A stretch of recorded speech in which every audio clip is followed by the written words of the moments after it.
It's another day in paradise, another fantastic setting for the Asian Le Mans Series and sports cars as far as the eye can see. Welcome everybody to the Yas Marina circuit here in Abu Dhabi and to our final weekend of the 2025-2026 Asian Le Mans Series.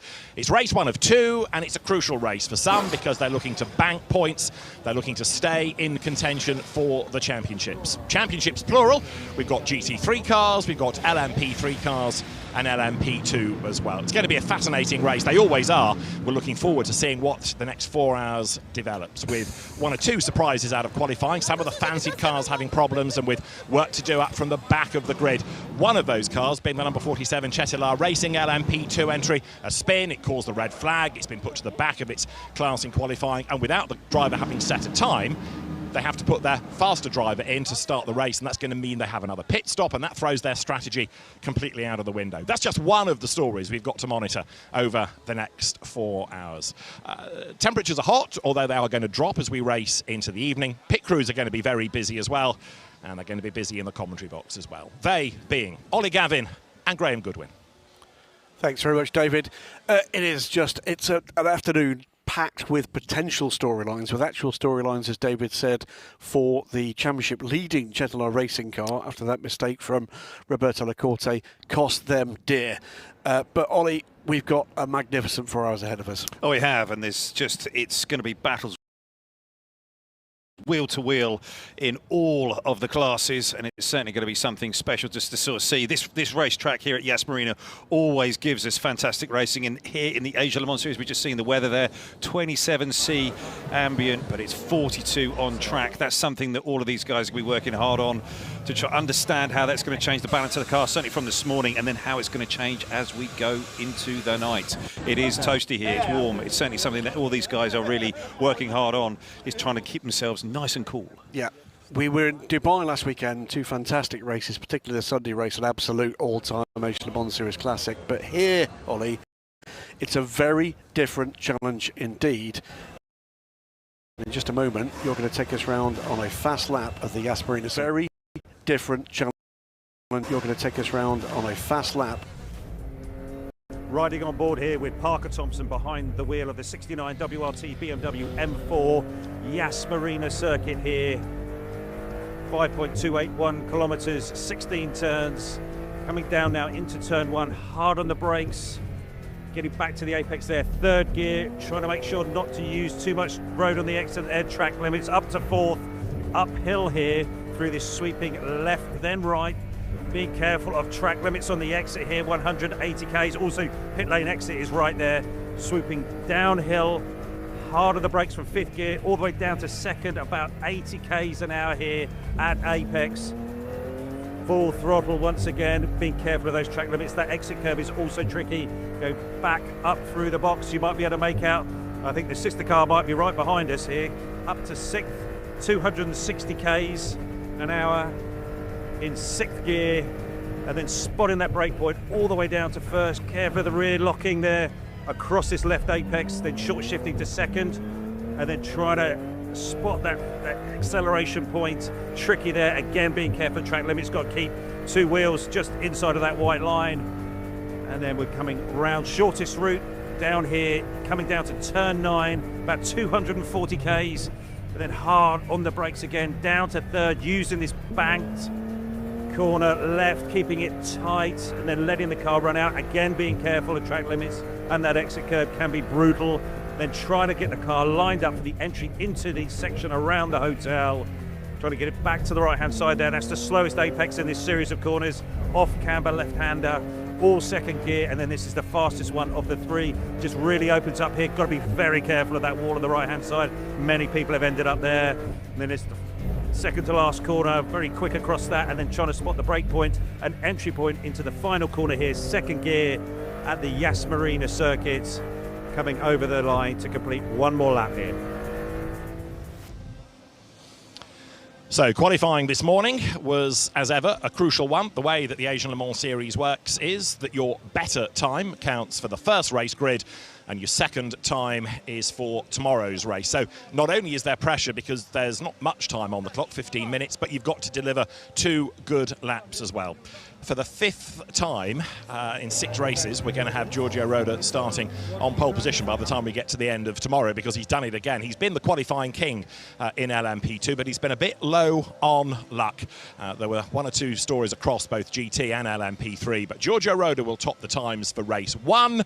Let's have a look back at what happened earlier this morning.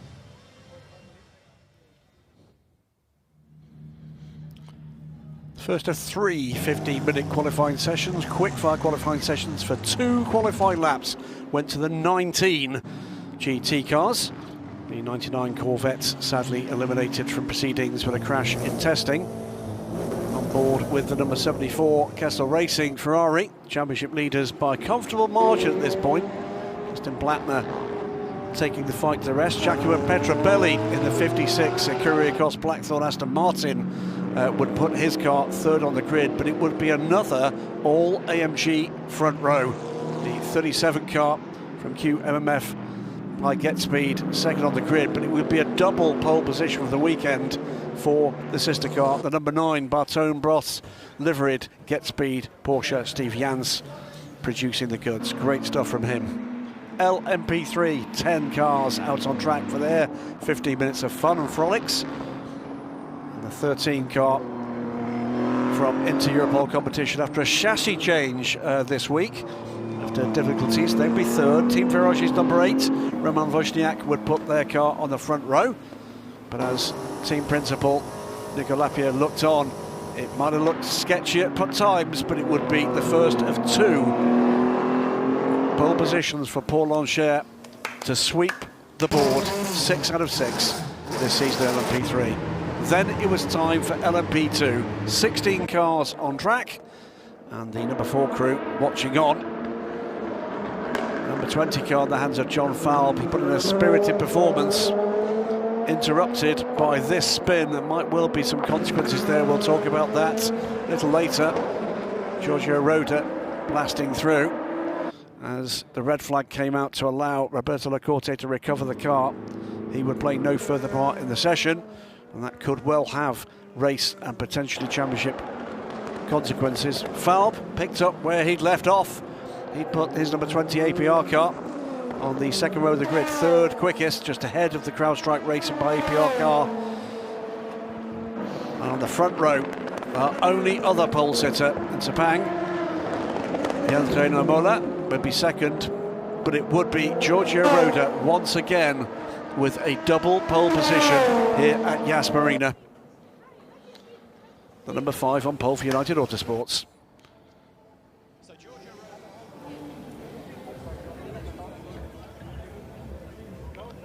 So Giorgio Roda it is on pole position. You can see a packed grid here. Great to see a healthy crowd. Stefan Mattel, Benjamin from SRO, co-promoters these days of the Asia Le Mans series, and taking a good look at exactly what's going on with this grid.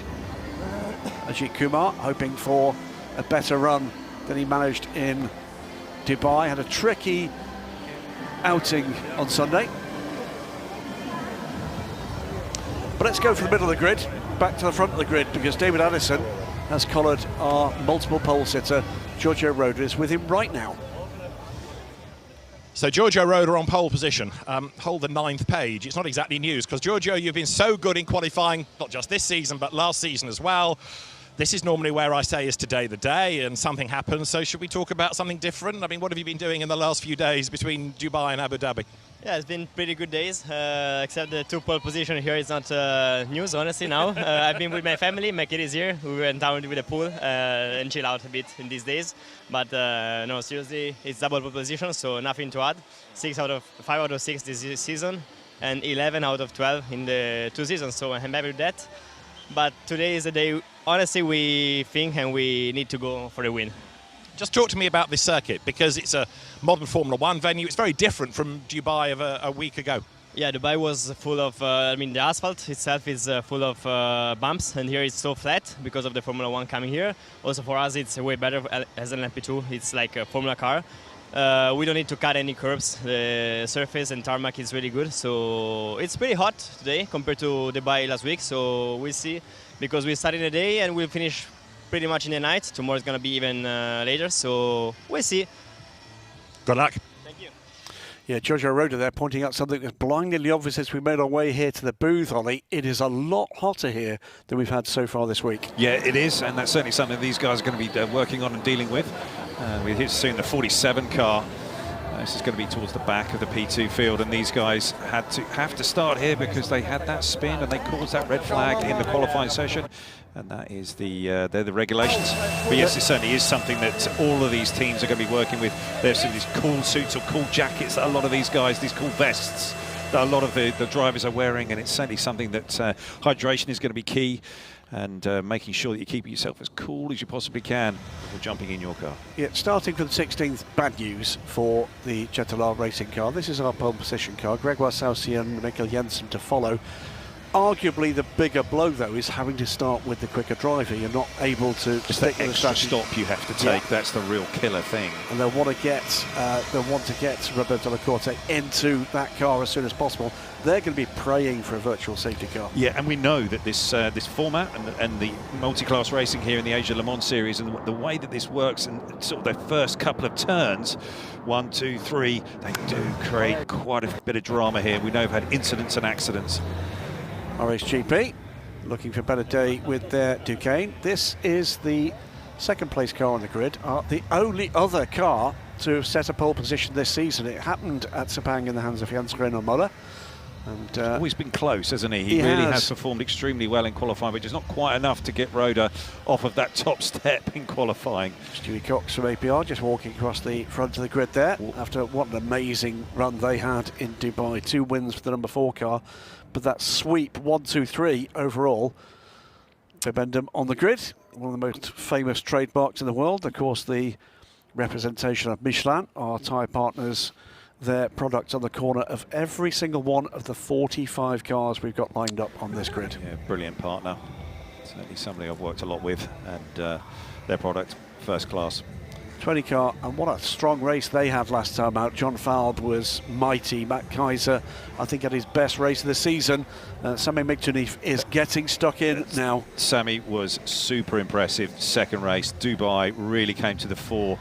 I saw John Falb earlier on in the week, and John was saying he's just really coming to the top with all of his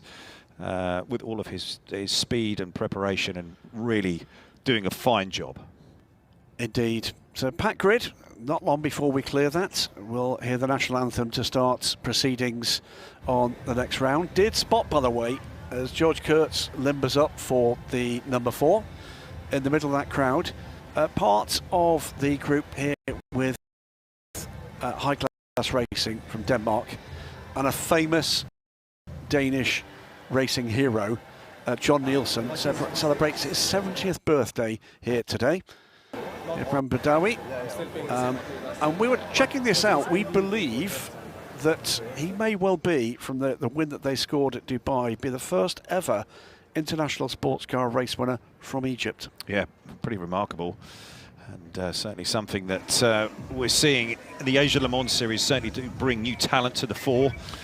5th place on the grid, Georgios Kolovos will share the car with Nolan Siegel and Bijou Garg, the 43 car, 5th in LMP2. Not had a great season though, have they, the 43? A bit invisible, without being insulting about it. They've just not had the edge.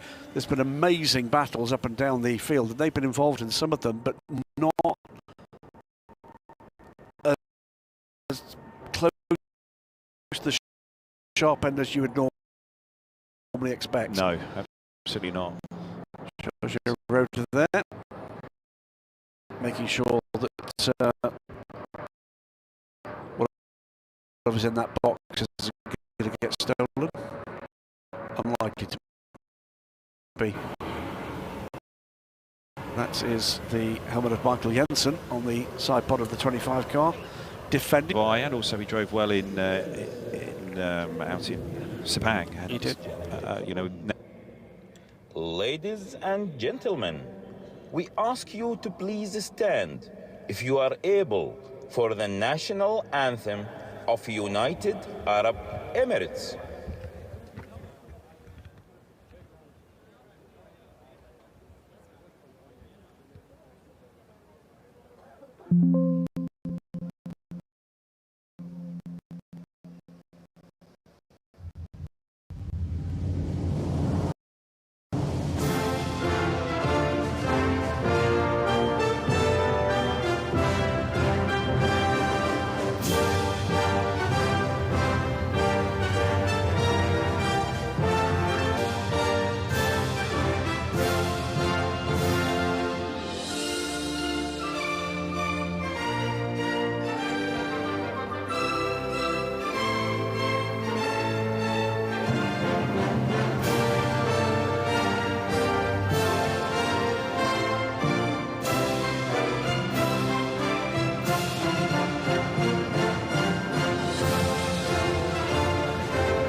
Stirring tones of the national anthem of the United Arab Emirates. They've been our hosts the last 2 weekends, and as always, impeccable hosts. It's been a great couple of weekends.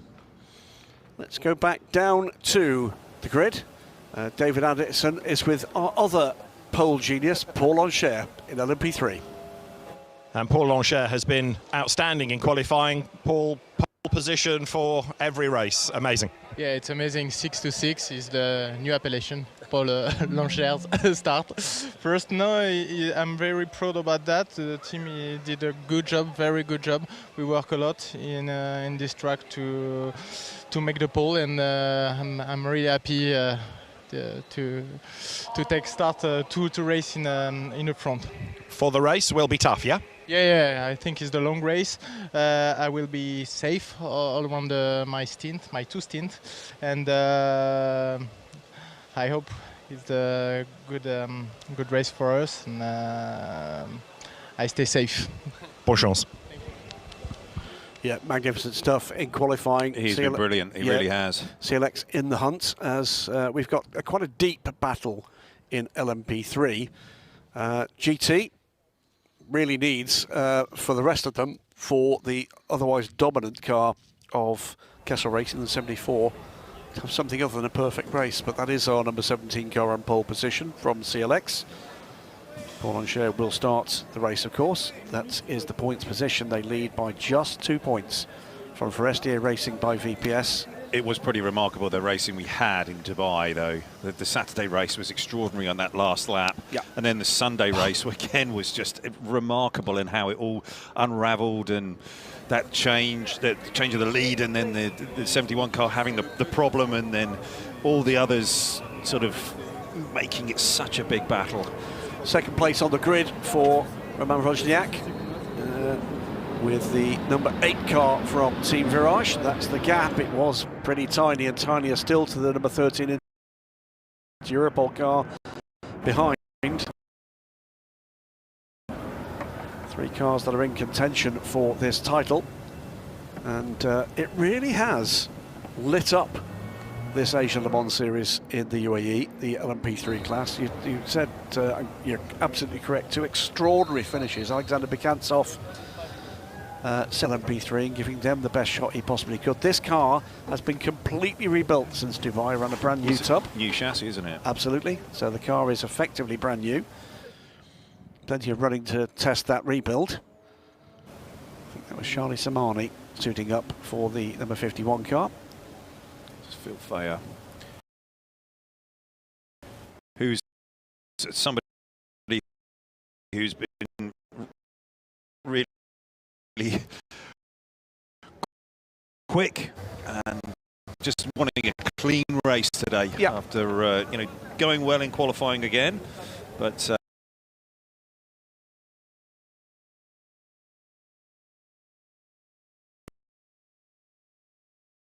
P3, a standalone Duquesne amongst the 9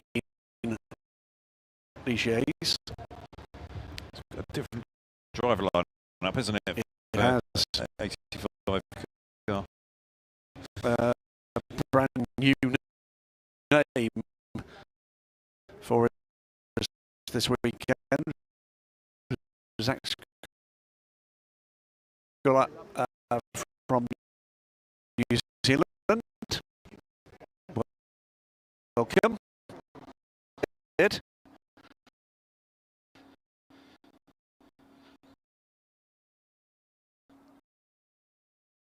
Right now. But a cleaner race.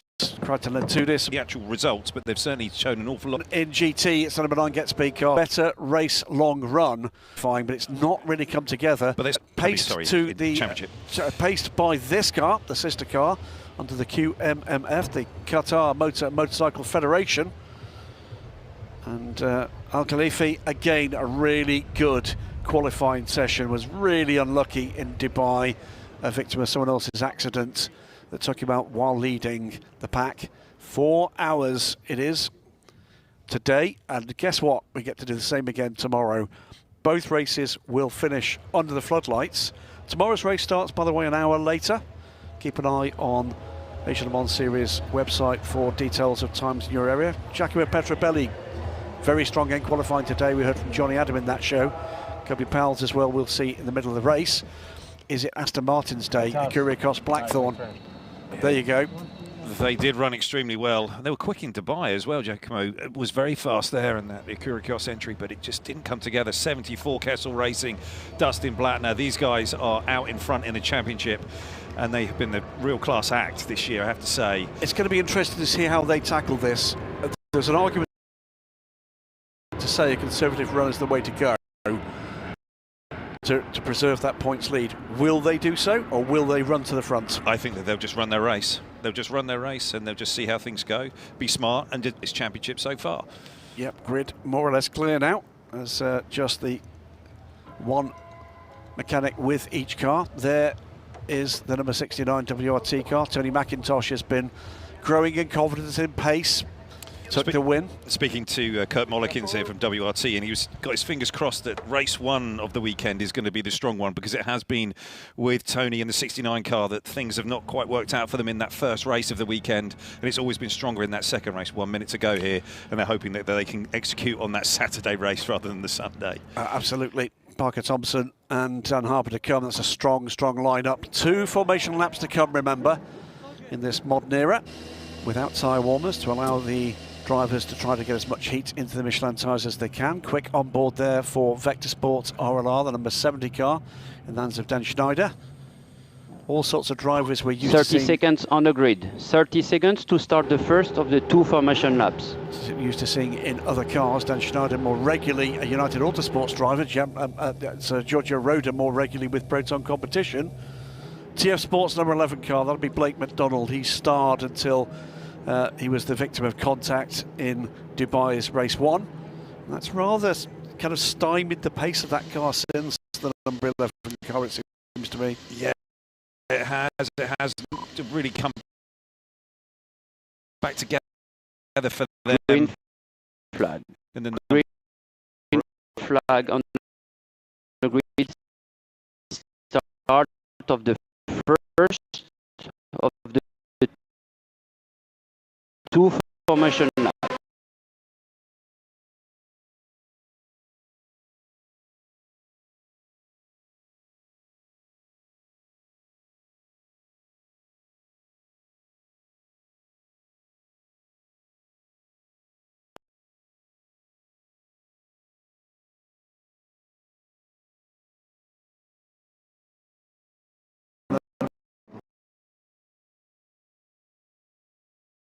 Autosports car, Giorgio Roda.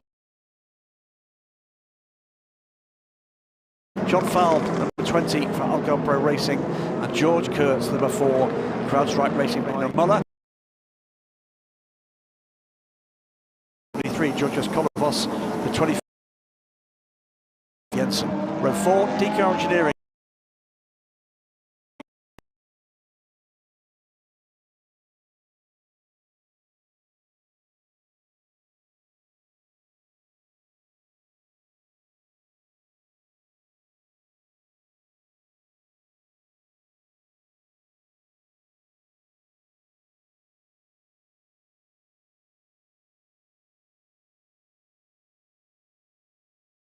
GP, Fabien Michel back in the saddle, and High Class Racing's 94 with Tim Whale. Row 12 for SDA Racing by VPS, Nick Adcock. In 23 Events Racing's Louis Stern after that big accident in Dubai, back in action. Breton Racing, Jacek Zielonka in the 26.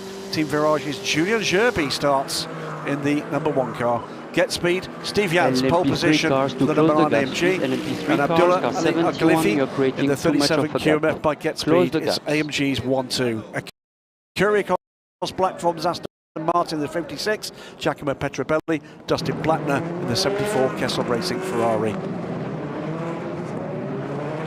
Team WRT, Tony McIntosh and Rinat Salikov, another newbie here this afternoon. The 28 from WRT. Origin Motorsport, they've been at the front all season, 87 Porsche. And it is Andrei Murzov in the United Autosports McLaren. TS Sports Plate McDonald, the number 11, and Tarasau, reigning champion in the 10 Montai Porsche.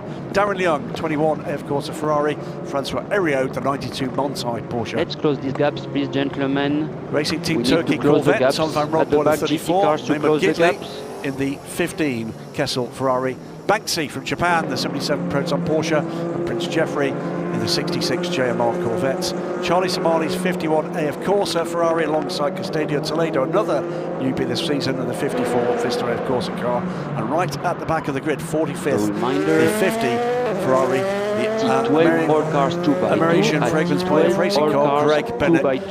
46th car that should have been here. The leading car. All cars to close the gaps. The 99 JMR Corvette, unfortunately, damaged beyond immediate repair in private test. 45th, the 50 Ferrari. 6th car that should have been here. The leading car. All cars to close the gaps. The 99 JMR Corvette, unfortunately, damaged beyond immediate repair in private testing, just at the top of where we got that shot. Yeah, that's the car right there in the shot. Indeed. The 66, and there's been a switch in that car, hasn't there? It has. We've got Prince Abu and Prince Jeffrey with Alexander Sims in that car, which means sadly no start for Yasser Shaheen, Ben Green, or the luckless driver in that incident, Jordan Love. Yeah, it was a tough break, real tough break for them at JMR. But we're seeing all of the field forming up now. Giorgio Roda will have everything crossed. I think that this is going to go straightforward and easy. He just wants a stress-free, straightforward race, and he can hand the car over to Grégoire Saucy maybe in an hour's time. And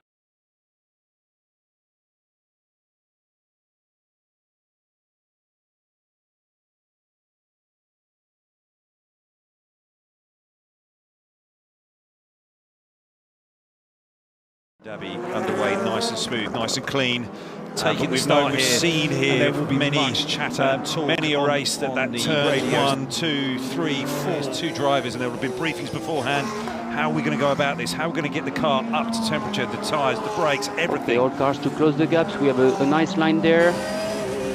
And Gwen here in race control will be briefing everybody exactly how he wants this race to start, how clean he wants it to be. You know, we want to get these 4 hours of Abu Dhabi off to a nice, clean start, and we can get racing.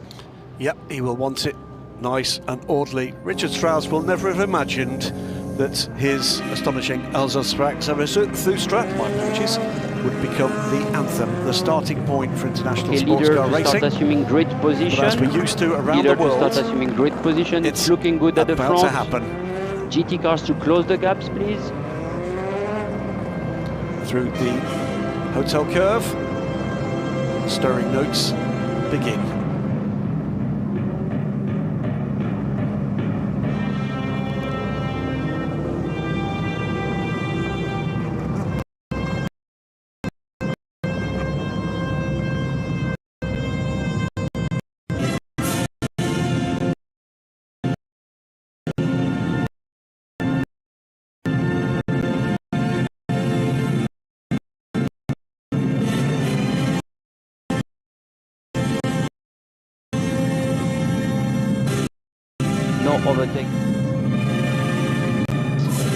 No overtake before the line. Keep the grid formation. No movement to the side before the line.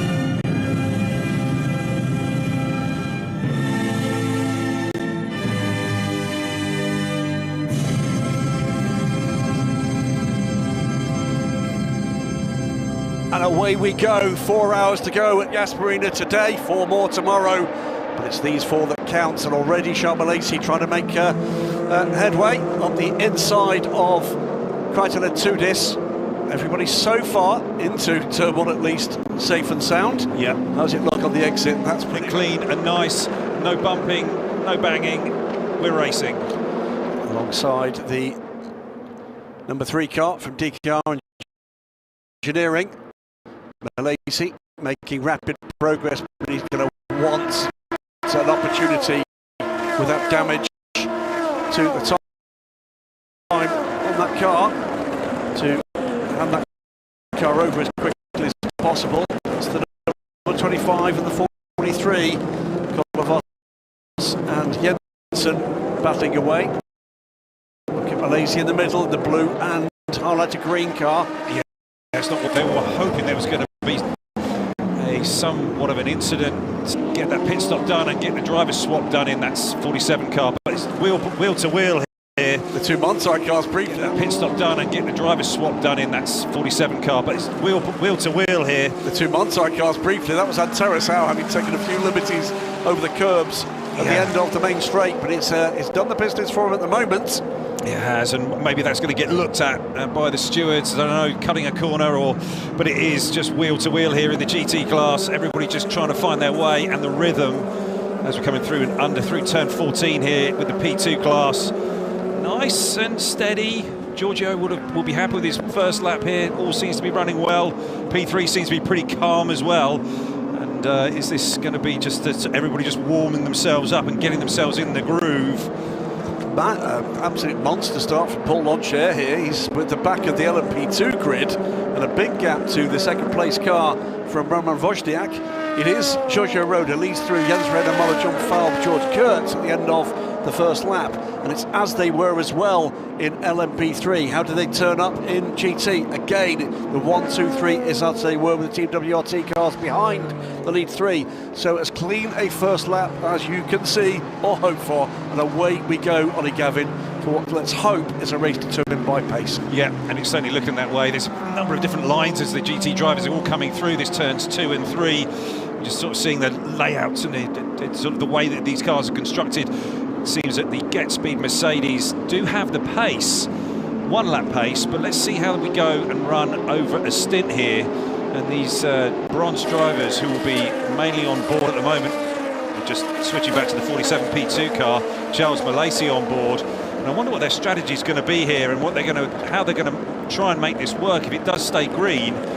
I wonder if Sedlar are going to have to sort of switch this up at some point and get Roberto Lacorte in that car, so they're not putting him out there when the pros are out there. Malaysi up to 6th. Remember, he's up against bronze-ranked opposition. The rapid progress up the order is not necessarily a surprise, but what he's looking for is an opportunity for this race to be under some form of caution that allows him to be in the pits. That's a virtual safety car, and the odds at the moment look against that. It does. It does, and you just sort of go, when are they going to blink? Are they going to stick? Are they going to twist? I think that they've got to kind of move off that X point at some point in the next couple of laps here. He's coming down the inside of the 43, and it's pretty simple stuff here coming into turn 1, and he's just settling into his rhythm. Is he going to be able to get past George Kurtz as he comes down through and off of turn 3, turn 4, sizing himself up into turn 5? Is he going to come up the inside? Yes, he is. They'll have thought this through. They'll have considered what the strategy is if the race stays full green, I'm sure. Remember, this car handled by AF Corsa, the same team that looks after Ferrari's factory efforts in both hypercar and GT. Smart guys and girls at AF Corsa. 5th place at the moment. His next target. 4th, isn't he? 4th, no, apologies. Yep. Next target is John Falb. Giorgio Roda, by the way, is 2.5 seconds up the road at this point. Yeah, I mean, he pulls the trigger, doesn't he? Giorgio always comes out the traps very quickly, and it's just whether he's going to be able to sustain that pace. And we're not seeing that much degradation here this weekend.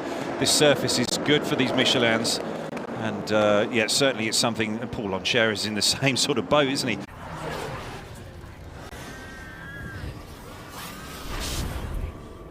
I vanish with signals. I vanish. Oh, but it looks strange. I vanish like in bikini picture 3 in air. his body.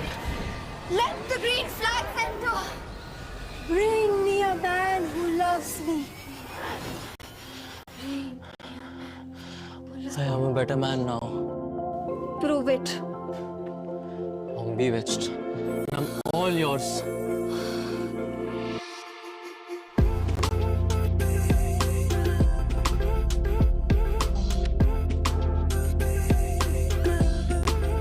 All green flags gift Jiva. Series when we come to Yas Marina. Yeah, we've got the lead cars in GT up behind the stragglers, and those are at the moment Fabien Michel in the 85 car. Malaysia up to second. Indeed. And the British Racing number 26 car, they've had a wretched season. Jacek Zielonka at the back of that grid. Our defending champions will not be retaining that title. No, and Steve Jans, yeah, right with them. And Abdullah Ali Al Khalifi is right there with him too. See that Julian Gerby started the number 1 car for Team Farage, and it was just to get things up and running for them in LMP3. But yeah, Charles Mallacy is certainly making some good headway here. He might take a little bit longer to catch Giorgio Roda and get past him. But I think they're still hoping for this opportunity where they could get a relatively cheap pit stop and get Charles out and Roberto in. Yep, 1:42, 676, the fastest lap of the race. That goes unsurprisingly to Charles Mallacy. Factory Alpine driver Antonio Fuoco will take over later, almost certainly to finish this race. So 2 stellar pro drivers in this effort, but the imperative here is to find a way without damage to the time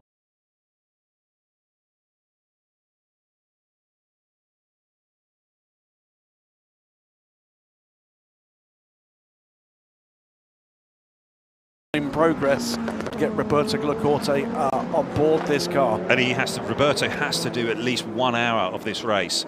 So all the time that this is ticking by, yeah, that means that it's an hour that he's possibly going to be out there. Ooh, looking for That's Julian Gerby. Julian Gerby at the inside there, the 23 car, getting the deal done there. Remember that this is the team that will feature Ajith Kumar later on, but Julian Gerby also a bronze, so can start this race with no penalty. And now looking to do what he can to address the challenge of the 94 car from High Class Racing.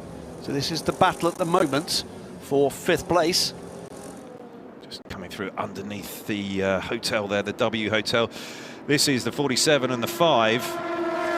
He's closed that gap already, and I think this is likely to be done before the end of this lap. Yeah, I mean, Charles is just eating him up at the moment. He was over half a second quicker in that first sector. But United, I'm sure, will be telling Giorgio Roda, defend but with no risk at this stage, because as longer you can keep him behind, the better it is for United. But they're not really racing them at the moment, are they? It's not really. No. Just again, just don't expose your car or put it in a position where it could get damaged. Just look after it. Be make smart. Him burn the time is the point here. Yeah, be smart. Coming down into this section here, turns 12 and 13. That's apex to the right there is the slowest one of these 3, and it slowly gets quicker and quicker across all of these apexes. This one really opens out nice and tight to that wall, and then this is a fast sweeping right hand, about 250 k's. Now he's right behind, right on the rear wing, looks to see whether or not there's an opportunity the outside. Is he going to have a crack at this in this really quick 1, 2, 3 section? Not quite there, is he? No, he's not quite there. Coming through and off here into this fast sweeping turns 2, turns 3, nearly 3G of load here as they come through and off of there. It's about 205 k's an hour as they come down here, 250 k's side by side. Nicely done. Good move there by Charles. And again, this will be minimum risk for Charles Mallacy. This is a championship leading car right now. They lead this race, but for those that weren't with us in the preamble here, had to start with their fastest driver in the car. That against times is Charles Mallacy. They've not burned a single second of bronze time after a problem in qualifying for Roberto Glacorte. So at this stage, whilst they lead the race, they're at something of a competitive disadvantage to pretty much every car behind them. They are, yes, and it's just going to be how that sort of pays back. There's Roberto there, sat there watching and waiting. it's going to be how we get through these next few laps, few minutes. But yeah, it's going to be ticking by for that 47 Settler team, and they'll be frustrated. No opportunities yet. Julian Kirby is getting on to terms here with the 94 car of Timwell. And we're hearing from David Addison that Gentleman may be around about to pull the trigger. No sign of any dramas on track, so they're going to have to make that change now. They are, and it's going to be painful, but it's most probably you've got to rip the plaster off, let's say. It's really a matter of just exactly where Roberto emerges on the inside. That was the 94 coming back at still not done. They're side by side there. 94 just leaning on him a little bit. And there's 23 events cars there as well. Yeah. And 71 now is going to come around the outside. As with when you're racing hard against other cars in your class, you've got to, Julian Kirby up the inside at turn 9. He's like, I can just have another go at this, and he gets it done. That's where he got past the 23 the lap before, and gets it done. Yeah, he certainly seems confident in that car today. 23 car tried to follow him through, and there was no room, so we'll put it that way, but it's now under risk from the 29 behind. Back on the hands of Nick Adcock on Louis Stern. Here is the back markers, if you like, at the moment in GT. These are the final 5 cars in the order, and bottled up at the moment behind Custodio Toledo. Here's a good example there of how that bank corner really works. You know, the Banksy car goes in a bit deep, and the Corvette was trying to undercut it and come up the inside and didn't quite make it work, so they had to sort of bleed back out of it, and positions have sort of come back to how they were as they're coming into the corner. But it is great racing here in the GT class. And look behind, because here comes the race leader. Oh, he won't like that. That is absolutely the wrong time. Is he going to peel off into the pits? We'll see that from this shot. Roberto Lacorte certainly thinks he is. Yep. Here we go. There's going to be one more. Needs it to be clean. No sign that the 47 is on pit lane yet. He's in. So Charles Lacey straight into pit lane and immediately loses the lead to Giorgio Roda. This will be a rapid fire. Quick top up of fuel, driver change only beyond that. No other work required on the car, and then out into this race. How far down the order is he going to be, Ollie? Yeah, the pressure's really going to be on this gentleman here. Seeing his backside, he's going to have to work feverishly, but very deliberately to get that driver change done. That is super hard to do under these pressurized situations. Any one slip and it can cost a whole bunch of time. The whole point, or the whole time that the car's stationary in the pit lane, that is time being lost, and it's so hard to make that up. So Charles Lacey did all he could, but he's very rapidly to the front of this field in the first 10 minutes of the race. And now all eyes are on. Where is Roberto Lacorte going to emerge? 16th place. So he's still in the LMP2 traffic. That is, I think, job done for Charles Lacey. Because effectively, Roberto Lacorte is where he would have been if he'd started the race. It certainly looks like he's worked up a bit of a sweat. So let's go down to, I think we're about to go down to David Addison, who I think is going to try and have a quick chat with rather warm. Well, he is. He's with Chetlar Racing. David Addison with Charles Lacey down today, of course. So already we have a story. It's the pace of car 47, Charles Lacey. Not the way you wanted to start the race, but a great stint. Or a great little stint. Yeah, no, for sure. The qualifying was not what we expected. And because Roberto created the red flag, we had to start with one of the 2 pro drivers. And because I'm the one that set the fastest lap of the car in a practice, I had to start the race.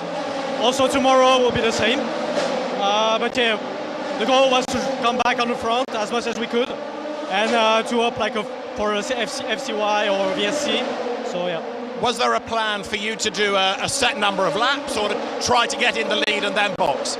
Yeah, I think strategy will be a bit stuck if we don't have something extra like a safety car or VSC to help us, because now we are offsetted compared to the others, and Roberto will have to finish his stint when the pro drivers will get into it. So Yeah, I think it will not be easy. We just need to have like a VSC or something at the right moment to help us to come back.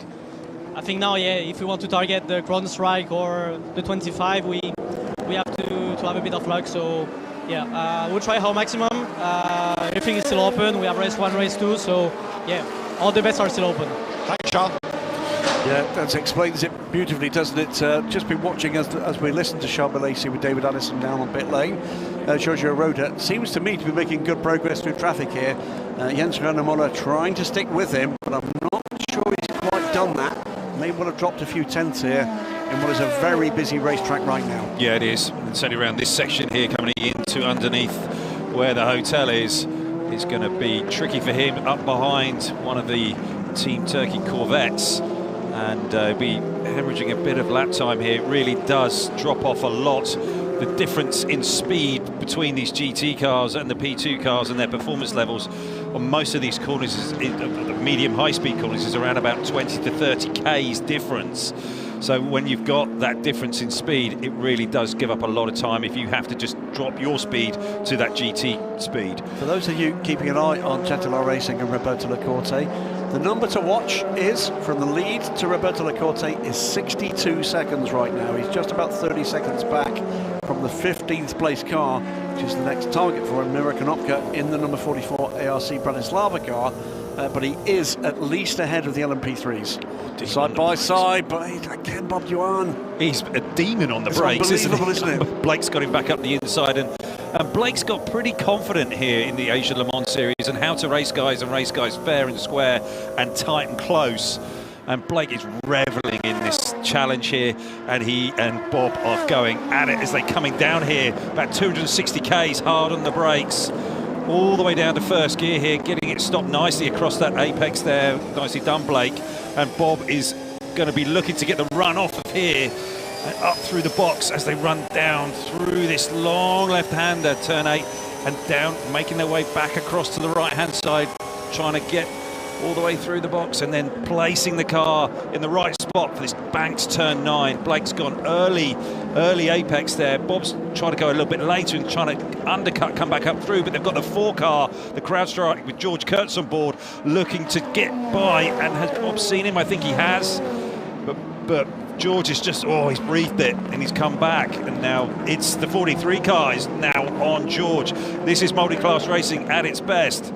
Absolutely, and behind them, by the way, is the Dustin Black, the number 74 car. So that car has dropped back, 4th back to 8th in the current running. I think he's at the moment quite happy to watch these two duke it out. Still, George Kurtz hasn't made it by those two battling GT cars. Now, with the road opening up, he should be able to power by towards the pit wall and away, but that has closed the gap back up. Not just Georgios Kolovos behind in the interior ball car, but also Alex Matchell coming through in Nemo, the number 3 car from DK Engineering. Yep, and all of these GT cars have got that rear camera radar system on their cars so that they can see these faster prototype cars coming up behind, and they'll be working extremely hard. The arrow's going to be all over the place, telling and indicating where these P2 cars are going as they're passing through this faster part of the racetrack. Battle for second, and this is John Feld right underneath the rear wing of Jens Renomola. They come down towards that tight left-hand turn. Slipstream, battle under the brakes. John is loving this, left and right, and just trying to squeeze through. He's got past the Aston, that's good. He's just sacrificed a little bit there as he's trying to get through and off of turn 7. But he's still going to be in a decent spot here. This is where he got just bottled up a little bit behind the BMW. John was thinking, okay, going to pounce on this. And Jens Renomola gave him just enough room because he nearly took out the board there on the right-hand side. I think it was a 50 board he nearly got. And the QMMF by Get Speed was trying to get out the way of John Fowl.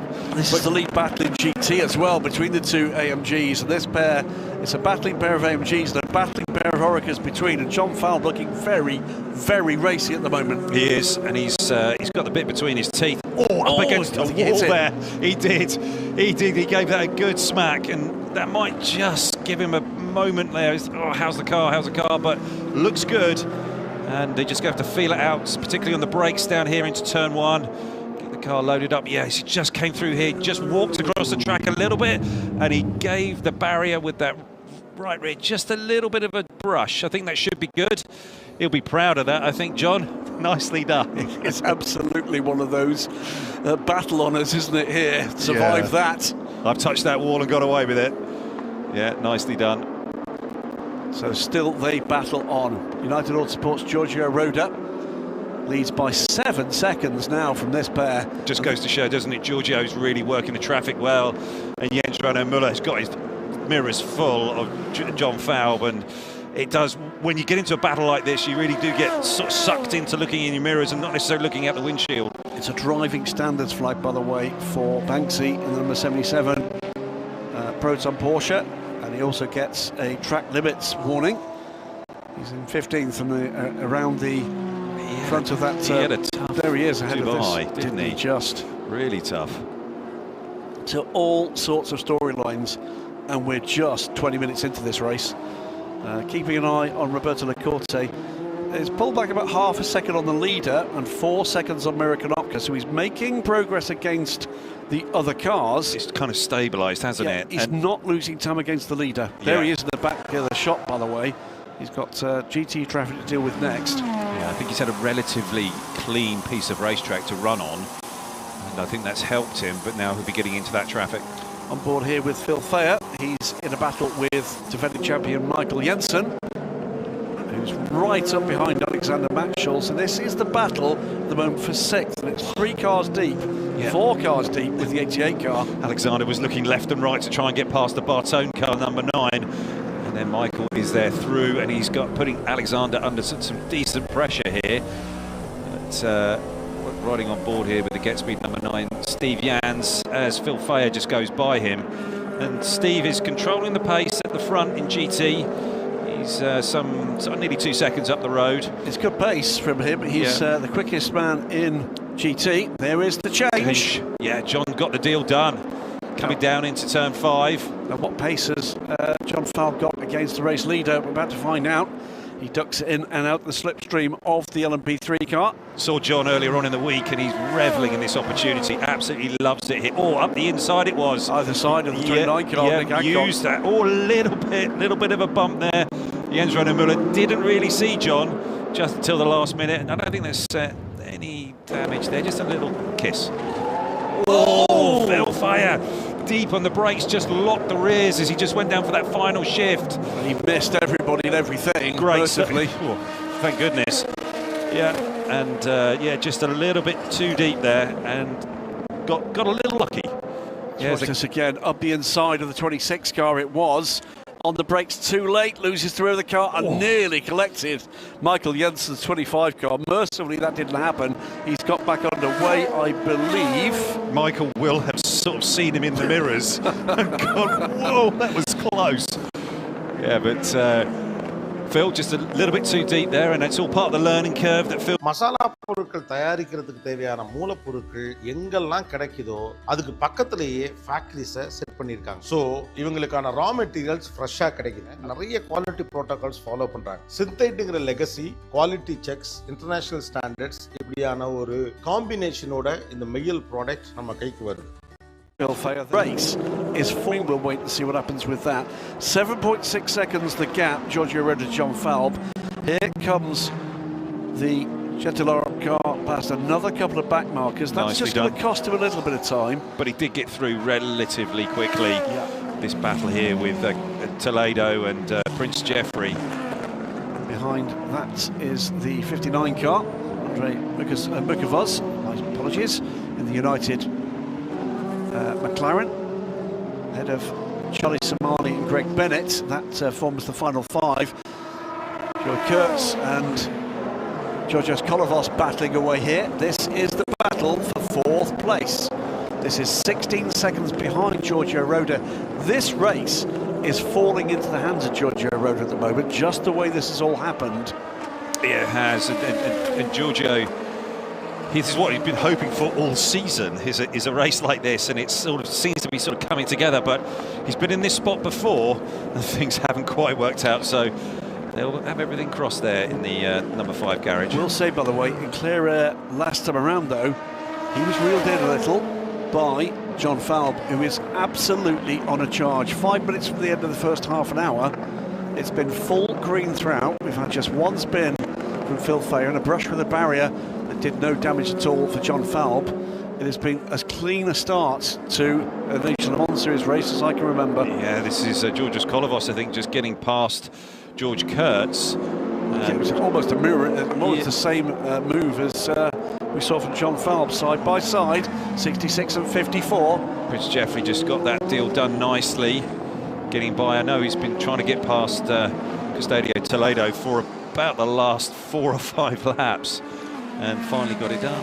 Yeah, shares this car with his brother Prince Abu, who we'll see later in the race. The silver-ranked driver for JMR. And this is Bob Yuan and Blake McDonald still battling away. 2 fierce contenders here. Was going to say, I think he just got into the wall there. Yeah. Is at the end of the back straight. Bob's going to have to watch that braking, because that is such a heavy braking zone. If he gets into the kind of issues we saw in Sepang, that could be a problem for him later. Yeah, it could or be. Indeed his teammates. Yes. Was this the 87 just brushing the wall here? Yes, it was. Yeah, it's nice. Everybody's just certainly knows the width of their cars and certainly knowing how much it's going to drift, and it's great to see these guys pushing these cars to the absolute limit. Great skill from both of these guys. Blake McDonald here in the 11 has had a fantastic Asian Le Mans Series, certainly in Dubai and Abu Dhabi. He's reveling in the racing. Bob is so deep on the brakes there, last of the late breakers. But Blake seems to have got his measure. And let's see how we go here, coming down this long back straight from 5 to 6. About 260 Ks they're going to get to here. You see just below the windscreen there, you've got the shot of the rear view camera. That's something that all these guys will be using to navigate with all of the traffic that's coming through. Both of them hard on the brakes, using all the ABS there. Blake just nicely across that apex curb. Impressive stuff from both of them. It really is. Those two have really performed very, very well here. Giorgio Roda back into clear air and immediately starts to make good his escape, up to 10 seconds now from John Falb. Yeah, Phil Thayer there's just got the 45 behind him, and this is the Ponos racing car that's getting support, isn't it, from United? It is a bit of an explainer here. They of course started the first race in Sepang. There was a story that their bronze driver aboard the car, now in the 45 car, Yurikatsu Sujiko, had felt that perhaps he wasn't as well prepared as he could have been. Not sure that's entirely the full story. I think there are more issues with the way in which the car was being operated by their service provider. So they opted not to start the second race, did a deal with United Autosports, who are helping them with the technical preparation of this car, alongside a core crew from Ponos Racing. And team owner wants to build that ability, and they've gone from being 4 laps down in Sepang to being on the lead lap. Yeah, impressive, really impressive turnaround. And it just goes to show that the level of engineering and preparation and knowledge and know-how from United on this Oreca 07 chassis have proven their worth. And yeah, it's another impressive run for them. And United are currently leading this race with the number 5 car, Giorgio Roda. He's 10 seconds now up the road from John Falb. Could it be his day? Could this be the day? Yeah, let's not jinx it. Here comes the 47 car behind this pair. Again, looking to make up time. Yeah. A while away from making up a track position so far into the braking zone. Bob Yuan's harder on the brakes than the Oreca is. Quite remarkable. So that's preventing the Porsche man from getting into the toe of Blake McDonald out of that turn. He'll get back onto the task in hand now, though. Roberto Lacorte away and clear. He is dropping time to the leader. I can tell you that, 15 or so seconds further back than he was. Yeah, he's going to start getting into that that window of possibly going a lap down here. And I know the team will be trying to sort of talk to him of all the ways that they can find more time for him, navigating their way through with the traffic, just giving him a heads up what's coming, or what's coming up the road and what's coming possibly from behind. And so just trying to manage his performance. Well, to give you a clue of the pace at the moment of Giorgio Roda's a big twitch there over the curbs and clattering them on the way back for Stefan Aust, wasn't it? Yes. And Stefan just ahead of Fred Portad. Fred had a big lock up there, just trying to make sure he didn't run at the back. Run at the back, yeah. So Fred back in action after back pain counted him out at Dubai. These two have Let's watch this again. Yeah, quite the injuries between the two of them, haven't they? So Fred's looking left and right to try and get past Stefan. Stefan just goes in a bit deep. Then he runs wide on that curb, and there's a big snap. Fred's right there, and he's just, as he's hard on the throttle, he's just got his left foot on the brake, and he's just locked that left front up, just trying to control his speed. Nicely done there. Indeed. So at the moment, the gap between leader and Roberto Lacorte is about 1 minute and 19 seconds. Fast lap here, 1 minute and 45. Yes. So it's getting into that window, isn't it? It is getting out to that window. Closer, any delay for Lacorte will put him into danger of going a lap down. At the moment, his pace is good, but he's had a lot of traffic. He has, and all that traffic that Giorgio had a few laps ago, he's just getting that now. So through on the 13 there, turn 16, and that just always takes a little bit of cooperation from the car that you're passing. Stefan Outs, by the way, really thoroughly enjoying his first opportunities in an LMP2 car, and pushing on here. Sure, we'll be back for some more. I know that he had a terrible accident, didn't he, at Portimao, and at the end of the last year, and he had really horrific injuries, and he's amazingly got back here and got back in the car in Dubai, and then here as well, and loving every minute. Yeah, he's telling us that Mrs. Oust is, I think, quite grateful he's back in a race car. I suspect he might have been Mr. Grumpy for a few months. But if you're listening and watching Mrs. Oust, he's doing you proud. He's doing a fantastic job. He is. There is the 5th place battle, and George Kurtz ahead of DK Engineering's Alexander Matchell. Alexander was a little bit off colour in Dubai. I just bumped into him earlier on in the week, and he said, yeah, he had a lot of fever there in Dubai, and he was just doing all he could just to survive in the race car. Closing back up on this pair, by the way. Look behind here as we come through this turn. You'll see coming into shot now, there is a 74 Ferrari. It's closer than it's been for a little wee while. I think Dustin Blattner now trying to get as close as he can to this battle, should they have, perish the thought, any kind of issue between the two of them. Yeah, well, Blake's done a fine job. Three places he's gained in this stint that he's doing right now.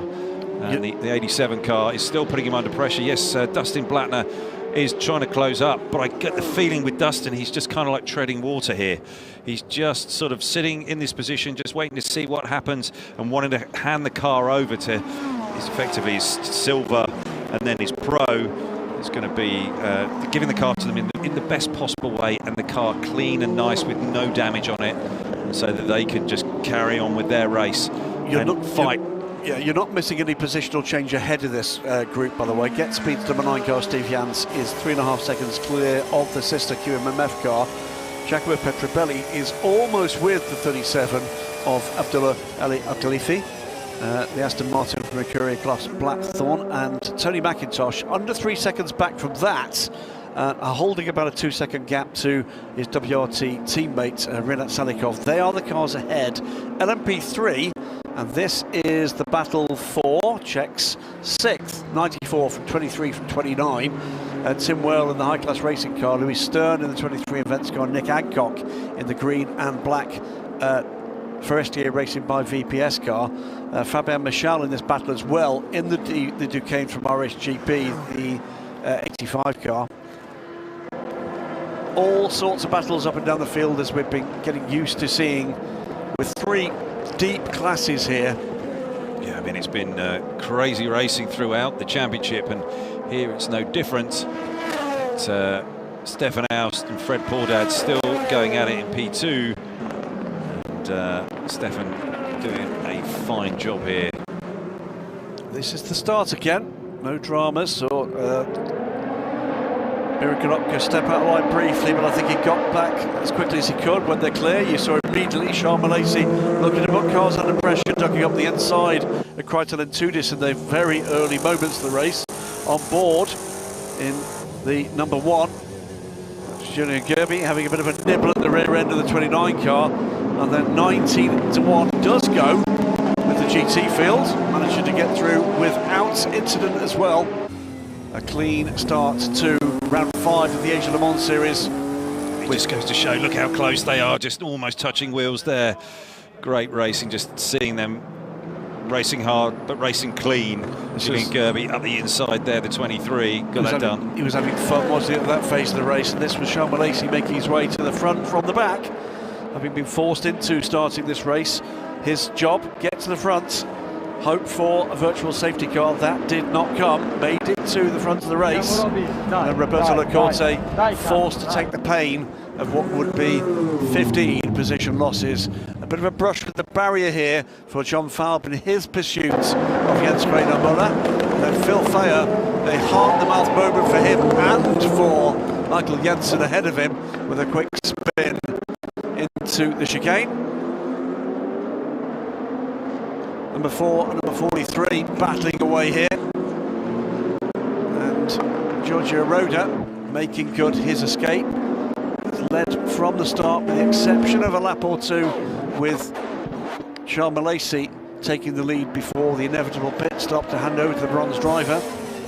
He's 10 seconds to the good. Yeah, and I think we could be expecting some pit stops pretty shortly in P2, getting inside that window. And yeah, maybe 1 or 2 more laps. Phil Thayer, we think, maybe an early pit stopper here. And still, Bob Yuan looking for a way around Blake McDonald. It's deja vu, isn't it? From Dubai race yes. 1. And looking behind, by the way, behind Dustin Blattner, he's being caught at the moment by Tom van Rompuy for the Racing Team Turkey car.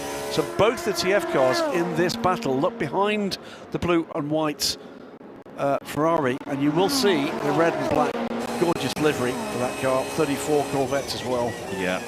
But Blake's been smart here. He's placing his car in all the right spots, using that grip that he's got across these slow speed corners and just lining up the exits nicely. Gets the power down very, very well. Look at that. Fantastic to see. The 49 car goes by. The P2, get to see the difference in speed there between these P2 cars and these GT cars. So teams multiple getting ready for what will be a first round of stops. It's been full green from the start. 600 horsepower LMP2 cars on a fast racetrack. It'll gobble up the go juice very quickly indeed. Yeah, 47 just still working the traffic here. Roberto still looking at ways to get through, and they're going to be offset here, aren't they? They've got because they've had that stop earlier on. And he may well make up a fair amount of ground at one point. It's all going to depend when we get any kind of intervention, what sorts, and where he's in the queue. Yeah, exactly.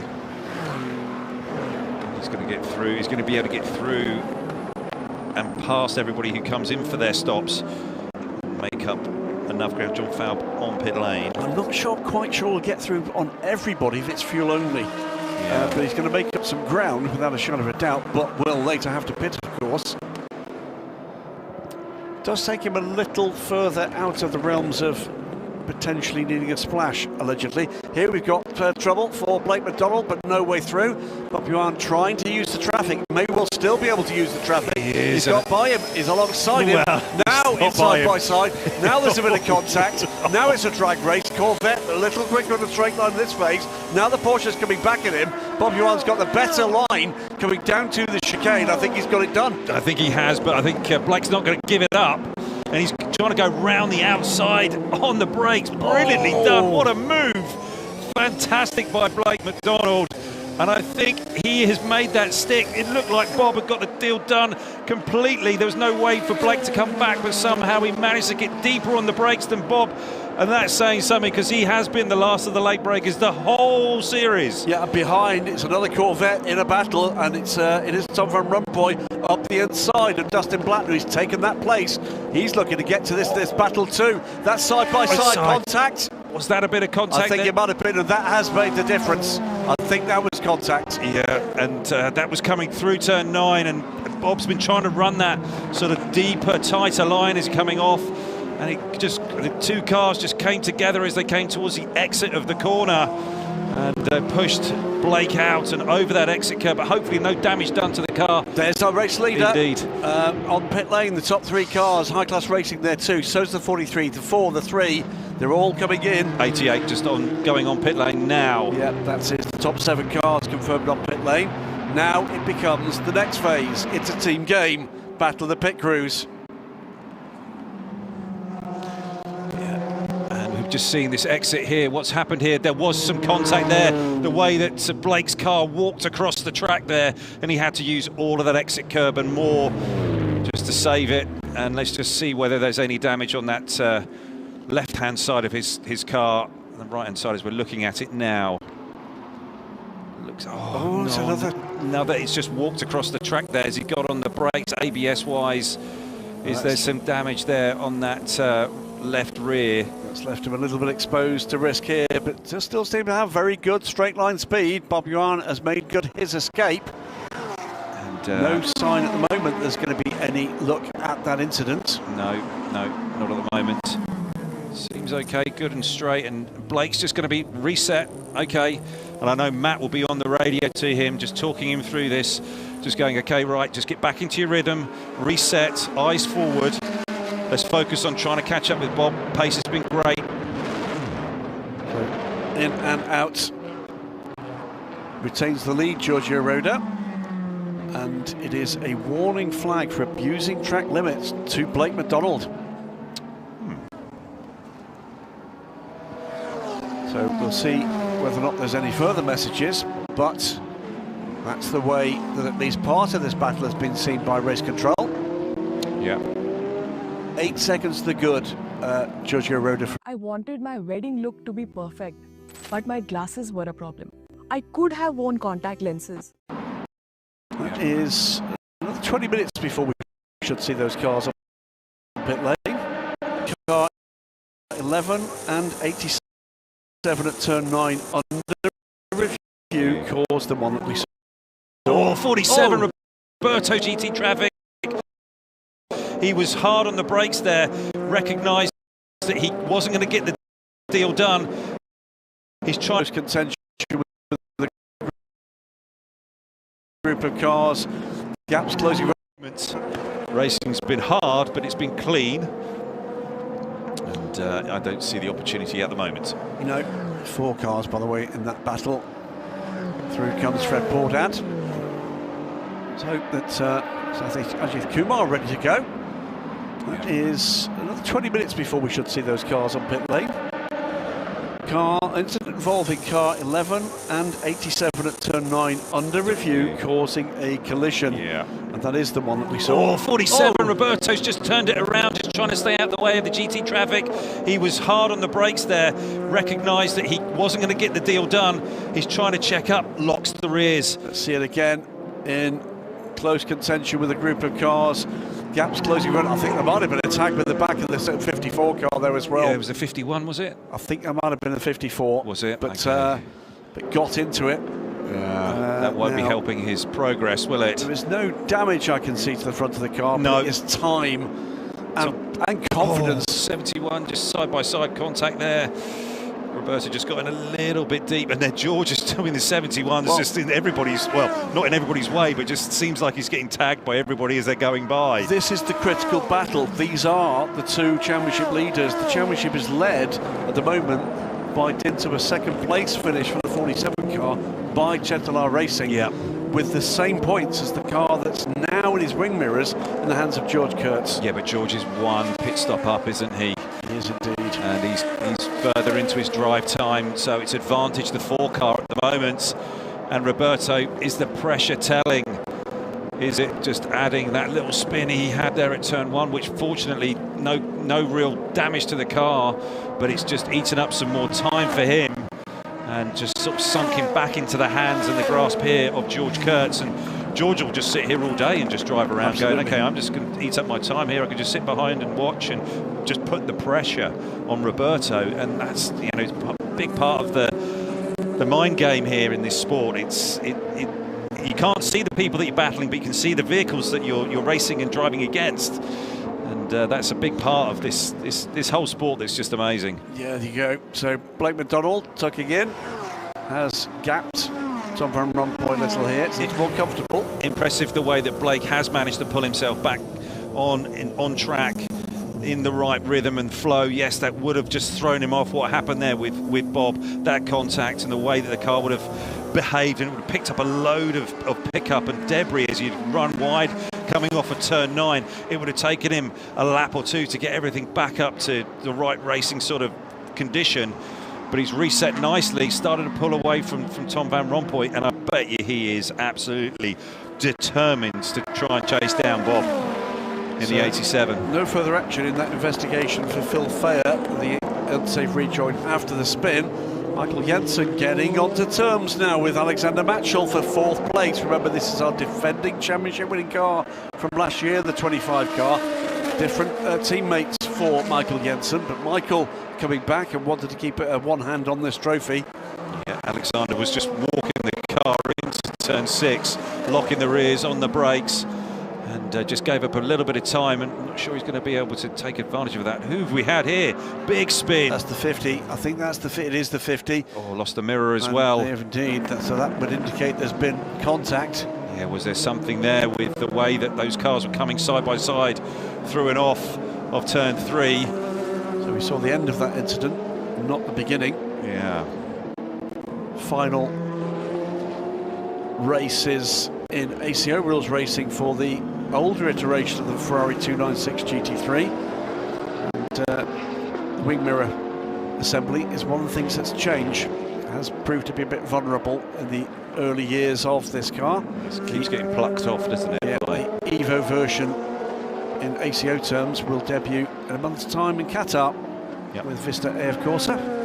We've already seen those cars in IMSA competition.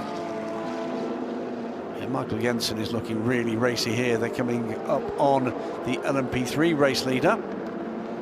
And Paul Longchamp, 12 seconds to the good. He's had a great run here. He has been impressive all weekend. He's not just single lap pace he's got. It's certainly delivering it over a stint here, and they're going to be hard to beat if it keeps going green. I see that there'll be much there for everyone else. On board now with Phil Fayer. He was the first pit stopper, fuel only for Phil. He's cycled up into 11th place. His battle now is with Horst Felbermar Jr. for the top 10 position. And there is that battle. Yeah, as we came down, we saw the on-board shot there. It was coming down into turn 5. He was just working some of the switches there on the control panel. Not sure exactly what he's looking to do. Phil's maybe battling with something inside the car there. He's having to work. We are back on board, and he's trying to line up the 88 Horst Felbermar Jr. as they're coming off of 7 through this traffic. He's just looking for the opportunities. Is there going to be something that happens here in this sort of backed long left-hander, multiple lanes and lines you can take? Oh, and yes, there is. Goes to the outside. That doesn't work. Phil Fayer takes that position. Through comes Daniel Schneider as well to take Felbermar up the inside of the LMP3 GT. Great stuff through traffic there from Phil Fayer. He's gapped the 2 cars behind him, just with a bit more of a cool head. Yeah. And it's one of those things, you're coming down to a corner like that and you're just trying to pick the right lane to take and which direction you're going to go. And Phil just read that perfectly, and Horst Felbermar was on the wrong end of that, that's for sure. Incident involving car 30 and 50 at turn 3, so it appears that was Fred Pordan involved with Greg Bennett. We didn't see it, we don't know which way that is more likely to go. We saw the consequence for the 50, that's all we saw. Horst Felbermar Jr. will be sitting there running. Oh, 71 and the 54. And the 45. Oh, he did well there. 54 was, turning one another around there. Gets the car back underway. See this again.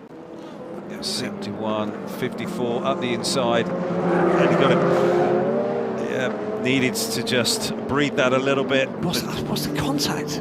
There was sort of contact there. But I mean, between the 45, it was very close if it wasn't. Yeah. On board with Julian Gerby. Won't be long before we see the LMP3s down pit lane. About another 10 minutes, I think. Yeah, be somewhere around there, maybe just a tick longer. They can go a bit deeper, can't they? They can here. Closer to 70 than 60 minutes on a fuel tank here. but Julian's made great progress, hasn't he? Yes, he's enjoying himself here. There have been frustrations, I'm sure for Julian. Yeah, he's only a second or so back. Alex Bakantsov. Yeah. Bakantsov won't want to get involved here. He's in a championship leading position. Doesn't want to get into a battle that's going to take his eye off the prize. He's now in a Farage sandwich. So what we're seeing here, coming down into turn 6. And is there a bit of contact here of 94 and the 94 and the 21? 21, yeah. Was there going to be contact there as they came through 7? Just seeing where that's actually ended up, and the answer is no change. Timwell not making it through on that exchange. Here's the 47, still under pressure from George Kurtz, and Fred Pordad right there as well. You know what? Fred Pordad has driven extremely well here this weekend in today's race. He really has to kind of come alive. It seems like he's really found his form. Well, we know Roman Dumat and his team produce a very fast race car. We've seen that from the debut, when they won on debut in Sepang last year, remember? Yeah. And that's George, a bit of a lock-up, just cedes another couple of car lengths to the chasing car. Kreisel to this, yeah. Just under a bit of pressure there from Stefan Aust. So all sorts of battles here. These bronze drivers measuring themselves against their peers.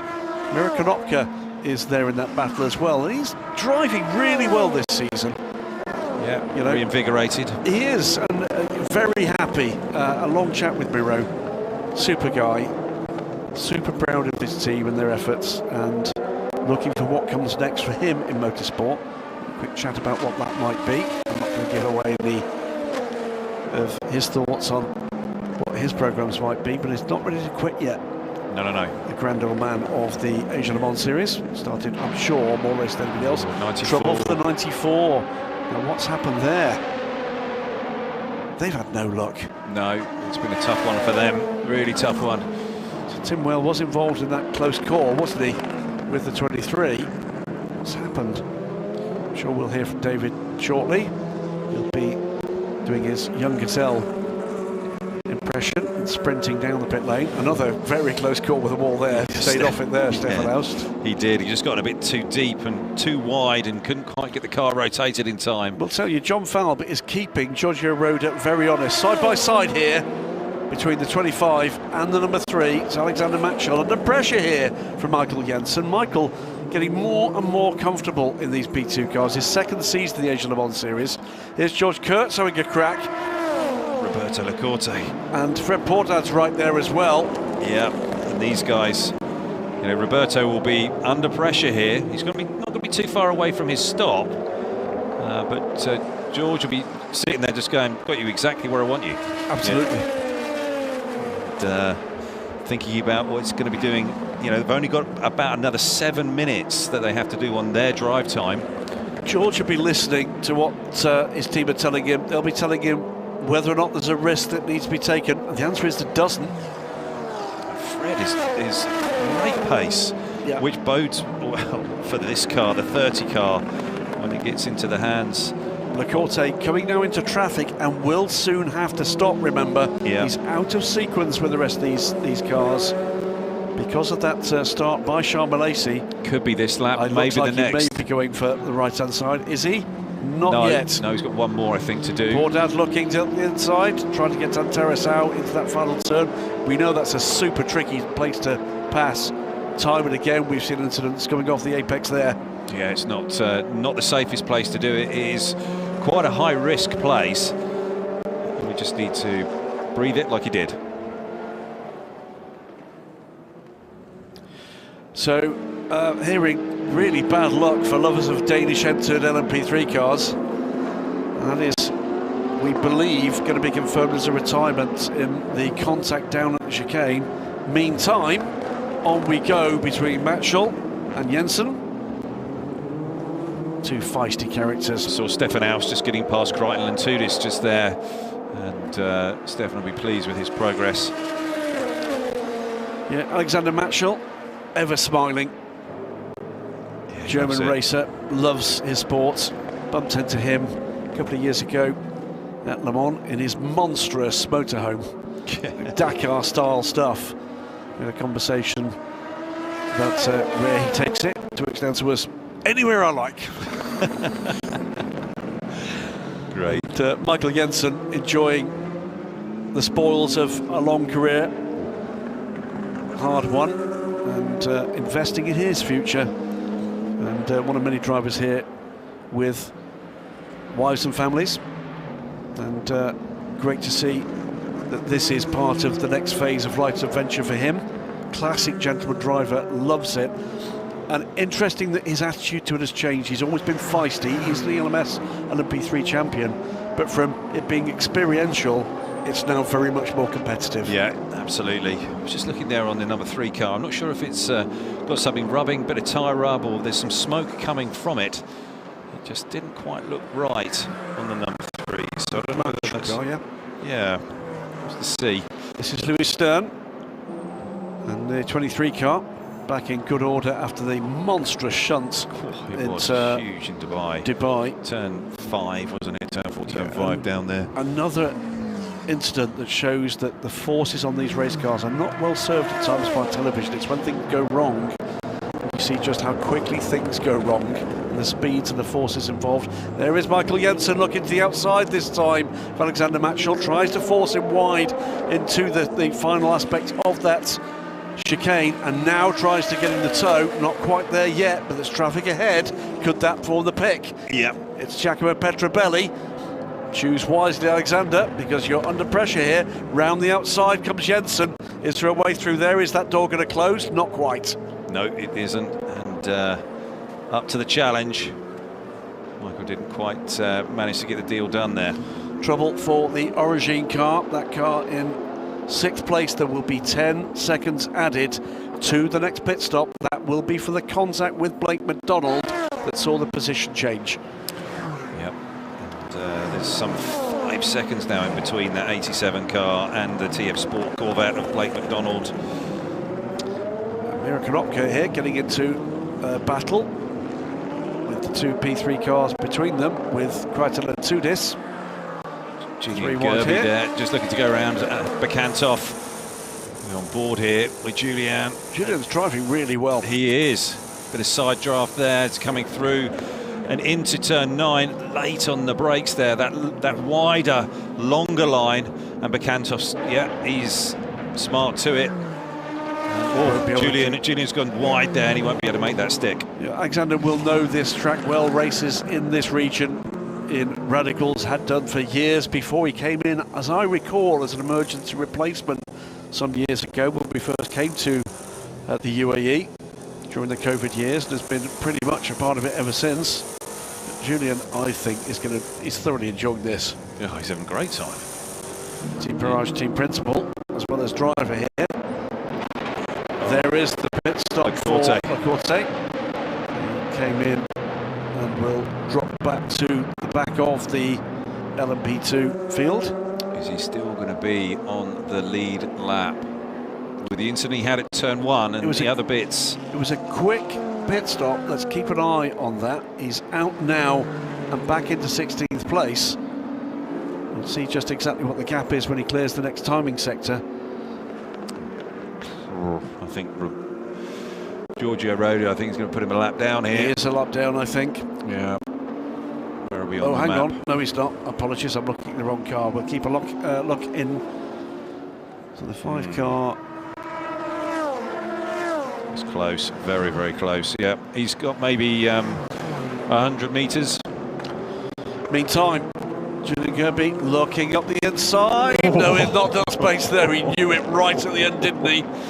It's like he had fade there on the brakes. Couldn't quite press the brake pedal hard enough. Oh dear, that was close. Great battles all around this racetrack, and it's been super racing so far. Clean as well. It has. Team Virage 14 seconds back from CLX Motorsport. It's been a magnificent start from Paul Langer. Trying to said in the drivers' briefing. They all seem to be behaving today. I did see Gwen Boursier putting boxing gloves on before he went in. Taking them off, actually. Still Julian Gerby trying to look for a way by this Interpol car, the 13 car, rebuilt here in the garage after damage suffered. You can see here from this Imagine expanding your business to London while setting up a family office in Singapore and investing in Dubai. With Standard Chartered, you can grow your wealth anywhere, right now. Now's your time for wealth. Come off the back of other cars, and it's one of the things, the challenges that you have to sort of deal with in endurance racing. And that's where at the pit stop you really hope your guys are like either giving you a tear off or they're cleaning that screen extremely well. Absolutely right. And that'll become even more important as the sun starts to go down and we get to run under the lights. Grit, sand, any kind of fluid that's put in the air, rubber, you name it. It is astonishing how filthy they can be. And I know there's a subgroup of endurance racing fans that do love a filthy race car. I will admit to being one of them. If you see the cars after a 24-hour race, they are absolutely caked in just about everything. Yeah. This is the 50 car coming to pit lane by the look of things. Through comes the 4, the 30. You're going to start seeing the GT pit stops here. George Kurtz is getting a warning flag for track limits. He's got to watch things, and that means that, of course, they were in contention with Roberto Lacorte earlier. What is the gap? It's 1 minute and 42 seconds. You're right. It's 3-4 seconds. He's got to be on it now, and Giorgio Roda, I'm sure, will be getting the message. Yep. Pace right now might be a good thing. 85 car looking to the inside, the outside that becomes the inside, the 23. Fred looking up the inside, Fred monstered it. Trying to get it done on George, and he just looks like he's reinvigorated since having that treatment to fix this bad back of his, and he's really putting George under big pressure here. He'll have got the message, I'm sure, from Roman Domani's crew. He can't afford the car you're attacking here, amongst them a championship, an automatic entry to Le Mans. We keep saying it, but I'll say it again one more time, one of the most valuable prizes in all sorts of way, emotionally and commercially for that matter. An automatic entry to the 24 Hours of Le Mans in June. Yeah, it's big, it's huge for all of these teams in P2 and in GT. Always was a massive international event, but in this era, bigger still. Steve Jans. Now, Steve Jans from the lead in GT, we're into the phase of GT pit stops, and just saw that was the 70 car, Daniel Schneider, on pit lane. Is that them taking Daniel out of the car? This is driver time done, isn't it? Yeah, it is. So, great run from the number 9 car, not headed in that first hour and 3 minutes. Yeah, they certainly would be hoping for a trouble-free run and a clean and straightforward race. It's not been their series so far, and Steve's done a great job here. Got the rest of the driver lineup to come through. Kreitl and Tudis also on pit lane. I'm sure that will be for a switch of drivers. 10 seconds. Yeah, in for the 87 car. They will leave it alone for 10 seconds before they go to work on the Origin car. Then we can get back to exactly what the task in hand is with the real-time differences that apply. Left and right there, the 29 coming on pit lane. Is that for one of their first stop? That should be their first stop, and we'll keep a note of who's burning those long stops in LMP3. Yeah, Alexander Matchel and Michael Jensen have been battling over this position for what it seems like the whole race. Well, while they're doing that, by the way, Giorgio Roda is seeing John Falb getting bigger and bigger in his mirrors at 3 seconds now. So he's made progress. An impressive run, hasn't it, by John? Yeah. And they'll be running to the end of this stint. We've got about another 15 minutes. So most probably another sort of 10-ish laps, 9 laps. Leader in from LMP3, and again another team with an impressive run from 17. What's going on here? Yeah. Dollies are ready. Is that just to reposition the car? I don't know, but can he start the car, or is there a problem there? That took a long time to get going. I want to see what the pit stop time was for that car. Yeah, maybe he was sitting there just waiting for the countdown on the watch. They usually have a countdown on the screen that you see in front. And that for Paul Langer was 1 minute and 42 seconds. Pretty much spot on, maybe a couple of seconds off. That was a long stop burned for the number 17 car. And we'll wait and see if anybody else does that. You see the big number there on the middle of the screen he's got on the steering wheel. That's 59 kilometers an hour. As you'll notice, the Ligier's right on drive. Yeah, and as he releases that pit lane speed limit, it just goes then back to gear position. So confirmed, by the way, both Victor Sports and Nielsen Racing have switched to their silver drivers. Jacob Abel in the 70 car, Jembola Bezi in the number 64 Nielsen Racing car. So beginning to get into a different phase of this race. Yeah, it's going to pick up in intensity here. This is still Roberto Lacorte aboard the 47, and he's going to have to go deeper. He is. Because of the timing of that pit stop. And he's under pressure. He's now a lap down. He is. It's John Fowle trying to get by, and he wants to get by because he's in pursuit of the car ahead.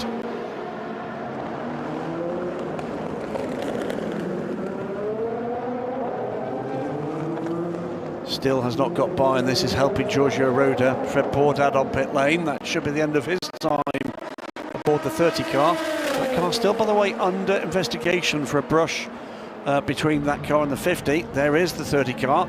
Yeah, we've still got about another 9 minutes of Roberto's drive time to come. And this should be James Allen, and that being the case, the afterburners will be lit, because what we've got used to with James Allen in this car is rapid progress. Yeah, he's been rapid in that car. That's a brilliant job in it. And Terrace Al, the latest driver to get a warning for abusing track limits, and Ajith Kumar ready to go after Julien Gerby's stint. Checking the rest of the numbers here for pit wide. stops. Oh, Steve Jans there having to use all the road and more. Is it Phil Fair still on board? No, I think it's switched. The 6 car, who's on board there? No, it's still Phil. He went very, very deep there, and Steve Jans just having to be smart, be mindful, got his teammate right up behind him. And he's actually just retaken that, I think, because the QMF by Getspeed car was timed last time around ahead of the 9. Yeah, it looked like Abdullah Al Khalifi was just trying to get things going and warmed up. All deep on the brakes there from Tony McIntosh in the 69. Trying to get past, I think he was trying to get past the Ferrari there, the 51 car. Around the outside, is he going to be able to get it done? Well, let's get back down to David Addison. He's hot foot down to RD Limited as Ajith Kumar gets aboard the 1, and he's catching up with Fred Pordad. One of the good stories of the weekend is that Fred Pordad is back in a car. Well, he's leapt out of it, and Fred not only was in a great stint, but by the look of you, you're fighting fit.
And he's going to have to go deeper. He is. Because of the timing of that pit stop, and he's under pressure.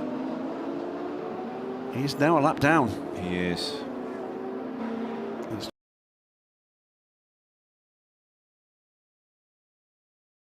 By Getspeed car was timed last time around ahead of the 9.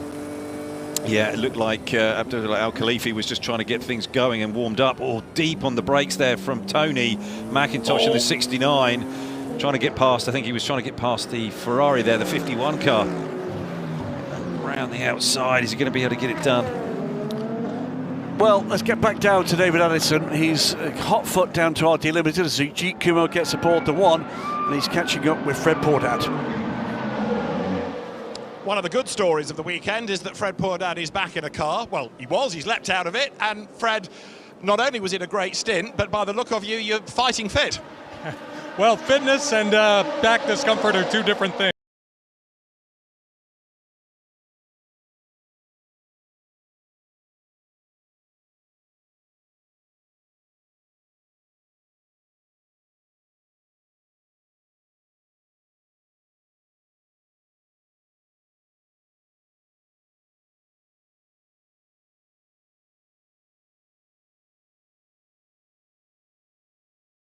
be James Allen, and that being the case, the afterburners will be lit, because what we've got used to with James Allen in this car is rapid progress. Yeah, he's been rapid in that car. That's a brilliant job in it. And Terrace-Al, the latest driver to get a warning for abusing track limits, and Ajith Kumar ready to go after Julien Gerby's stint. Checking the rest of the numbers here for three pit wide. stops. Oh, Steve Jans there having to use all the road and more. Is it Phil Fair still aboard? No, I think it's switched. Yeah, exactly. Car 30 is going to have 10 seconds added to the next pit stop. It's a good run from Fred Pordam, but it did include, we haven't seen it, but a brush with the 50 car at turn 3. We saw Greg Bennett turned around and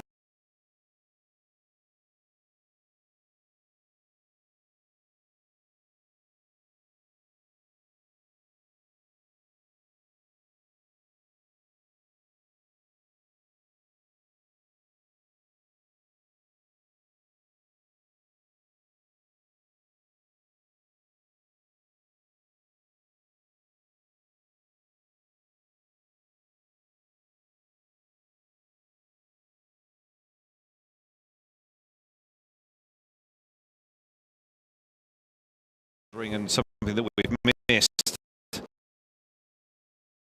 there is the Danish colours on the side of his helmet. Yeah, Don't mess with the Danes. Yeah, this thing would start to go that little bit faster now. Getting new boots, new Michelins going on. And this crowd strike racing by APR. The one here today. Gets the hammer down.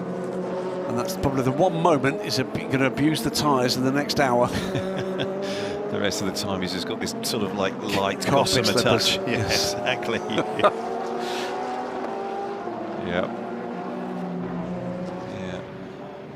So, looking inside the Aston Martin garage now, we have Johnny Adam on camera, and he might be a little concerned why the Mercuria Cost Blackthorn Aston Martin's been dropping back, and lost maybe a second or so to Tony McIntosh. It has the car that's a bit bigger trouble though on pit lane. I was looking for a explanation as to why that car had been on the pit lane for 4 minutes. Been hearing that, and we've got the 25 car on pit lane now. This is Michael Jensen. The United Autosports McLaren, a stuck wheel in the last pit stop we're hearing, and that cost it, what is that, 3 minutes? It's going to take it out of contention, isn't it? That is rotten luck for them. Really They've is. dropped a lap because of that. It's going to be hard to get back. 25 again, going for new tyres. And it's the car just wouldn't come up on the jacks there. That left front. Yeah, out of the car. We can see that Enzo Trulli, is it? It is Enzo Trulli, the Italian colours, italicized Italian colours on the side of his helmet.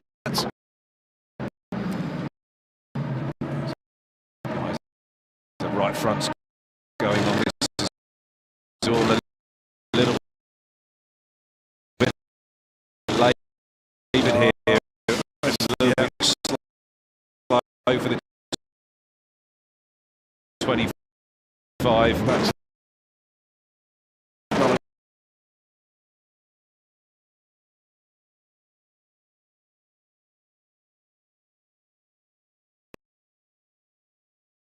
where the last of this is Jan Lachey under pressure from 64 car. Yes, indeed, and that position changes.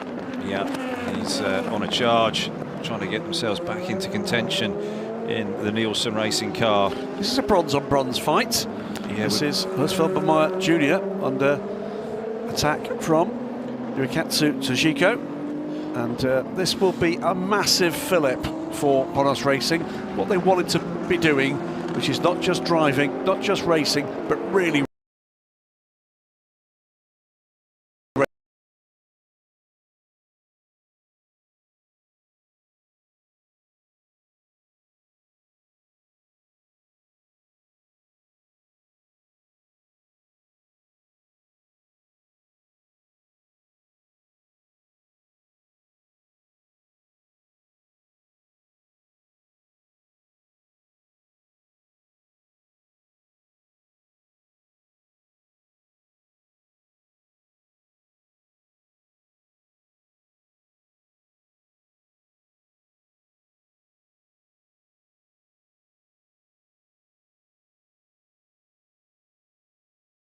Trying to make good his escape. He's done nicely, actually, and he's got up the inside there.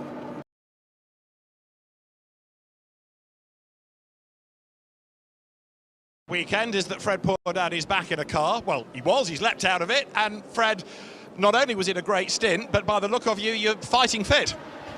Well, fitness and back discomfort are two different things. So yes, my fitness is okay, but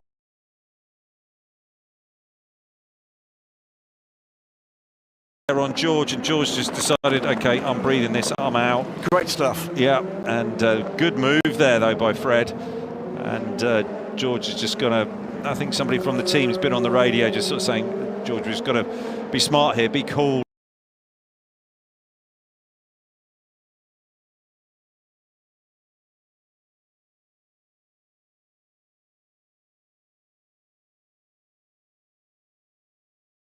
Come through. Chrysler Tudis also on pit lane. I'm sure that will be for a switch of drivers. 10 seconds. Yeah, in for the 87 car. They will leave it alone for 10 seconds before they go to work on the Origin car. Then we can get back to exactly what the task in hand is with the real-time differences that apply. Left and right there, the 29 coming on pit lane. Is that for one of their first stops? That should be their first stop, and we'll keep a note of who's burning those long stops in LMP3. There, recognised that he wasn't going to get the deal done. He's trying to check up, locks the rears. Let's see it again in close contention with a group of cars. Gaps closing. I think there might have been a tag with the back of the 54 car there as well. Yeah, it was a 51, was it? I think there might have been a 54. Was it? But, okay. But got into it. That won't be helping his progress, will it? There is no damage I can see to the front of the car. No. But it's time and confidence. 71, just side-by-side contact there.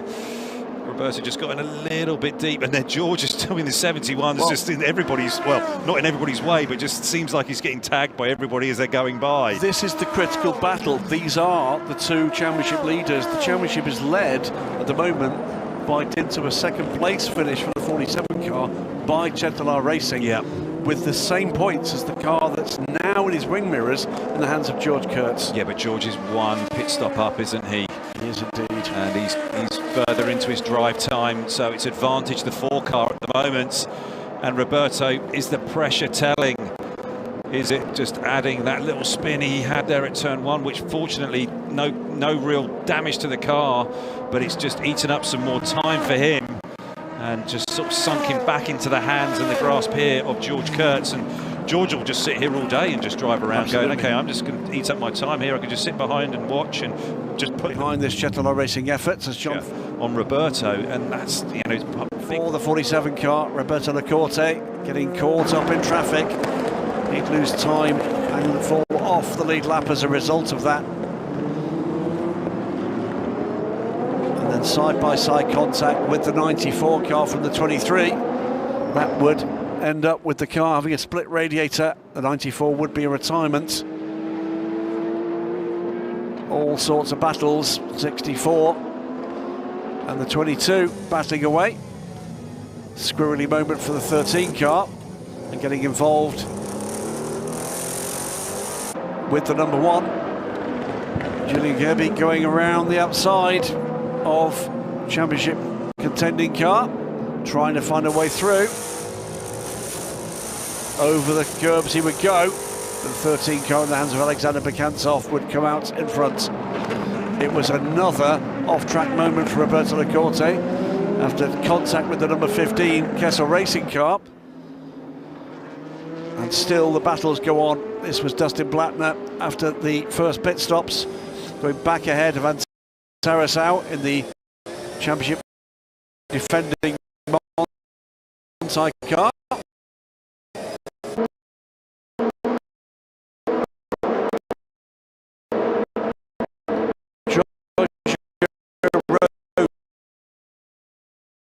Leads the way deep into the second hour. So there is, did not get to Georgia Road. Great run so far from Stefan Aust from Team Virage, the 23 from 20 WRT car right there as well. Great racing up and down the order, and Ollie Gavin full green so far. It has been full green, and we're still waiting for Giorgio Roda. Oh, I think he's now on pit road. The number 5 will finally be coming down, and I think this will be very close. Yes, it will be him out of the car now. And so he's done a fine job in the number 5 United. Really faultless. Griffin Peebles is actually doing a brilliant job in the number 3. And I think there's plenty of with all that going on, let's get back down to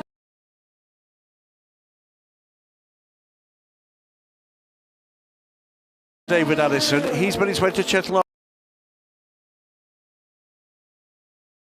Roberto Lacorte, it's been a tough to manage the position. Back down to David Addison. He's made his way to Chetlar Racing, and Roberto Lacorte looking hot and bothered.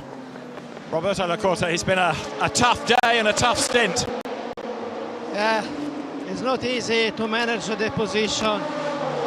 From our side, we have to push to the limit, to try to do our best to come back in the race, because we have to do something different compared to the other, but the situation is not for our side, but with us, because without caution, without a situation that can change the track position is definitely difficult.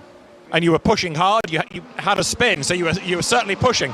Yeah, it's only the thing that we have to do, push. And now Charles and then Antonio will have to do the same. Just go flat out. What? Antonio later, and now Charles. They just go flat out. That's all you can do. Yeah. All in. The only one strategy now is all in. Thank you. Well, it's good news for us watching, without a shadow of a doubt. In and out, by the way, the lead car, the number 5 car, now in the hands of Gregoire Saucy, and he's just 2 seconds ahead of Griffin Peebles through the next timing beam. So now we get a battle for the lead, and it's a very different battle, because all of a sudden it is the number 3 car with the RD Limited car right behind Griffin Peebles. So Saucy, Peebles, Allen, right there, separated by 4 seconds between the 3 of them. And I think Charles Malacy's just up the road here. I think it's Charles Malacy's just there going out the shot, coming out of 7, and there's Gregoire Saucy chasing him down, so he's trying to keep himself on that same lap. Well, he's back on the lead lap because of a shorter pit stop for the Chetlar Racing car. Yeah, I think they're still desperate for this virtual safety car period. What's happened here? This is the 59 car. Is it the 44 that's involved? Here takes out the marker board from Jan Erlache. Look to try to get around the outside of. Is it still Francois Aeriau in that car? It is in the 92 car. Yeah, just looking to use the racetrack, all of it, and a bit more.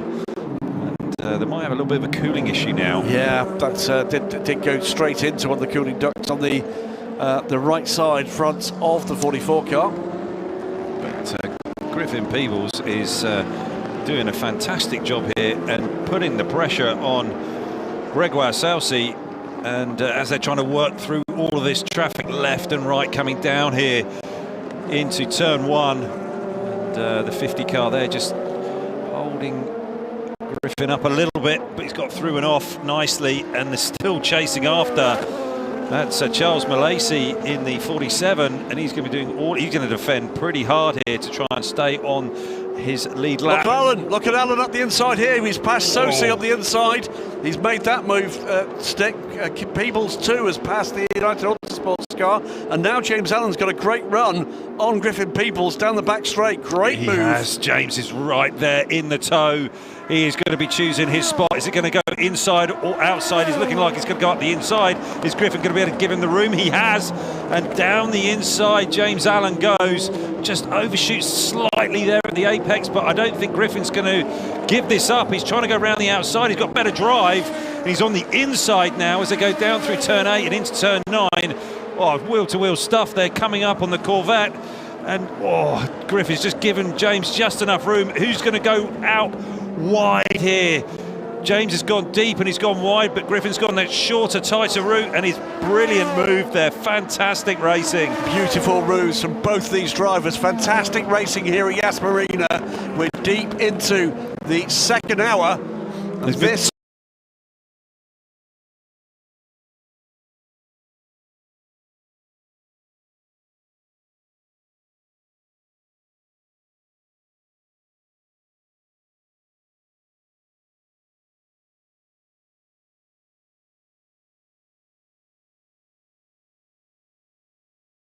up to 11, I think. Absolutely, this is the lead battle.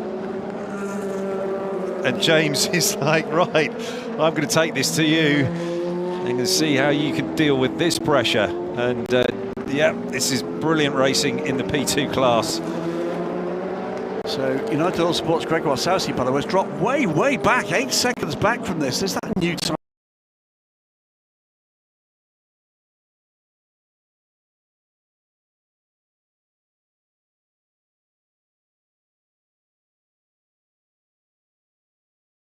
Issue? Has he got a problem? I don't know, but there is a problem there. I'm not sure. This is maybe the issue here. This is the move from first. He was already in trouble here, the United car. There's got something's going on there. It's just not right.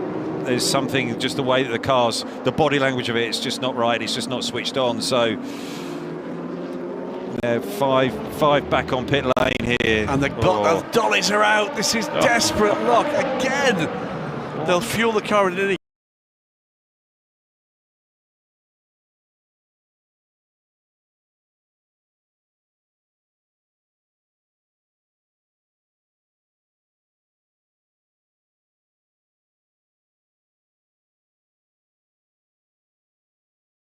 Case, but that car is going into the garage.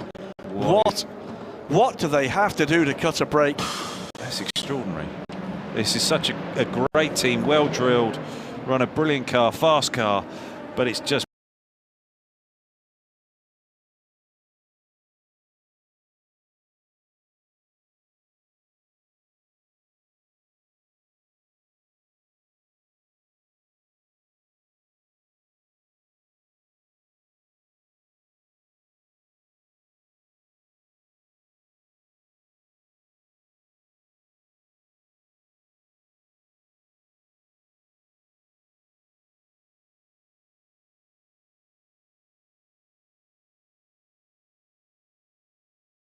been one thing after another. Staggering stuff in the sister car, by the way. Ben Hanley, fastest lap of the race, 1:41.793. As he makes his way through, that'll be 8th position.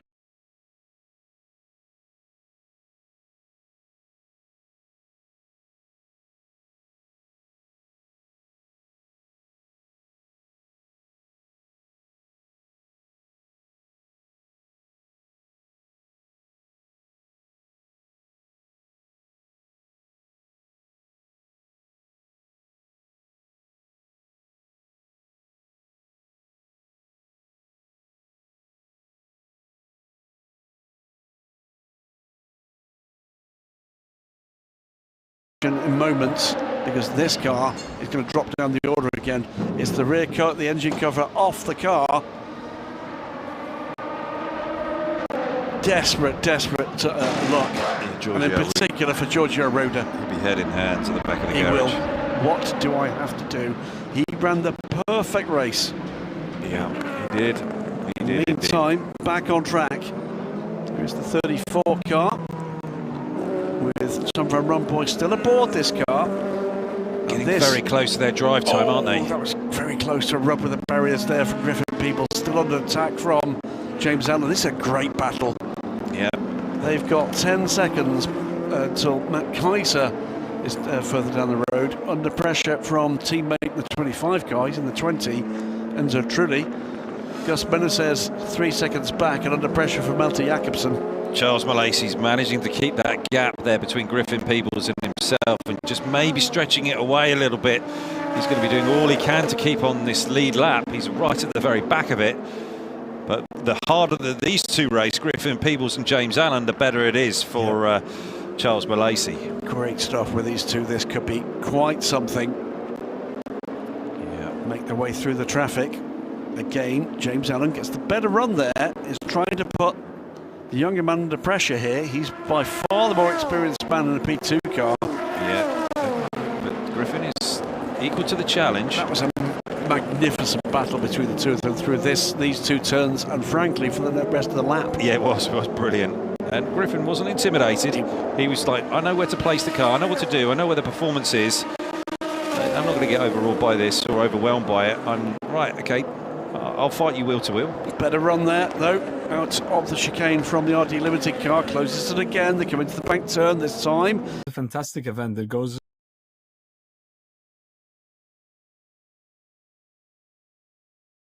It's basically teams made of simply students from universities build their car from scratch.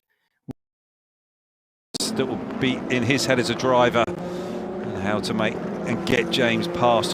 But it was an all UAE championship during the COVID years. It was, and is this going to be an opportunity here for James? He's going to go. I think he might. He's got pinched off there. Wow.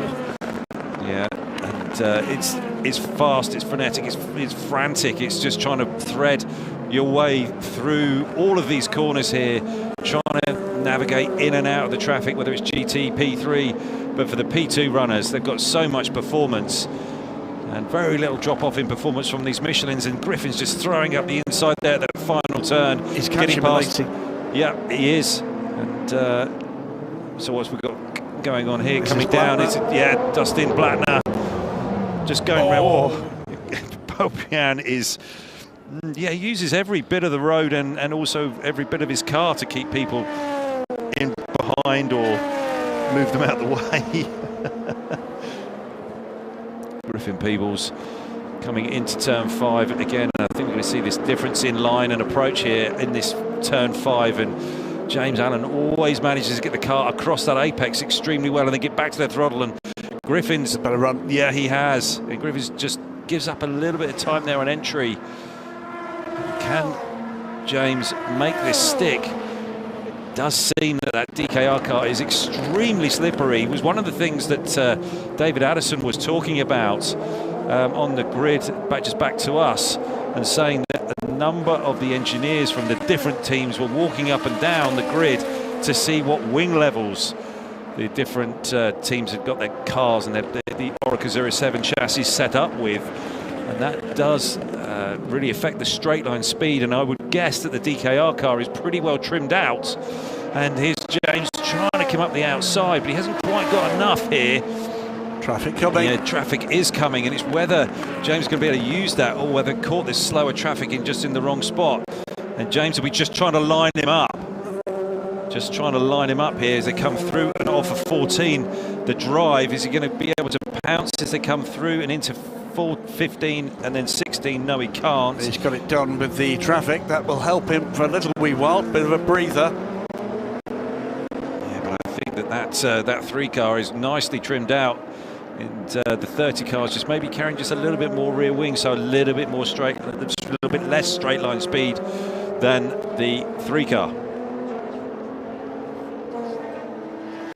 As we go through this section of the racetrack, though, that extra bit of downforce that the 30 is going to be carrying, I think, is really going to be helping it. And just also looking after its tyres for that little bit longer. Just looking ahead, by the way, the 47 car, Hansa Charles Malacy, they are catching that car.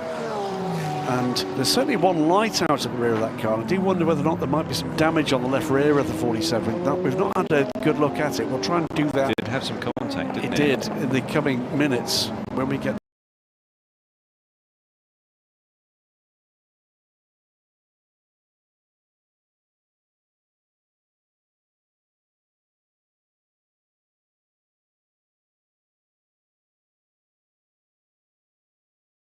opportunity. There's so much else upon the camera at the moment. Yeah, and a lot of these bronze runners here in GT, they've now done their drive time, so they could pit now.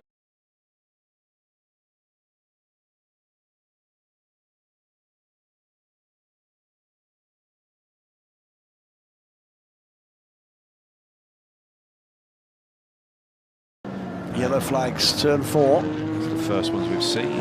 Turn 4 is usually, it's fast. And yellow flags removed at turn 4. Giacomo Petrobelli looking to come up the inside. Can't quite get it done on Tom van Rumpoy.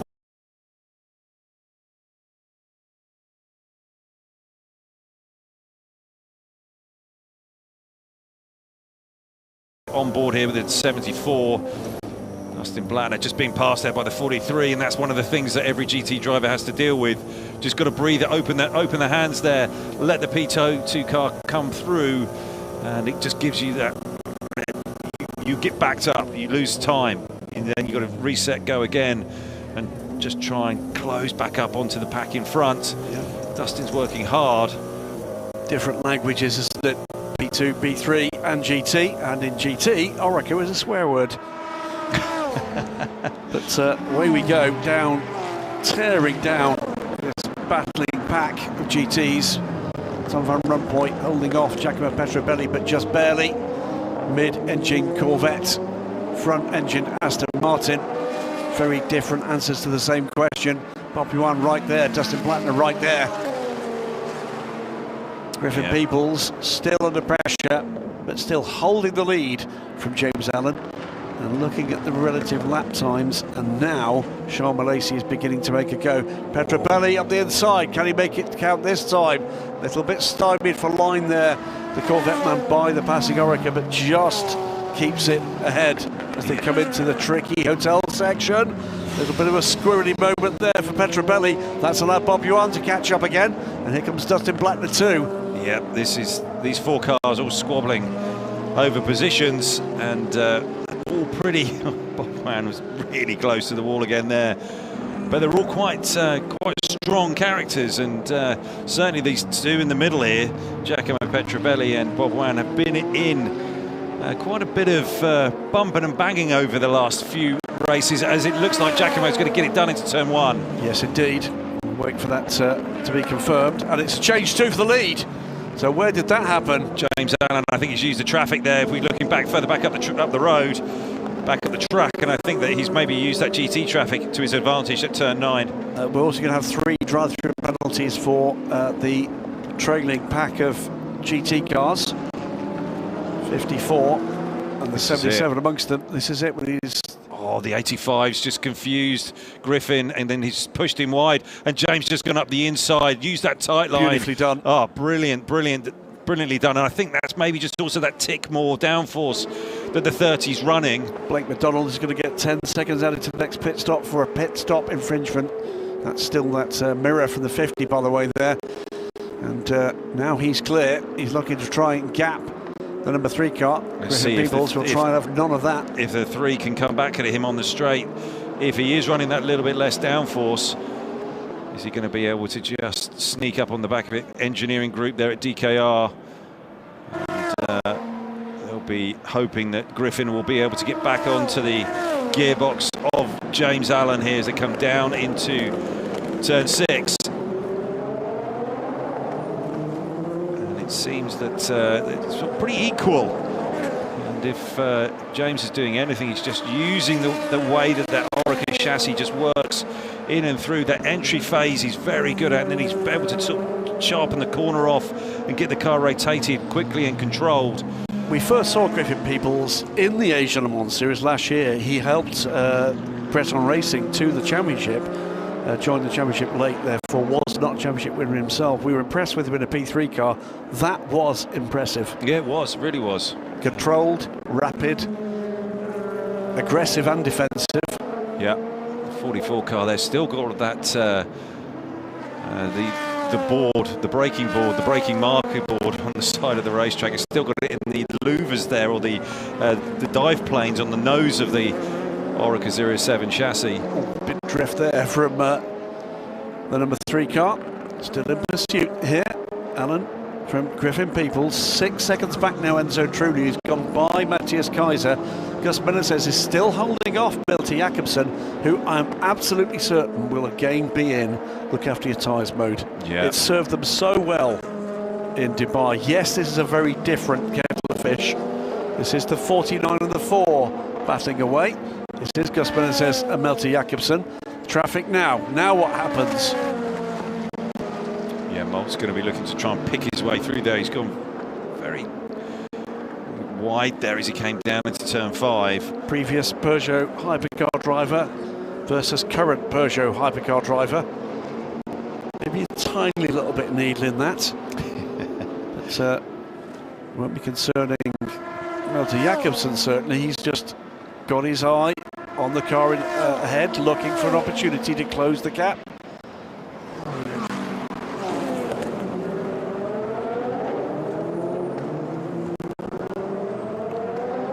We're just hearing that the... Luis, since you're the business guy, just tell us, what is this race and this team, and why is it so important at the University of Michigan? Oh, this race is a fantastic event that goes, it's basically teams made up of simply students from universities build their car from scratch. We start with basically nothing, both in financial terms and that depends on when the full course yellow comes out and what your speed is at that point. But it's a relatively fair way of doing it. It's looking for a gap in the traffic that is that you're able to get a marshal to that piece. Yeah, that is a P3 number, isn't it? I think that's 13.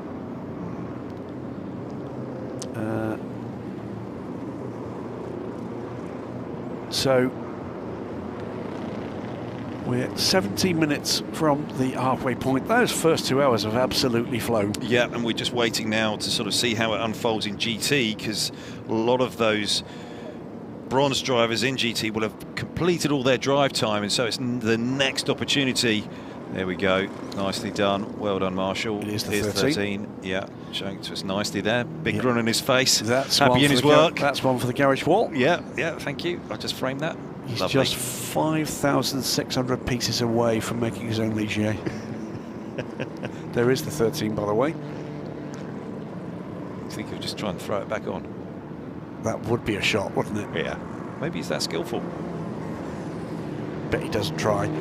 So I don't think it's going to be long before we're back. There may well be another couple of bits and pieces that Graham Boursier would like our valiant marshals to attend to. So Yeah. we'll wait for him to make those decisions. So much at this point, you're just waiting on that radio call. You're trying to not ask the team anything. You're just waiting for the team to come back to tell you, okay, back to green. Look at the gap, by the way. Charles Milesi still on the lead lap at the moment, but with James Allen right behind him. Yeah.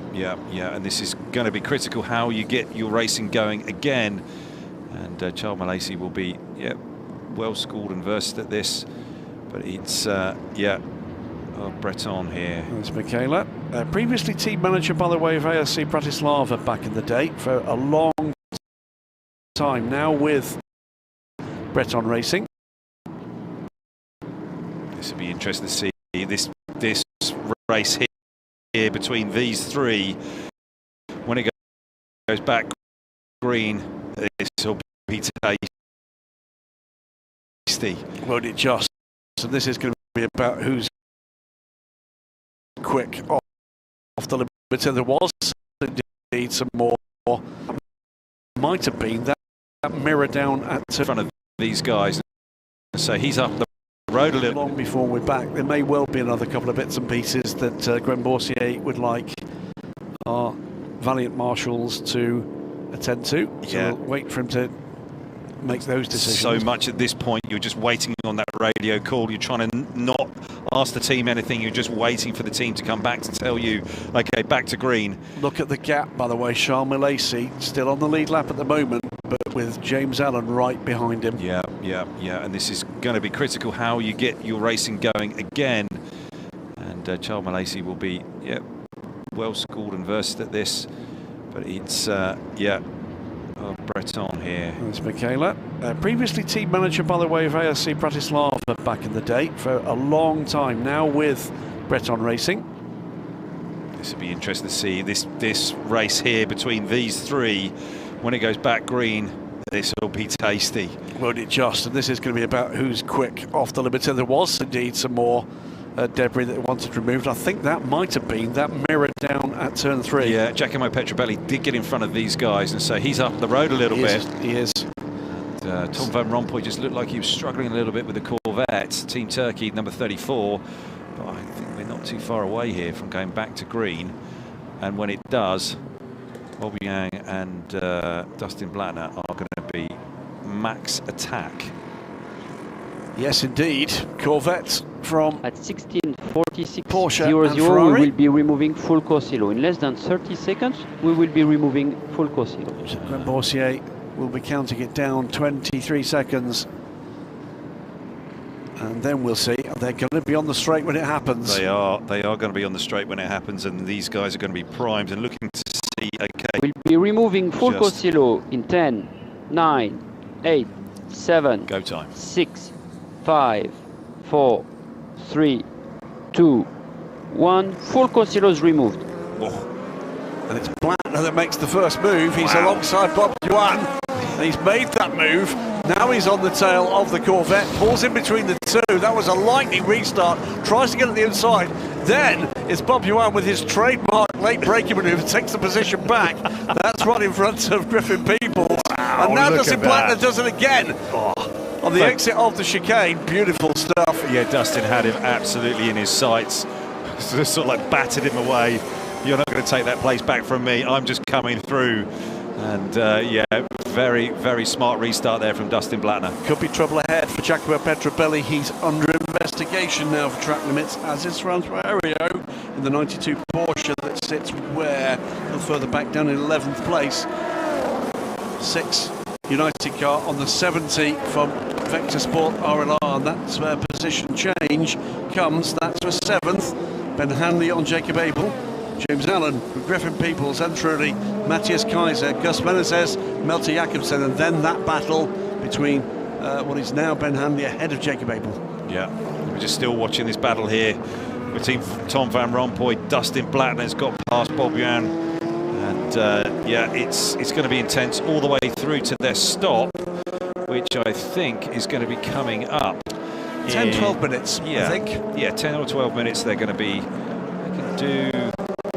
Excuse me 1 second while I look here. Another 10 laps, I think. Yep, as we got, as you do that, Matt Kaiser just leapfrogging this group. And if we look in the background, should see the next group coming through, and it is going to be high-class racing with Gus Menezes, who on the restart just pulled away a little from Melter Jakobsen. Ben Hanley is a chunk of time behind, though, 23 seconds. That's the big gap in that lead group. Yeah. 87 on board here. You'll be able to see just below the windscreen there's that rear view camera, an indication of cars coming up behind, and that P2 car going past Bob Yuan as they came down into turn 6. That's what these GT drivers are relying on, and to help give them information. As Bob is in deep once again there, coming into turn 7. Oh, that's hard on the number 1 car. That was the 8. It's the 8. Yeah. So that is Roman Wozniak still at the wheel. Into Europol's Alex Bekantsov on pit lane from the lead. That's the that was the bit of bodywork that we're missing. Yes, indeed. Yeah. Front suspension there, the springs and the dampers. I think a replacement for that. Because that will be giving them a disadvantage. That's be quite a draggy part of the race car. I'm not clear on what the regulations say about that panel, because that's where the number is. Yeah. Oh, it looks like they've got a replacement coming for that car. They've been on the phone to what panels are us. Maybe they've rung up the guy who was down at turn 6 and said, "Can we have it back?" There you go, and that's going to be fitted with one of the that's the mounting point broken. It looks like it's being fitted. It's been ripped off because the mounts are still there. Yeah, they are. And I'm not sure that's going to work. That tape is not going to hold that. Yeah. And, this could be trouble ahead for this car, you know. It could well be. And they're going to give it a go, but I think that's going to be... If that lasts a lap, I'll be surprised. Yeah, same. It's because it's just the aerodynamic forces on that nose. Aero, these things go quick, 270 to 60 miles an hour. Drive-through penalties for cars 56. That is Giacomo Petrobelli from 5th place in the Acura Blackthorn Aston Martin, front of that shot, and the 92. That is the Monti car. That is track limits for both. Oh, that's so tough on that Aston Martin, the Acura Blackthorn car. They'll be frustrated by that. In pit lane from 9th position.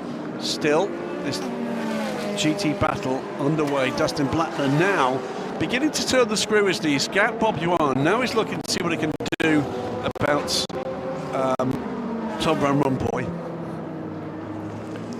Yep, and Dustin will be looking to size him up. I think Tom's battling a little bit here with his Corvette. He's just trying to keep it underneath him.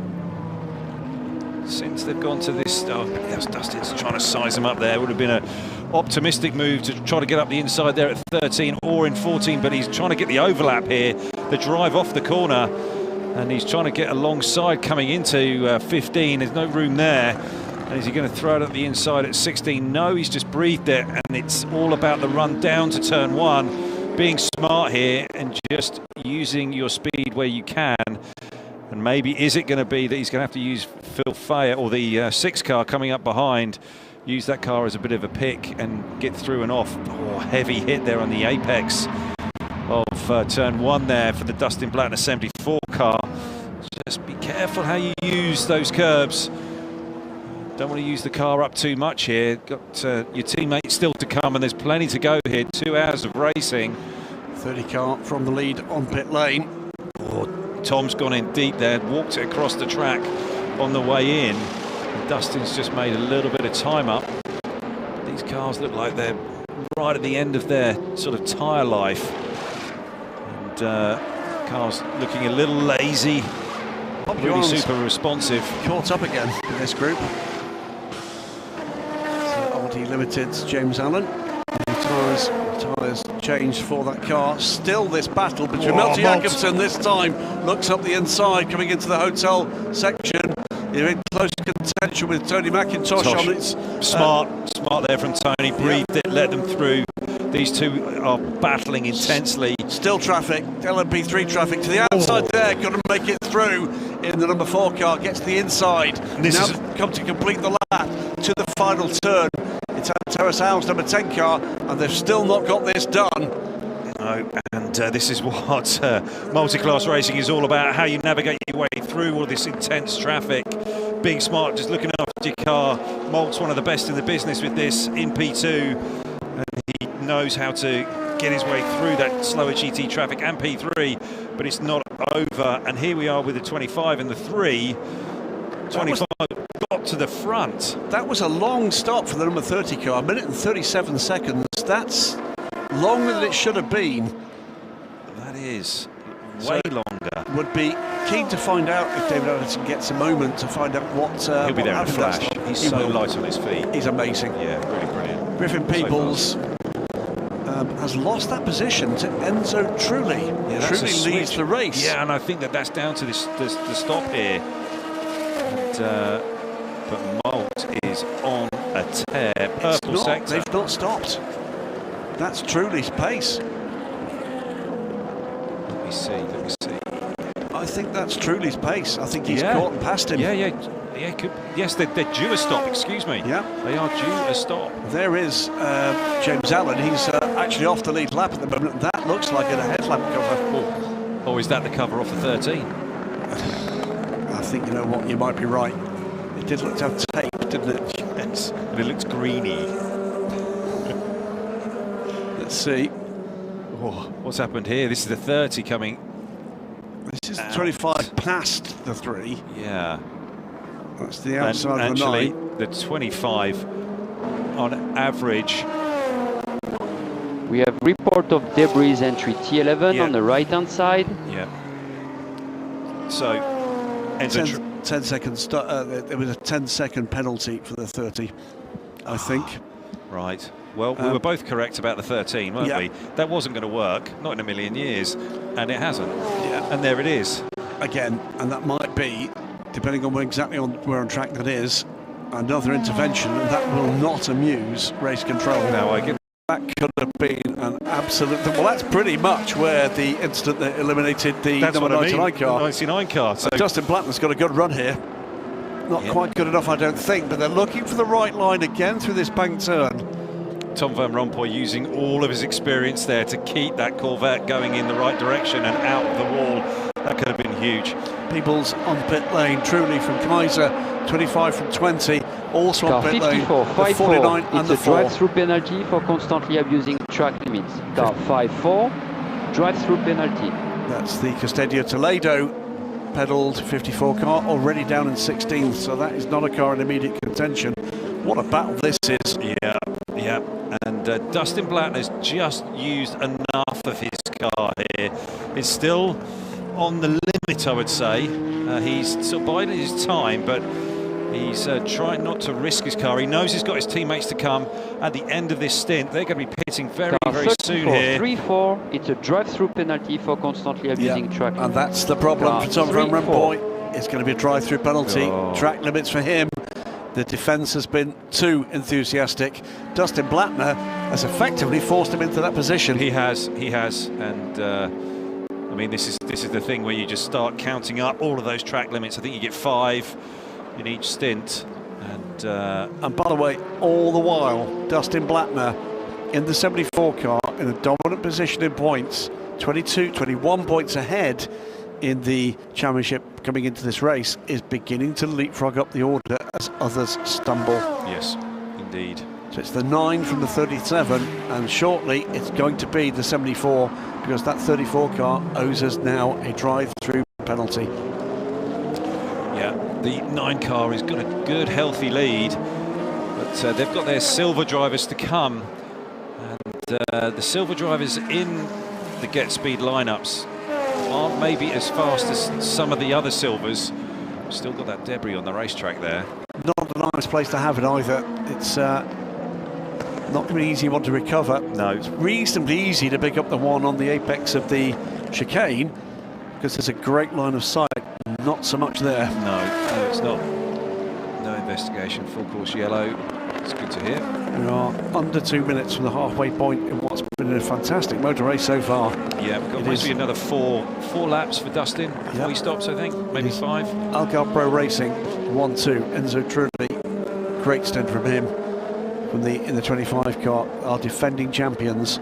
Ahead of the 20 car, Matthias Kaiser. He's had a good stint as well. Ben Hanley in the number 6 car. In comes Dustin Blattman now, as does Tom Van Rompuy.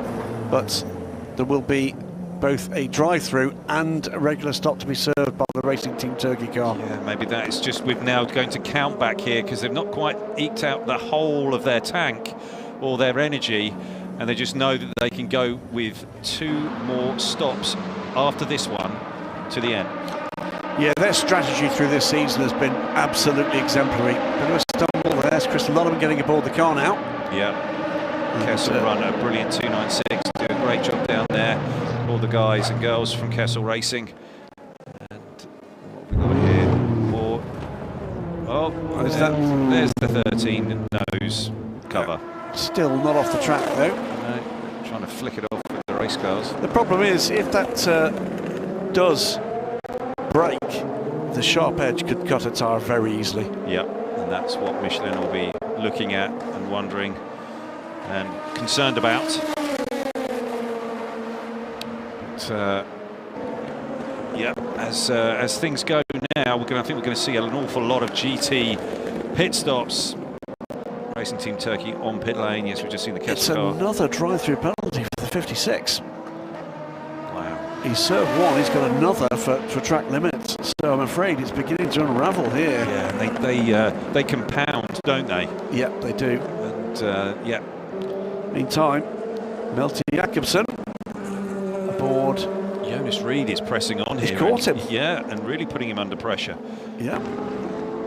Enzo Trulli on pit lane, so too is Ben Hanley and Kei Cozzolino in the Bonos Racing car. Matthias Kaiser, our latest leader, head of the 43 for Inter Europol. Those two cars, though, will owe us a stop, as does the Horst Felix Fairbright car. Malt's just come out the pits. Right. That's how this has ended up like this. And Kei Cozzolino, no, hang on a second, the 22 car is due a stop next lap.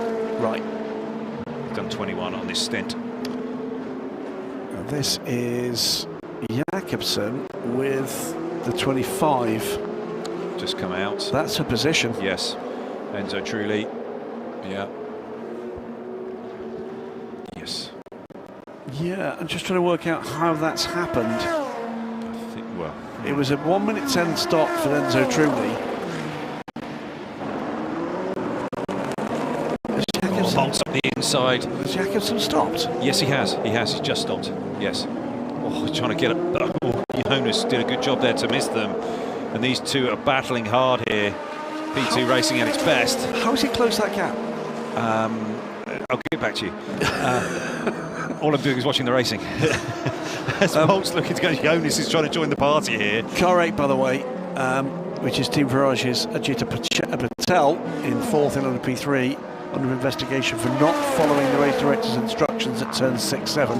That will have been an off-track moment, and the method of rejoining at the exit of the chicane can't shortcut it. Yeah, Enzo's just trying to edge away from Molt, and Molt's just looking to have another run at him. I think Jonas is in this lap for his stop in the 22 car. Peugeot Garg in from second. Really close there with the Corvette as they came into turn 15. The Corvette just gave him the room, and I think who's on board the 34 now, Sally Yolok, just gave him enough room. Steve Janssen from the lead in GT, which puts the Qatari Kurud car back ahead, still with Abdullah Ali Al-Khalifi at the wheel of that car, as the latest pit stoppers cycle back down through the order. Big shuffle here in the order. 20 cars, yeah, Matthias Kaiser, he's gone to the front, but he's owing a stop. Gustavo Menez he's due he's had a stop. He's about 3 laps into his. So I think we are, as things run here, this is kind of the order, the top 4 or 5. Enzo Trulli's lost some time somewhere. I mean, Gus Benitez is ahead of Malte Jakobsen. That's right, because he was 4 seconds quicker on pit lane. Those two were nose to tail, but Trulli was seconds up the road. Yeah, and he's had a slightly longer stop. It's not massively longer than Malte Jakobsen. I think he may have been off the road at some point. I'm sure we'll hear if that's the case. But it is Matthias Kaiser, still owes us a pit stop. Yep, he He's is doing good fuel this mileage. lap, I think.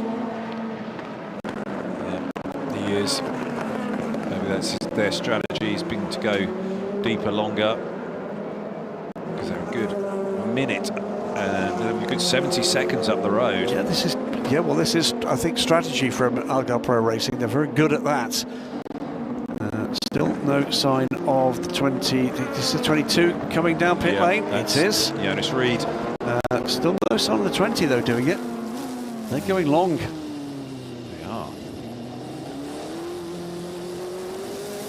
Well, all sorts of storylines. Let's find what's going on at Manthai. That's because we've got David Addison with Antares, our defending champion. And I think we may have made history today because Antares is not smiling, and you're always smiling, but you look disappointed after that stint. Yeah, it was a very messy stint. I think it was going kind of well until after my fuel stop, I started coming into some of the back markers, and track limits are track limits, whether you incur them through your own mistake or whether it's because you're following other people driving erratically. Unfortunately, I copped ourselves some penalties, and in this level of racing, you make a mistake, you cop a penalty, you're game over. Exactly what made life very difficult for us, given my mistakes. Normally, there is a high chance of a safety car, VSC or a safety car that packs everything up. so far we've seen green running. Recall this time last year, the races barely lasted 2 laps before going red flag. I think this is actually quite a change. Testament to the GT grid, but realistically, I've had some awful running behind the back markets and on P3. I really would urge everyone to be thinking on behalf of other drivers. If you're a back market in P3, get out of the way, man. You're ruining other people's race.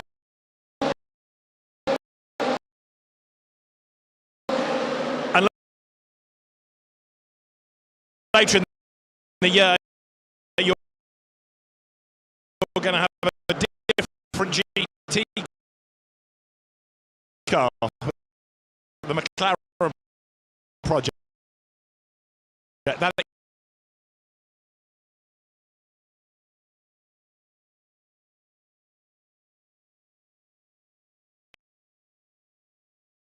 aboard a McLaren 720S Evo. That's good news. His character is always a delight across the paddock. But, again, that's what we call him, a gentleman driver, because what a gentleman he was being, owning absolutely. it really. Yeah. This though is a cracking battle. Matt Kaiser caught again by Enzo Trulli. Yeah, he is under big pressure here, and I think Matthias is. Oh, he's actually going to.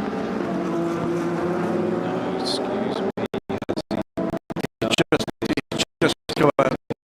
Just come out. Yes. Yeah. Absolutely. So we've got Gus Bennett leads the race now for high class racing the 49, an hour and 52 minutes to go. 3 seconds ahead of this. So it's going to be again an APR train. Repeats itself over the next few minutes. Comes to 20, 25 in the car. Parker Thompson now trying to close the gap on Anthony Bartone. Leads gone. It's in pit lane now. Of course, because it was leading the race. That's a late pit stop for the QMMF car. Yeah, and therefore, good fuel mileage for that car too. Yeah, interesting to sort of see how this goes for the 9 and the 69. I think that Parker Thompson is going to catch Anthony Bartone. Enzo switch there.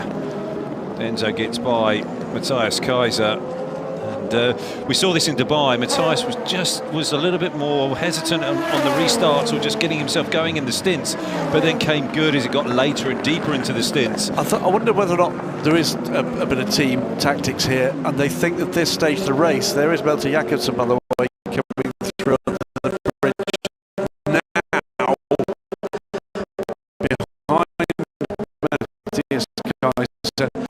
The game here is catch Gus Menezes, and I wonder if they think at the moment with the car he's got underneath him that Enzo Trulli's got a better opportunity to do that. Absolutely, and are we seeing a similar sort of strategy and tactic also in just taking care of things and taking care of those tyres so that he can hand them over to Louis Delatraz. Yeah, and behind, by the way, this is Ben Hanley under pressure now from the RD Limited car. James Allen, United number 6 car, with a strong run here. Rotten luck for the number 5, which is still in the garage, and that's done in terms of a competitive proposition. What a shame.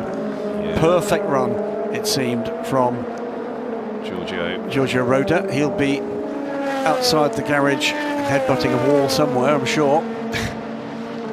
Poor guy, he's put your helmet on first, Giorgio. Terrible luck. Unbelievable luck. Yeah, really rough. But yeah, and I wonder what happened with the RD Limited stop. Why was it so? I think we were hearing from David Addington. He'll confirm in my ear if he hears the commentary note that there was a 10-second penalty for that car. So that's why that was a longer stop and dropped it back. It was the contact with the GT car from Fred Pordad, confirmed by David. Thank you for that. But still back into a strong run again for James Allen. McGidley gets a warning for abusing track limits, car 15. That car is down in 13th place and now in the hands of Dylan Medler. And just seeing in the GT battle, number 9, Get Speed, Anthony Bartone on board, and Parker Thompson in the 69. There, here we are, nose to tail. Parker, I think, has got himself set his sights well and truly on the back of that number 9 car. And the 37 is just a little bit further back. Yeah, it's the longer stop for the 37 car. So great run from the bronze driver. And now we move on to Ghanim Salah Ahmadid, the silver-ranked Qatari driver, who drops actually behind Augusta Farfus as well. Yeah, he has. And it's interesting that WRT have set up with Augustus being in that 28 car now. Yeah. And then it will be the silver driver to close it out. Yeah, I guess they'll be pleased not to be in contention with a Corvette. He sold quite enough charity T-shirts over the last couple of years. Whoa. And there's the Manti car trying to get itself back on the unlap itself. Yes, indeed. This is Klaus Bachler, isn't it? Yeah, he is. And he's sort of getting in the middle of this scrap, and Parker Thompson will be like, go away. Yeah. I want to fight the 9 car. I'm busy. Yeah. You can do your own thing. Go away, but you can see him in the rearview camera right there. Yes, indeed. The big green chevron over the top of it. Look here. Yeah, I'm right here, waving. You can see him waving. But you'll also see, if we stay on this shot, if there's any other P2 cars coming up behind, those cars will appear in that rear view camera, and then arrows and chevrons will appear, and then give you the indication of which side they've gone. This could be an interesting moment, by the way. We're going to keep with this shots, I'm sure, but just to let you know. There we go. There's the Settler car going round the outside of him, and Parker's looking for a way. He's going left and right, and he's trying to pile the pressure on Anthony Bartone coming into turn 12 here.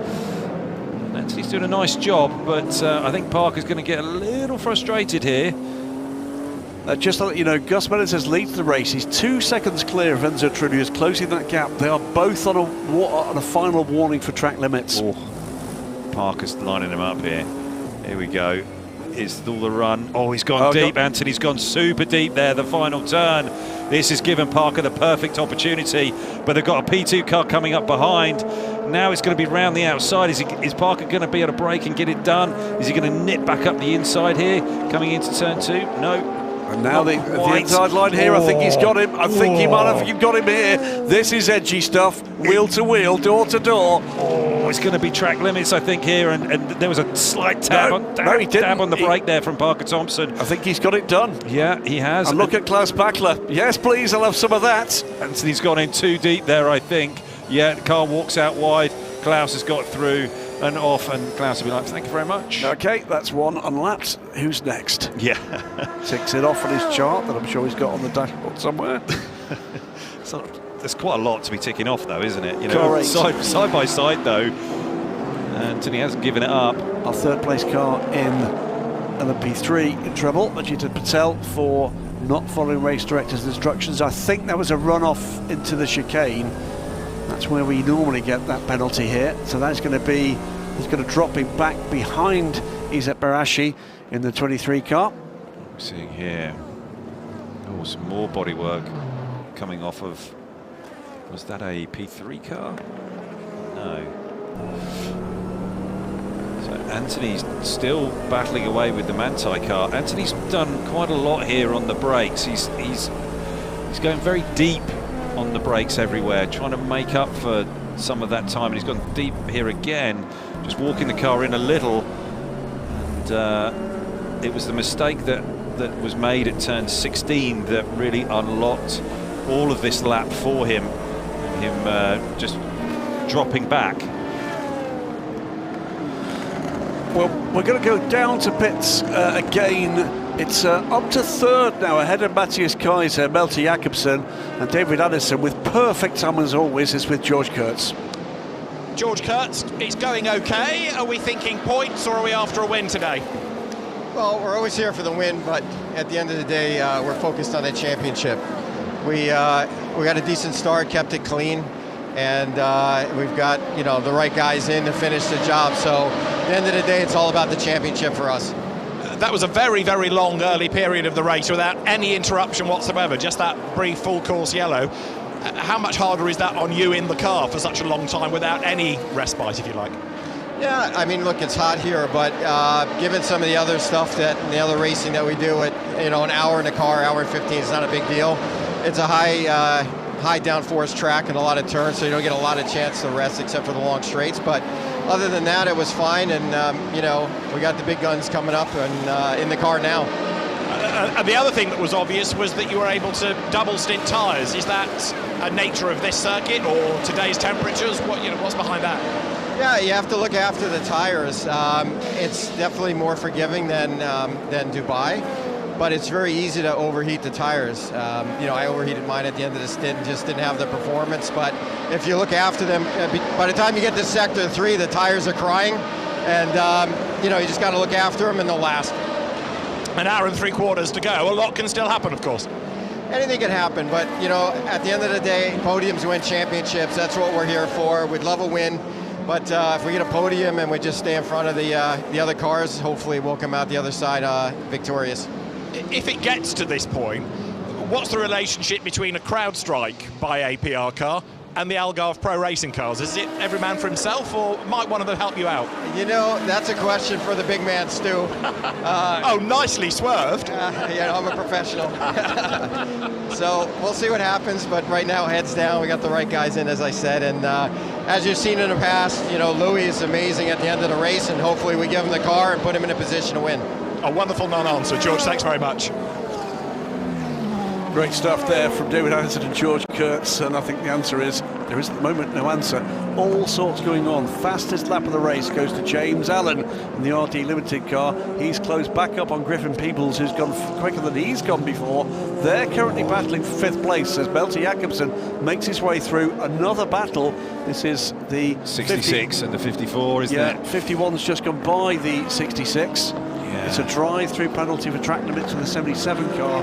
They're in a wretched day. Van Eindhoven in the Proton competition car down in 14th place.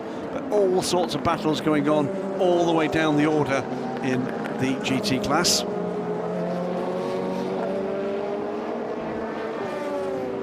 So, hour and 40 minutes to go, 100 minutes left of the 4 hours. Let's look back at the first 2 hours of this race. Bright sunshine and very warm temperatures as the hammer went down. The start of the first of 2 4-hour races at Yas Marina Circuit in Abu Dhabi. Big lock-up from Crichton and Tudis, but it was a clean start in all 3 classes. It's not to say it wasn't close. There was some body rub and there was some wheel-to-wheel stuff in all 3 classes, but the race would stay green.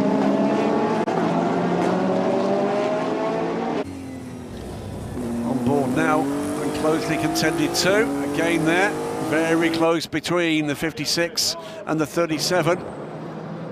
Julian Gerby in the early parts of the race in the number 1 Team Virage car was on the move, but it was about Sharma Lacey trying to get to the front of the race. Forced to start from the back of the LMP2 grid. Desperate to get Roberto Lacorte into the car as quickly as possible and as good a position as possible. Phil Freya too deep on the braking into the chicane.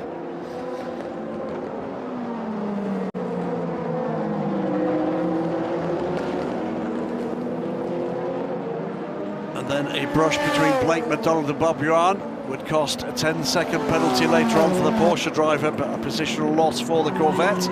Roberto Lacorte would spin under pressure into turn 1. That would be costly. Battle between Proton and Nielsen, and then there would be a brush on the exit of the chicane between the 23 and the 94. That would hold the radiator and be the end of the race for the high-class racing Ligier. Still, Julien Gerby not done with his stint, would run to the outside of the number 13 car, and that outside line looks like it might work, but Alexander Vakantov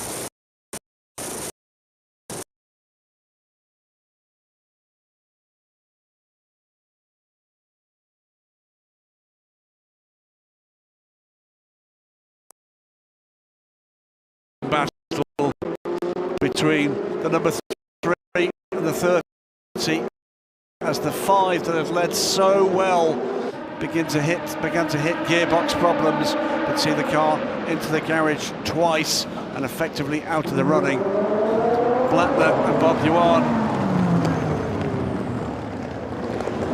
could not be closer. The Origine Porsche and the Kessel Ferrari. Concern from Romain Dumas, the RD and RD Limited, watching his man James Allen make the right choice through traffic and take the position from Griffin Peebles. Bodywork damage for the number 13 car. That would bring out a full course yellow for recovery of that piece. And still the battles went on. Peebles back ahead and getting onto terms with the 25 Algarve Pro Racing car. Through the next stage of pit stops. High class lead the race from the Algarve Pro Racing trio. Hour and 38 minutes to go. This is the overall order, 77 laps. High class racing with the 25 car of Enzo Trulli right behind Gustavo Menezes. CrowdStrike Racing by EPR up and gone by. Matthias Kaiser in the last few moments. Griffin Peebles, him too. Another fine battle in LMP3. It's the work missing on the interior ball car. Junting Chu from Kevin Rabin in the CLX Motorsport car in, 30 seconds back from the Polish Enter car. Isaac Barashi sits third in the 23 events, number 23. In GT, Team WRT go to the lead of the race for the first time. It is Parker Thompson ahead of Anthony Bartone. Team WRT 69 BMW ahead of the 9 Get Speed AMG. And Gusto Farfus is closing the gap to Bartone to try to make it a BMW 1-2. Ghanim Salah Al-Madid, having held second, that car in the hands of the bronze driver, is in 4th place. Heard, by the way, from David Addison, that the issue for Enzo Trulli was just as that car was leaving the pits, the Team Virage number 8 car came in and he was unable to join the race without obstruction. That cost him the time. We're back, this is a replay. That is side-by-side contact. They don't like that 15 car through there, is it? That's the second time we've seen a leading car after Roberto Lacorte hit Memo Gidley earlier. Yeah, but it shows the pressure, doesn't it? Gustavo Menezes, he's just trying to get by and he's got Enzo Trulli right in his wheel tracks. Is that going to be looked at though? I think it might well be. Yeah. The car was off track. Yeah, it was pushed very, very wide, and it just shows the pressure here. Because he's having a good run here, but Enzo Trulli has closed down on him. Yeah. High class racing, we said a little earlier in the show, Ollie, have had pace all the way through the Asian Le Mans series. They've had a pole position, but they've not had the race results. No, they haven't been able to deliver, have they? No, they've not. No, and yeah, we'll just have to see how this works out now, and whether there's going to be any investigation there with that bit of contact. And not far behind this pair and closing is Melty Jakobsen. Still come around again. It's more traffic again for Menezes. It's traffic too for his tormentor Enzo Trulli. There is the number 4 car, closer still. It was 3.5 seconds last time around, it's 2.6 now, and it's going to be a 3-car battle. Yeah, just coming up with a GT leader as well. Parker Thompson here, just in the 69 car. He's just going to be lapped once more by these P2 runners. We'll tell you, by the way, the number 5 has rejoined the race after 44 minutes in the pit garage. Giorgio Roda, just a horrible luck for him. Yeah, that's been another terrible day for them.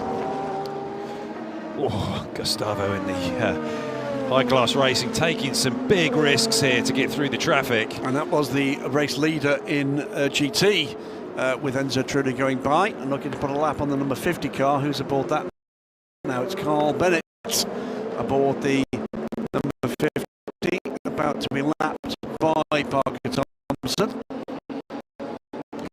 Menezes leads, well, it's visual.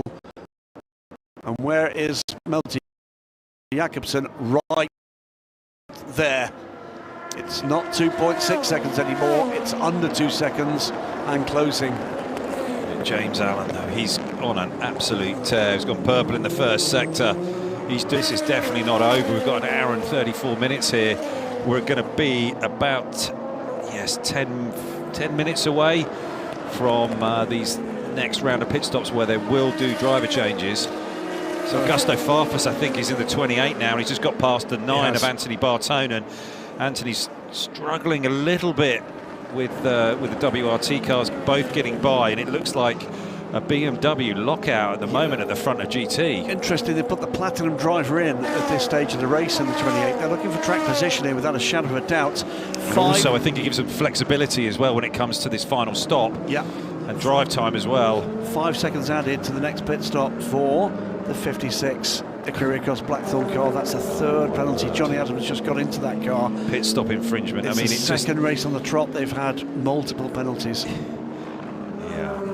That's difficult to take, because you're never going to be winning these races if there's just penalty after penalty, and you just got to have that little bit more discipline, whether it's on track or in pit lane. That's tough to take. 2.4 seconds separates the top 3 overall. This is the battle.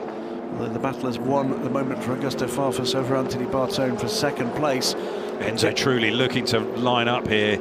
He hasn't quite got on terms with Gustavo, but I think it's only a matter of laps. And yeah, these guys are coming through 15, 17 laps on their stints here. Malt's done 17. And so they're getting towards the back end of their stints. What we've had in recent years in the Asia Le Mans series is the emergence of new names coming to the fore in LMP2 racing and LMP3 for that matter. Here's another one. This is Griffin Peebles just ahead of James Allen, and they've just both gone by Matt Kaiser. Yeah, they have. And that's another battle for 4th position. Matt Kaiser was forcing Parker Thompson all over that apex curve at turn 6. Good job, Parker was aware of that. It is fraught and frantic out there. These guys are just using every last bit of racetrack to extract the most from these Oreca 07 chassis. 80 laps in the books, more to come, and getting into dusk here at Yas Marina Circuit. We'll be seeing the the floodlights taking over what the sun has provided for the afternoon here shortly. Already can see the lights on the grandstands beginning to play on the surface of the track. Gus Benitez leads from Enzo Trulli, Malte Jakobsen, Griffin Peebles, James Allen, Matt Kaiser, Ben Hanley. They are your top 7. Nielsen Racing's Chembolo Bezi, Jacob Abel for Vector Sports, and Proton Competitions, Hurst, Felix Felpenmeyer complete the top 10. Yep, and Nielsen Racing are trying to get back on equal terms with those sort of 6-7 cars in front, but they've just got that gap that they can't bridge at the moment. But Chembolo Bezi is doing a nice job. Yeah, we'll have to see what happens in this last hour and a half of this race. Could that be an issue? Incident involving car 66 and 74 at turn 6-7. I don't think we saw that under investigation causing a collision. That is the championship leading car. Yeah, with Chris Lullum yeah, the wheel. He's currently running 6th, and he is just trying to get back onto terms with Ye Hong Lee in the Origin Motorsport car for 5th. And it's going quickly. JMR, isn't it? So, truly getting onto terms again with Jakobsen, my apologies, with Menezes. There's Jakobsen in the background, not closing in this phase. Indicates to me he's in tyre preservation again. Yeah, I think he is. I think he's just going to be nursing those tyres through to the end. It's been a winning combination, hasn't it? It has, really has, yes. Mosley's got to put Louis Delatraz onto his old tyres for Delatraz's first effort, but then saving new tyres for the end of the race. 64 in. And this is going to be Alex Quinn, I think, going in to the end. They're going to be short on the stop here. Was that a driver change, though, or was he just in the cockpit? I don't know. That was... Paula Bates has done a good job there. Came in from, tumbling down the order now, but he was up there in 7th or 8th position before that stop. Fastest lap of his race, Griffin Peebles. He is fending off the attack of James Allen. That is no mean feat. 1:41.543, just 2/10 off the fastest lap of the race, which went to his current tormentor, James Allen. Quinn is in the Nielsen car now. Alex Quinn is. Right, so it's going to be another car to watch in terms of pace. Yeah, he's been absolutely electric in that car. Absolutely on fire. So let's see what Alex Quinn can now do behind the wheel of the 64. 90 minutes to go. Car 44, track limits, drive-through penalty. And that is who's aboard that car. Jean Olache at the moment. There is Stewie Cox, co-team owner of Actor Racing. Correctly, very proud indeed of what his operation has achieved in this championship and elsewhere. Now Melter Jacobsen is getting back onto terms. Now we've got nose to tail, and it's under 2 seconds between the top 3 in this race. I wonder if Malt's going to start turning the wick up now. It's shaping up to be another cracker. Yeah, it sure is. And Gustavo done a nice job in the 49. Enzo, he's right there as well. And you get the feeling that these guys are just sort of like trading a few blows at the moment. But the real fight's still to come. This stop will be coming up shortly in the next 2 to 3 laps. Quick mention, by the way, for the lead car. We know they've had the problems with the bodywork on the front, the nose of the car, but Chunting Chu is doing a great job in that 13 into Europol competition. Ligier extending the lead over the CLX car of Kevin Rabin. We haven't seen anything from race control about concerns about that second bit of lost bodywork. No. Maybe that's something they'll deal with later, but it's not a problem. Enzo's gone in a bit deep. They've made up some good time there, coming into 6. And it's all right at the end of this stint. The car's going to be nice and light now. They're going to be pretty lively. I would say, by the way, this group are being caught by the chasing Griffin Peebles and James Allen in this phase. Those two have been going purple sectors through the first, the first sector and the third sector. So yeah, those two are really on a tear. Oh, Enzo got a bit bottled up there with a Ferrari. It's cost him a little bit against Melter Jacobsen. Yeah, but this is a tight bit of track here, and you the 21. That's the 21. 7th place for Simon Mann, the silver driver aboard the didn't see Malt. That was at the last second he opened the wheel, and all of a sudden that gap is nothing between all 3. 54, making them all go around the outside, and then Malt's got to go up the inside. Yeah, this is the tricky part. How much risk do you take? Oh, it looks like sorry, excuse me, I was getting confused there with who's coming down into turn 1 first. Well, it's Gus Menezes, and that's the team that wants the win. They want to launch the final part of their season with a win. But the other 2 cars are championship contenders. Does that mean you breathe at some point?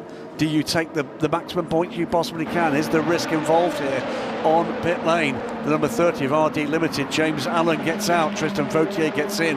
Vautier has been quite the force in this car. He has, he really has. Well, both James Allen and Tristan Vautier have done a fantastic job and really brought the car always forward. And yeah, this seems to really suit this RD Limited number 30 chassis, and it's apologies, car 59, that is the United Autosports McLaren. Drive-through penalty track limits for Alexei Nesov. That car is already down in 18th place in class. So James Allen out after a stellar stint. He'll be disappointed. He did not pass Griffin Peebles at the second time of asking. Did he did once? Yeah, he did it once, but couldn't get by him again. But I'm sure when the adrenaline's cooled off, he'll be very impressed with the efforts of that young man. Yeah, he will. James Allen, one of the quickest guys in this field in a P2 car. That's impressive to see. So, hour and 25 minutes now. It's still Gustavo Menezes on his return to prototype racing. Great to see him back. I think another couple of laps and they'll be in pit lane. Yep, 2.6 seconds separate the top 3. That's Melter Jacobsen, just bottled up behind the Duquesne. Clears it now for what will be the start of their 86th lap of this Yas Marina circuit. Through comes Enzo Trulli. So Gus Menezes, real success in his prior career with Alpine in LMP2, with Glickenhaus and Peugeot in hypercar. But High Class have really got themselves dialed in here this weekend. Yeah, it's great to see them back in LMP2 and in competitive form as well. And Gus Miller says this is his best race of this season. He'll be, I think, very pleased with his form at this point. Yeah, fantastic. Enzo Truly, and we said about Griffin Peoples, here's if you like the other one. There's more than the two of them. A name we're going to be talking about in prototype racing for a while, I think. Yeah, these guys are the future. Yeah. Son of ex-Formula 1 star Jana Trulli, and he's got the better run through there. Gustavo just walking the rear around a little bit there on the throttle. Target is 74, our championship leader in GT. And Enzo Trulli being respectful of that car at that phase of the corners. Sam Cox in the background, pacing. Yeah, Tom Dillman there. He's ready to go. Yeah, just very relaxed. Wait to get into the 25 car. Got a better lead this time, Gus Miller says. Kept a cool head under pressure here. Incident involving car 49 and 15, causing a collision at turn 12. Yeah, that was what we saw and we were commenting on, wasn't it? We did. And that was Gustavo and the Castle car through the hotel section. So that would have been was it Dylan Medler? Yes.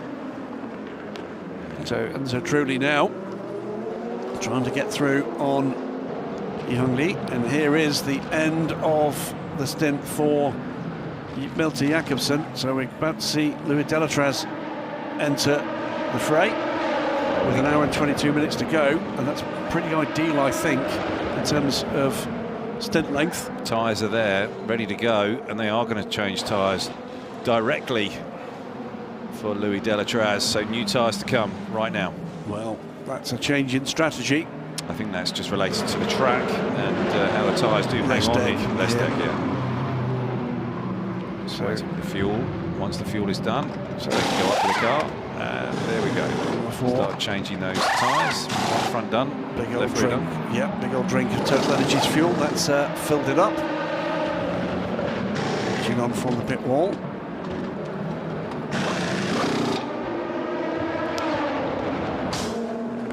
The front was a little bit laboured there, but still got it done. Just to run through it, is High Class Racing lead the race still from the 25 APR with that stop from Milton Jakobsen. Here he 49. comes now. Truly leads the race for the moment. He'll be down pit lane shortly though. Great run so far from High Class and from DKR Engineering. Good to see them both in the fray. And in the fray, on pace. Yeah. We'll have to see how it goes with this this investigation with it and the contact with the 15. It's Theo Jansen, young man, climb aboard the kart now.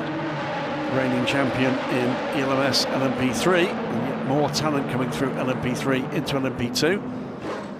Young Dane, and a proud Danish team featuring, I mentioned it on the grid, in the garage there somewhere, John Nielsen, his 70th birthday today. Happy birthday, John. Tyres going ready to go on the 49. Once they're done with the fuel, driver change is nearly done. Yeah, door shut. Yeah, nicely done, well executed. Everybody's got their own way of doing it, how they're going to choreograph this. We can't quite gun that on. The left side and then they do the right side. Oh, I've got a puncher here on the 13 car. Looks like... Oh, excuse me, no, that was flapping bodywork. I thought it was a tyre gone down. Yeah, this is Jingju, and he is leading this race by 48 seconds at the moment. Now, need to check. I think he has done both. Has he done both of his? They may have only done one of their long stops. That might well come into play. Coming towards 20 minutes away from where you'd expect the final stop to be coming for them. Aboard now, the 69 car. Leading in GT. Yeah, by 5 seconds. Black and white car flag for car 66 driving standards. That's the JMR Corvette for Prince Abu. and quietly going about their business as the 69 car. Yeah, effectively so. Yeah, Tony McIntosh had a very strong start while he was in the car, and Parker Thompson taken over and making good headway, and it's a WRT 1-2 right now. Well, out of the 49 car from a lead that was under threat throughout his stint, and a great run and a great return to form for Gustavo Menezes. He's with David now. More pit stop cycling through, but a real star stint from Gustavo Menezes. Well done, that was quite a drive. Yeah, honestly, 2 years out of the car. Wow. Never feels great coming back, but I feel together with Anders and the boys from High Class, built up some momentum coming into this last one, and the car was fantastic. So it's always a joy to drive when the car is doing what you want it to do. How hard was that stint then? I mean, doesn't feel good having a blue car in your mirror for half of it. I would have liked to be sailing alone, but it was a lot of fun. And it's a really busy racetrack. You've got your own battle to have, and you've got to look out for the traffic. Yeah, you know, you win some on some corners, you lose some on others, but I felt like we were able to keep on it. You have to drive these cars so aggressively, you know, and it's been a delight. The reception you got when you got out of the car, everybody was smiling, high-fiving you. Team must be happy. I had no idea I was in the lead. I swear, I thought I was in P3 or 4. I was just like, just keep pushing. So I was also just as surprised when I saw P1. So I can understand the smiles, and we'll have to keep fighting and see where we end up at the end. Fantastic job, well done. Yeah, great stuff from Gustavo Menezes. A real comeback drive there. Let's hope we see more of him in the future. And that's the 6 United Autosports car and the 20 on the way out. Yeah. So we're rapidly working our way through the pit stop cycle for this lead group. Meantime, 43 and 22. This at the moment with Bijou Garg and Jonas Reed is the battle for 5th, but these two will always stop fairly soon. Yeah, Jonas is 21 laps in, so it'll be a couple more and then he'll be done. And so truly in from the lead of the race. Yeah. And that should be the end of his time, I think. Yes, it will be. It will be. Horst Felix Felbermeyer get themselves in the running. The 88 car. Yep. They're owes a stop, They though. do. They're the final car, I think, in that group that does owe us a stop. Yeah. But Enzo Trulli out of the 25. Tom Dillman, it will be aboard. They've lost a nut under the car there. Saw that. Just the mechanic that grabbed the spare off of his belt. Not sure where the nut went. Lost a second or two, maybe. Yeah. And fresh tyres going on for Tom. Fires up and goes. Where did he go? He's gone out into the pit lane, I think. We'll see. 70 and the 64 battling away for 11th place. It's Vlad Lomko and Alex Quinn making his way up here. That's Alex Quinn ceding a position to Vlad Lomko. It's not what I thought we'd be seeing. So Tristan Vautier currently leads the race from Matthias Besch in the DK Engineering car. I think that might be on pace. Jonas Reed does owe us a stop, so does Bijou Garg. Then it's Theo Jensen, and he is 15 seconds back. I think he took tyres and the others didn't. I think it was fuel only for Vautier and Besch. I think it was 4 tyres for Theo Jensen. We're about to see what new tyres will do. Delatraz's time, that was a 1:30. Then we know that was tyres. Yeah. Tom Dillman was tyres, that was 1:30. This is going to be interesting. What have people decided to do, where and when? And how do they leave their resource to the end of the race?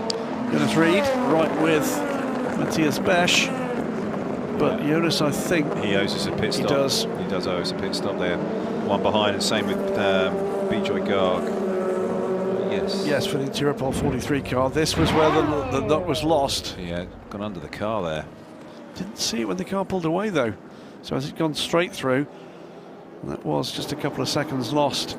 Yeah, I think that maybe the other mechanic on the other side picked it up. And by the way, that means lost a position to the high-class racing car. I think he could have taken that position at that moment, as the gap is 2.2 seconds. And I think it was more than 2 seconds lost there. 47, by the way, we should keep an eye on. Antonio Fuoco is aboard that car. It is a lap down. and is running in 13th position. So at the moment, not scoring points, and that could be critical. Yeah, this is going to be a big loss for them if it stays like this. Matthias Besch looking to put a lap on Fuoco as well. He's actually sitting there between the lead car and Fuoco and Besch. So this is a critical moment for Antonio Fuoco. He needs to get by Tristan Vautier. That is not going to be easy. No, it's not. Hour and 14 minutes to go. Griffin Peoples, he should be delighted with that stint. Yeah, he's done a fine job. Up against far more experienced LMP2 driver. Yes, lost the position once, but the second time of asking, fended off his opponent. Yeah. Richard Leeds, I think, is looking to get, or has got past James Rowe in the 11 car. And this is James looking to come back. No, not quite. So, yeah, that is the 92, isn't it, ahead of Richard Leeds, James Rowe. So Johnny Adam is Richard's next target for 8th place, and he's just 2 seconds ahead. Yeah. So all sorts of battles yet again. Let's have a run down through what's going on here. This is a battle for 5th in LMP3. Zach Scoulart from New Zealand making his debut here, ahead of Ibrahim Berdawi, the 71 car that took the race win in dramatic circumstances, the second race in Dubai. It is Tristan Vautier for RD Limited leading the race overall from Matthias Besch, Deco Engineering, 3.5 seconds, 3.9 seconds to the good. All sorts of cars in all sorts of positions and all sorts of positions. That's the 74 car goes by the 37. Yeah, that is for position, and it's racing the Orijan car also for position. So it's done 2 almost in 1. It has. It has. That's still Chris Ludham. Ludham, yeah, it is. Great move from Chris Ludham. Oh, 87's looking to come back. Yeah, 37 also trying to do something. It's not done yet. Yes. Whoa. Good drive off of there for the 87 and pushed out wide. I don't know whether there was any contact there, but they've got previous, haven't they? They have, the 87 and the 74. Chris Ludham just drifting it in. The 85, Duquesne in the middle of all this. It's a very busy part of the racetrack right now. Yeah. Standing on the bridge of the hotel, he's got a grandstand seat. Yeah, the 37 is just pushing the 85 there, I think, as it was coming through at turn 14 into 15. P3 cars just getting a little bit in the mix of the GT battle. 88 trying to come through. The Vautier, Besch, Jensen, Theodore Jensen, that is. Tom Dillman, Louis Delatraz, Semi Regtanif is in this battle as well. He's going quicker than the 20 cars gone before. Paul Di Resta for United Autosports, then Vlad Lomko, Alex Quinn up into 9th now, and Lorenzo Fluxer. They are the top 10. Interior pole competition lead in LMP3. Chunting Chu is 53 seconds ahead of Kevin Rabin. Isaac Barashi in the CLX and 23 events number 23. That's the Duquesne locking up under pressure for the 71. That is a battle for 5th place in LMP3. We're watching here. This was side-by-side stuff. That's the 25 and the 49. This is the battle for 3rd, going the way of Tom Dillman with Theo Jensen. In GT, it is Team WRT 1-2. Parker Thompson, the 69 car, leads the sister car in the hands of Augusto Farfus, the 28, by 4.5 seconds. That's been a pretty steady gap. GetSpeed's Anthony Bartone has dropped back from the lead to 3rd. Oh, 34. And the 34 in the garage. That from 13th place for Sally Jolic. Yeah, Team Turkey, it's not been that happy a day, really, for these guys. The gap to watch is Chris Ludham. He's 17.5 seconds back from Anthony Bartone at the moment. And that is our championship leading car. Yeah, the Mercedes have just dropped off in this second stint. They've really lost that edge, it seems, and we'll wait and see what's going on here with the 34, but looking at that right front. Yeah, we need at some point to be looking at the points in GT, because that was a big lead. 21 points coming into this race for the Kessel Racing car after a stunning season so far. So we'll keep an eye on that one as you take a look at the 49 car now coming under pressure from Louis Delatraz. Yeah, and Louis just caught, and he's on new tyres, so he is on full attack mode here. Let's just wait and see how much he uses these tyres in this stint.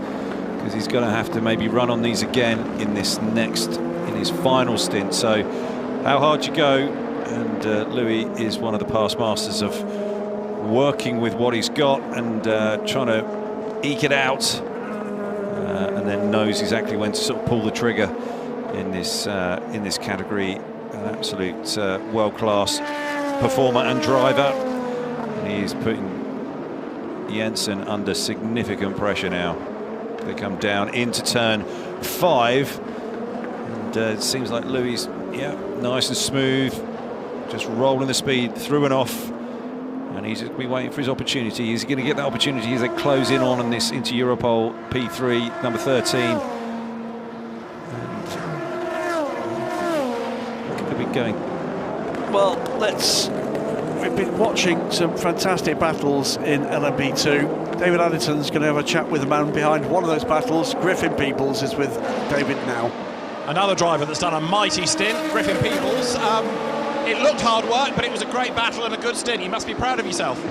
Yeah, my first stint on the old tyres. I think only James and me did this, where we kept the tyres from the bronze. So I was trying to just survive, and we had a good battle just to stay in front of him, and then he got me when I went around the outside of traffic. But the pace was good.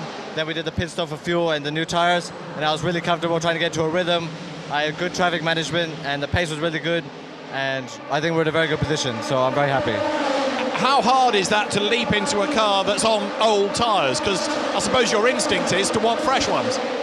Yeah, new tyres, and I came out just in front of a couple P2s, so I really needed to work hard to get them up to temperature quickly and then stay in front of them. But I think I did a good job, and I stayed in front of them to get a lot of clean air from my stint. And I think I had a good pace, and we're in a good position now. And when you were on the old tyres, how much of a struggle was that? The setup wasn't as good for that set. I was trying quite a bit with a bit of oversteer, but when we went to the new tyres, it was much, much better, and I was in a much better rhythm and trying to drive better to the car and save fuel and everything, so it was much better the second stint. And I guess the more miles you do in this type of racing, the more confident you feel, so looking forward to tomorrow already. Yeah. I definitely drove better in the second half once I got used to the car and the conditions, because it was a bit more hot today than the days before in the testing. So yeah, I'm very excited for tomorrow. And you're still in the mix, you're still in contention for a good result. Yeah, hopefully Matthias can give us a really good result. I mean, this team has done really well to fight with this really stiff competition in this championship. So hopefully we get good result today and even better tomorrow. Good work, thanks Griffin. Yeah, good stuff from him. It's great to see talent coming through P3 through 2025 and into 2026. P2 here in Louis Asia. To go around the outside here at Theodore Jensen. Can't quite get it done, but he's going to do the old back up the outside. Got a really good run here. Oh, Theodore really leant on him there. Said, no, you're not. Not around the outside, no. You get back behind me. Well, it's fair in love, war and motorsport. And meantime, just doing a little bit of rapid calculation. Interesting stuff around the points in GT. We'll come to that a little deeper into this race. And I can tell you that the battle between the 9 and the 74 for third place could well be critical. Yeah, it really will. And Theodore doing a nice job keeping Louis back there. Is this going to sort of play out a little bit more? Is Louis going to use the tyre just that bit more to see if he can get by him?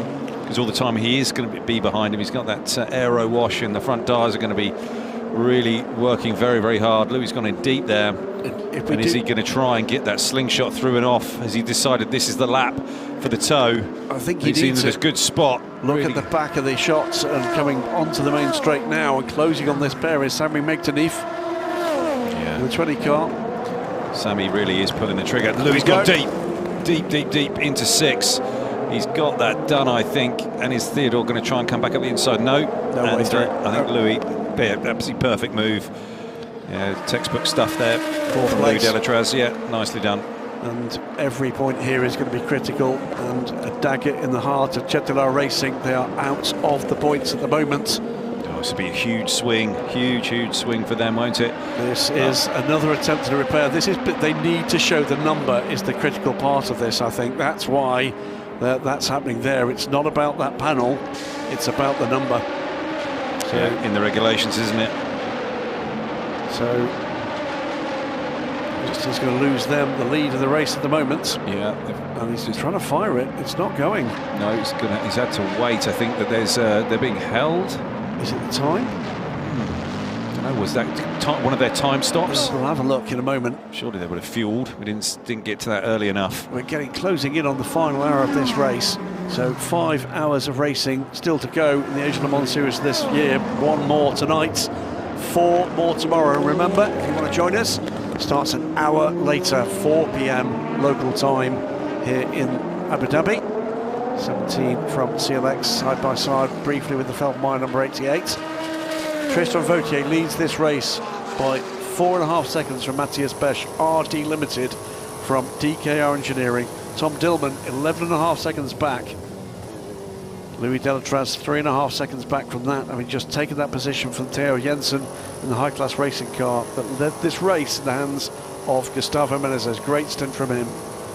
Sami Megatooth is catching to the car of Theo Jensen. And Narain Karthikeyan is getting ready. It's been a quiet race for... Have we seen Julian Kirby still in that car? I think Julian, he was in at the start and then he got out. And Ajith Kumar got in. Did he do a full hour? Let me just see. He did 25 laps. So let me just see on his drive time. Get back to you. Okay.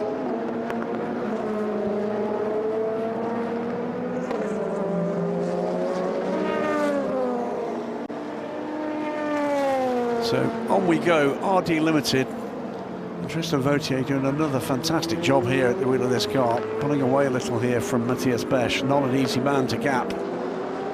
There is the number 3 car, another cracking race from Griffin Peebles with David Allison. About a great battle he had. Ajith Kumar done 52 minutes in the car, which is the minimum, I think, is 50. Right, so he's done the minimum. And a really tricky, well, let's say what we see, disastrous second race at Dubai, but he cleared that 52 minutes, to be blunt, without me noticing at all. Yeah. And that marks a very significant improvement. So well done to him. Yeah. And in now comes the 92. Sorry, the 87, my apologies. I did think it was a 92. As the 87 comes in from the 6th place. Also on the pit lane is Anthony Bartone. So Ye Hong Lee from 6th. Anthony Bartone is in from 5th. That will be the end of the drive time for both. This is our race leader in GT. Through comes Louis Delatraz. And will the 69 look to pit this lap as well? Because he's right in the window here.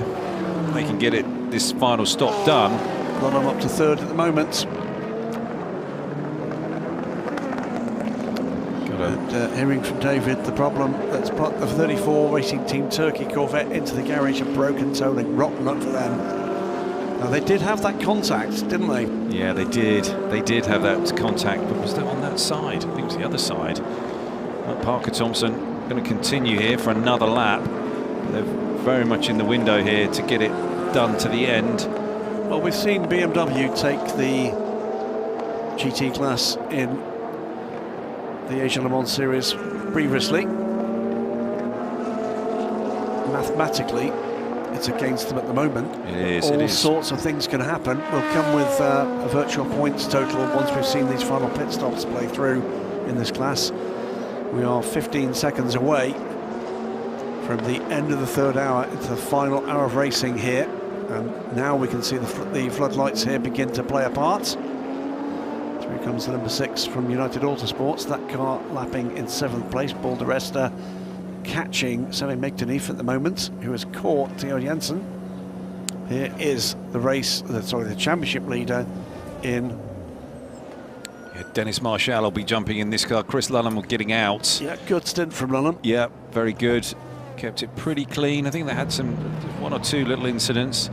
Seeing the 11 car here in pit lane. Yeah, they're battling for the lower points order at this stage, and a lot of GT cars. There is the 92. out of the pits. You knew it was in there somewhere, didn't I did, you? yeah. Yeah. I did. Sort of throw darts at the dartboard here blind. But Farfus in, Lullaby, Hamadid in, and Simon Mann in. They're the cars that run from second down to fifth, but still staying out, you quite rightly say. Parker Thompson goes longer. Further down the order, Get Speeds, Fab Schiller aboard the car now, the number 9 car. Gabriele Piana will complete the race for Team WRT in the 28 that runs second. Tyres going on the 37. Origin Motorsport puts Lauren Heinrich in for a run to the flag. That should be interesting to watch. Ricky Perra too. And Matt Bell is now aboard the 11. Yes, he is. And we're just going to see how things shake out here. And, I think, yes, it's going to be interesting to watch. 28 car back out as well. Now Parker Thompson comes in, and that means the pit lane's pretty much empty. So the one thing he does profit from is not having other cars around him on pit road. Yeah, so shouldn't have too many issues there. 58.5 minutes to go. And all these cars, of course, in LMP2, at least one more stop. That should be last stops for the GT cars, certainly last routine stops for all of them. Where is Parker Thompson? It won't be Parker Thompson, will it? No, it's going to be Dan Harper who's going to go to the end in the 69. And that's handy wheelman to have for your final hour. Yeah. Looking just back there, that was the high-class racing car under massive pressure from Sammy McTinney, who does it under braking, or rather takes the inside line. That is a positional change. 20 car up into 5th place. RD Limited, DKR Engineering, then Algar Pro 25, CrowdStrike Racing by APR, number 4, and now the 20 car up into 5th place. Yeah, Sammy McTinney really on a tear. Very quick average so far in this stint. A good couple of tenths up on Tom Dillman in the sister car, and a good second up on many others around him. So Paul DeResta is about half a second on average off of Sammy McTinney, and Paul DeResta is, 88 on 64 here. So this is Alex Quinn being overtaken by Lorenzo Fluxer. Is that just the tyre going away from Alex? It's been such a great time there for Alex in the 64 car. It's just not quite looked right, and maybe they're still managing a set of tyres. That I'll be honest with you, is my conclusion to it. Have they got a new set to put onto this car at the end? At the moment, Nielsen Racing 1 minute and 28 seconds off the lead. I would say that they must do. Quinn's average is significantly trouble. And that's 71. That's 71 car. Has that car been around? What happened there? We're going to see. We have a camera there. So that car was sitting in 8th place in the hands of Matthew Schreiber, the hero of the second race at Dubai. Yeah, we'll be seeing him in the Michelin Le Mans Cup. Has he had one of those moments again when the car's just ground to a halt and stopped? Very odd tyre track leading to that incident site. Be interested to see whether or not we've picked that up a little later. But he is back in 8th place. Aboard the TF Sport. Now 7th with the number 11 pit stop for the Matt 26. Bell. Yeah, trying to deal with some slower traffic in front. Somebody up behind him is just trying to guide it into turn 12 and then 13 around here by the hotel. But it's car looks a little nervous. Yeah, just from the steering inputs. A lot of work going on aboard this car, isn't there? And yeah, he has got his. Looked to me like, is that the BMW? Yes, the 28 car. So the 28 car puts a lap on Matt Bell. Yeah. Let's see what Matt does here with keeping up with the 28. Who's in the 28 now? Piana. Gabriele Piana. Here's the 56 car from second place. And this should be, I think, the last of the major players to stop. Johnny Adam climbs out. It is Kobe Powell's to climb aboard. Let's go down to the race leading Team WRT. David Addington has got Parker Thompson to talk about his stint. after a great display in Dubai, another great display for BMW and Parker Thompson. A good stint by you. Wow, all the credits to the WRT guys. Car's really good. My teammates drove amazing. Anthony getting 5th in qualifying and then driving his way up to 3rd is phenomenal. It's what we expect out of him these days. He's doing a really good job. And now we've got Dan the man in to finish the race. So I like our chances. It also shows the importance of qualifying. I mean, there's pressure on the bronze, 15 minutes and 2 lap times. It really is a game of track position and of not making mistakes. You know, those track limit drive-through penalties kill a race. So it really is about staying clean. And luckily, Tony is phenomenal at that. I don't even think he got a track limit. I'm okay at it, not too bad. No penalties so far in Asia Le Mans, knock on wood. And Dan is pretty tight too. It's what WRT expects.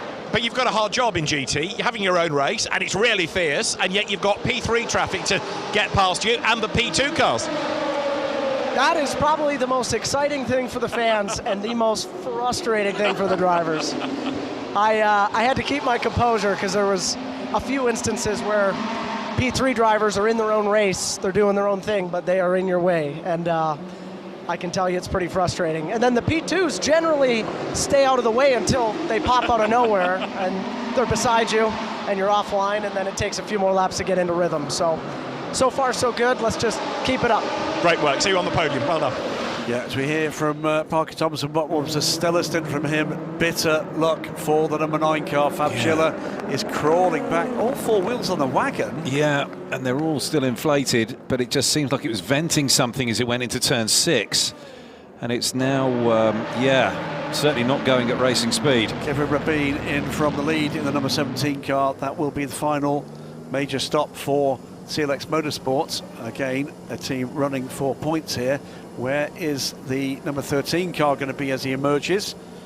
So the number 9 car dropping down the order.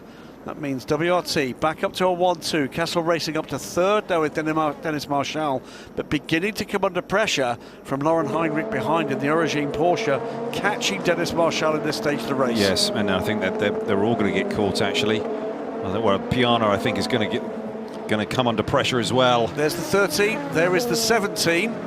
71 also going by. Yeah, that though is a lap down to those cars. Where is the RSGP car? It's a minute further back. This race is about those 2 cars, 13 and 17 to the flag. Right. 52 minutes to go.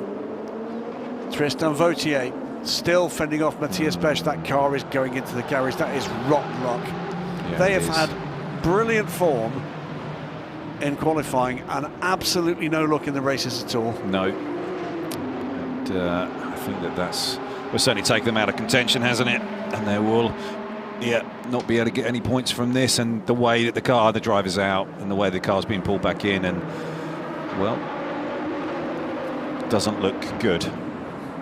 Well, as they put up the bonnet on the number 9 car, we're going to look back at the first 3 hours of this race at Abu Dhabi. Sunshine greeted the 45 car field and away they went.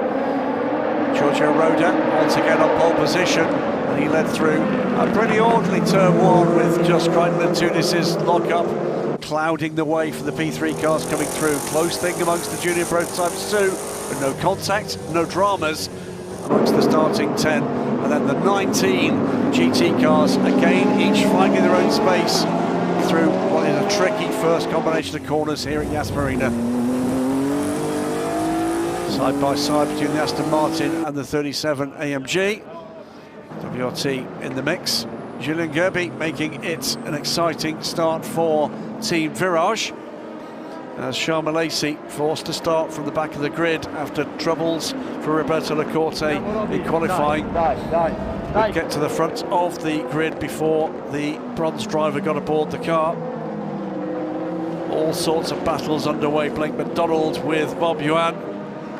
That side-by-side contact would cost the Porsche driver 10-second penalty later on in the race. Trouble for Roberto Lacorte, just getting himself caught out in traffic into turn 1. Would cost time for the championship leader.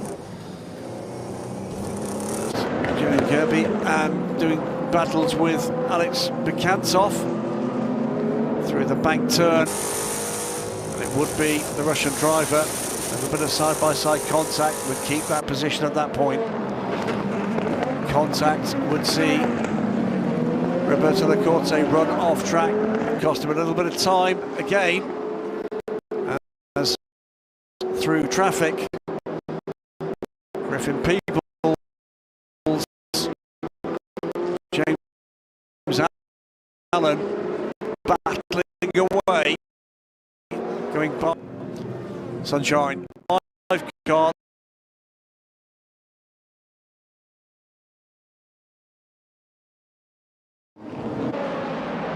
RD Limited's Roman Dumas keeping an eye on proceedings. Peoples caught out a little in traffic, would go wide, and that would be enough for James Allen to take the position from the youngster.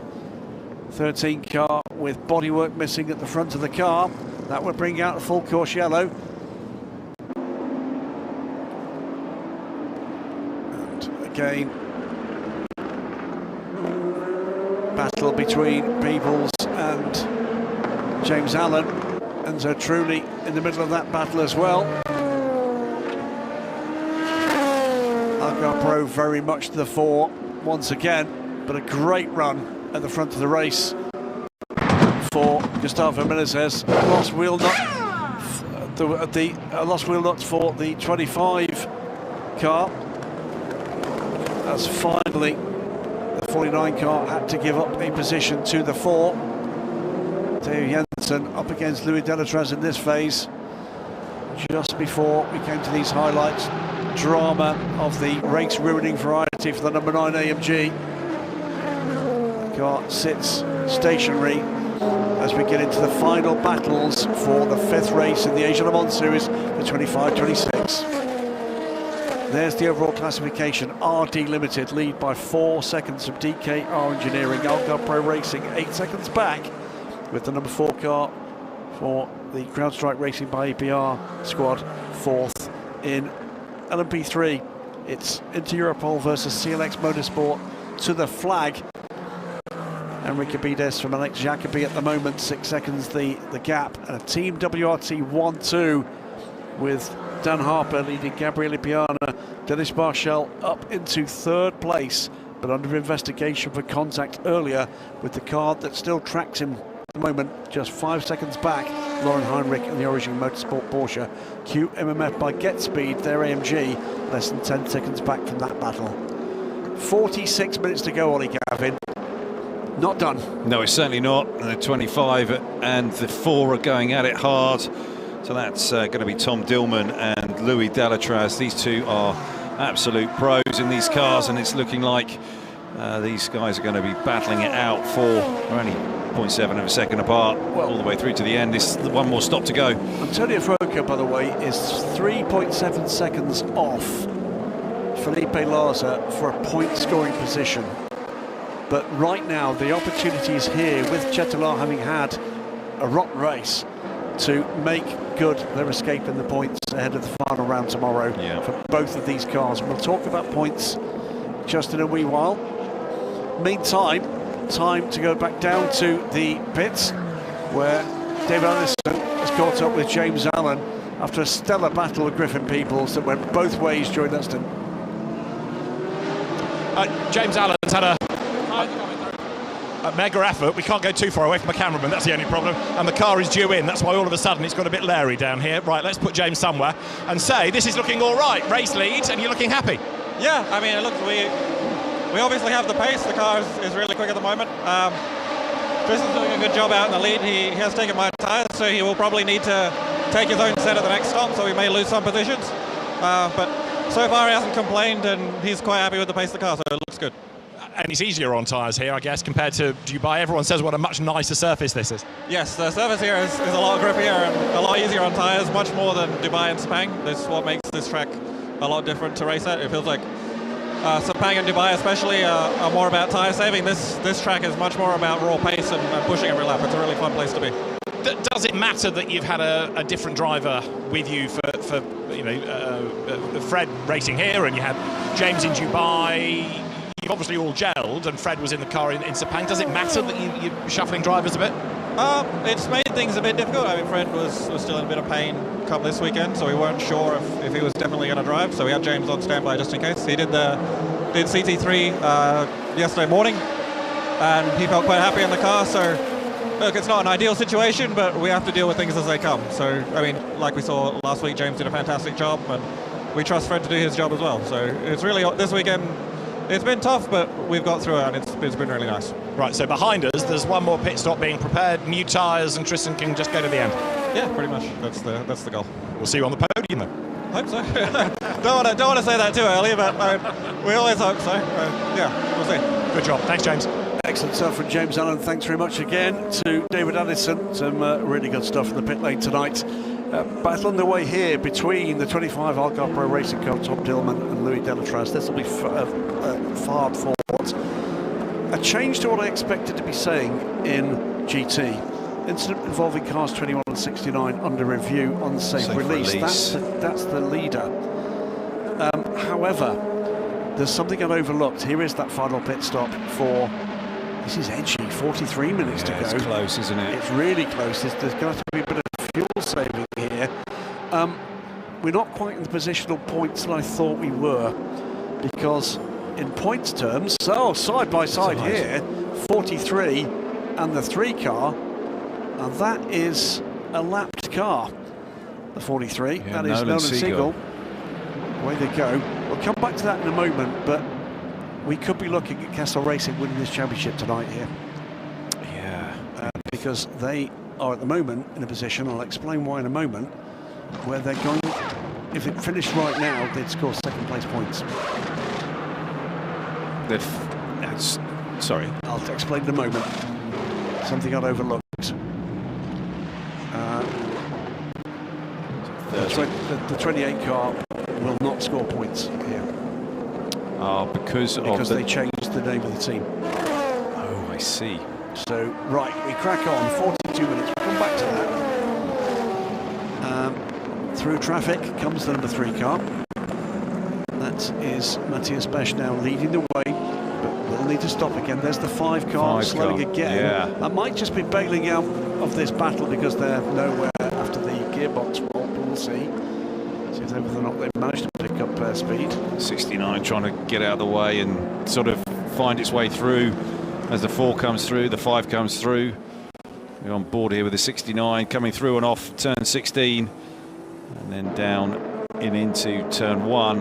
They all managed that pretty well, and the 5 has continued, so I suspect that all is okay with Mikkel Jansen. To explain, keep an eye for any dramas on track. The 28 car was entered at Sepang as the UNX by WRT racing car. They changed the driver squad and the team name. It's therefore not the same entry. Okay. So therefore, they're not going to score points. So the contact that the 74 and the 87 had earlier on in the race, no further action. So that pretty much at this point seals what we're looking at, which is, as I understand it, with thanks to Jeff Carter from the media office at the Asian Le Mans Series, as things stand, although 74 is running 3rd, it would score points for 2nd and would seal the championship tonight. And that far out in front, they've had that strong a run. Looks like trouble, by the way, for ARC Bratislava as well. That car is tumbling down the order with a long stop for Mathieu Vazivière. So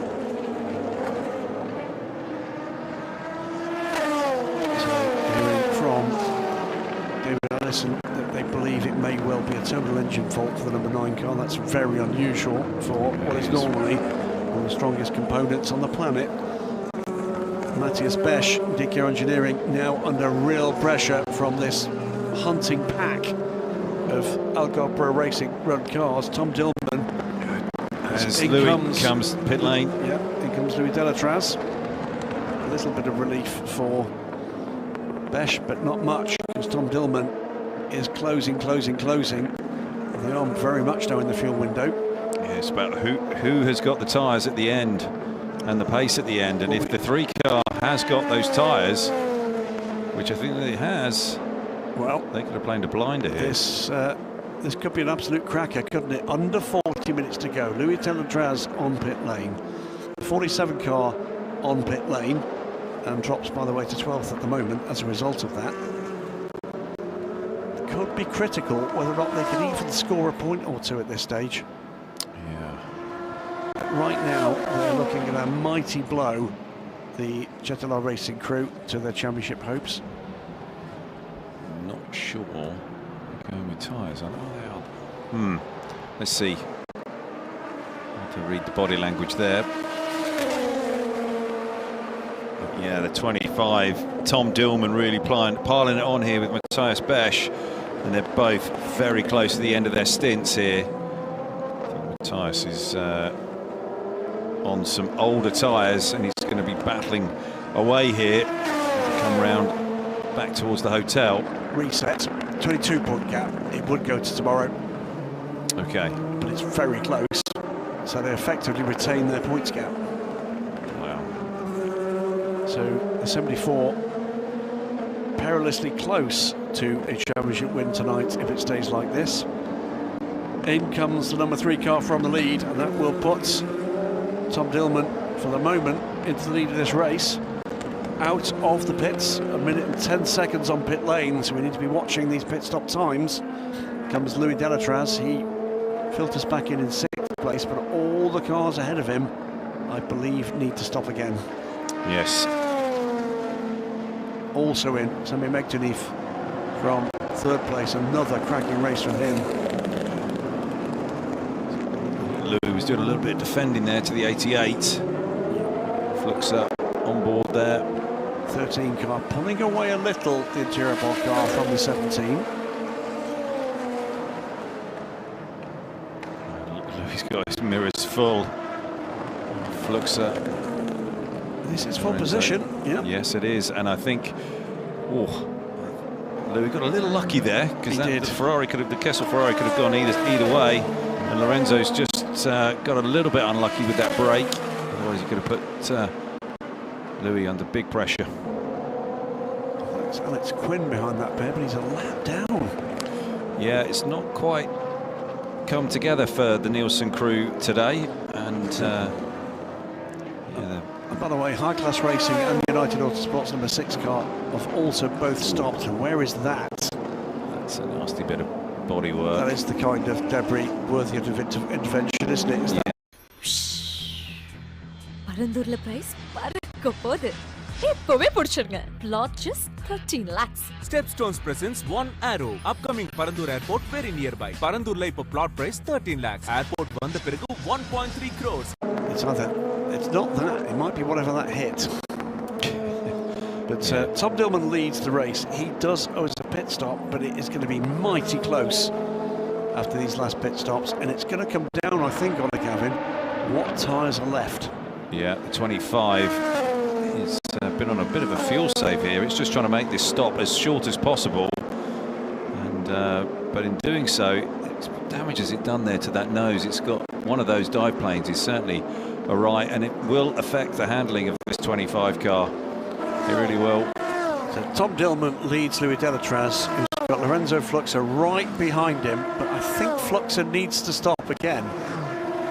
Sami Megtanif drops back behind Louis Delatraz, 6 seconds back. Yeah, Fluxer does, yeah. And ahead of Tristan Vautier. But Vautier may well have fresher tyres. Didn't see the stop. No, we did see the stop, excuse me, we did see the stop, and I think he has got fresher tyres. Minute 26 for Vautier. Louis Delatraz, we know, is on Stint old tyres, because we saw them put new tyres on previous stints.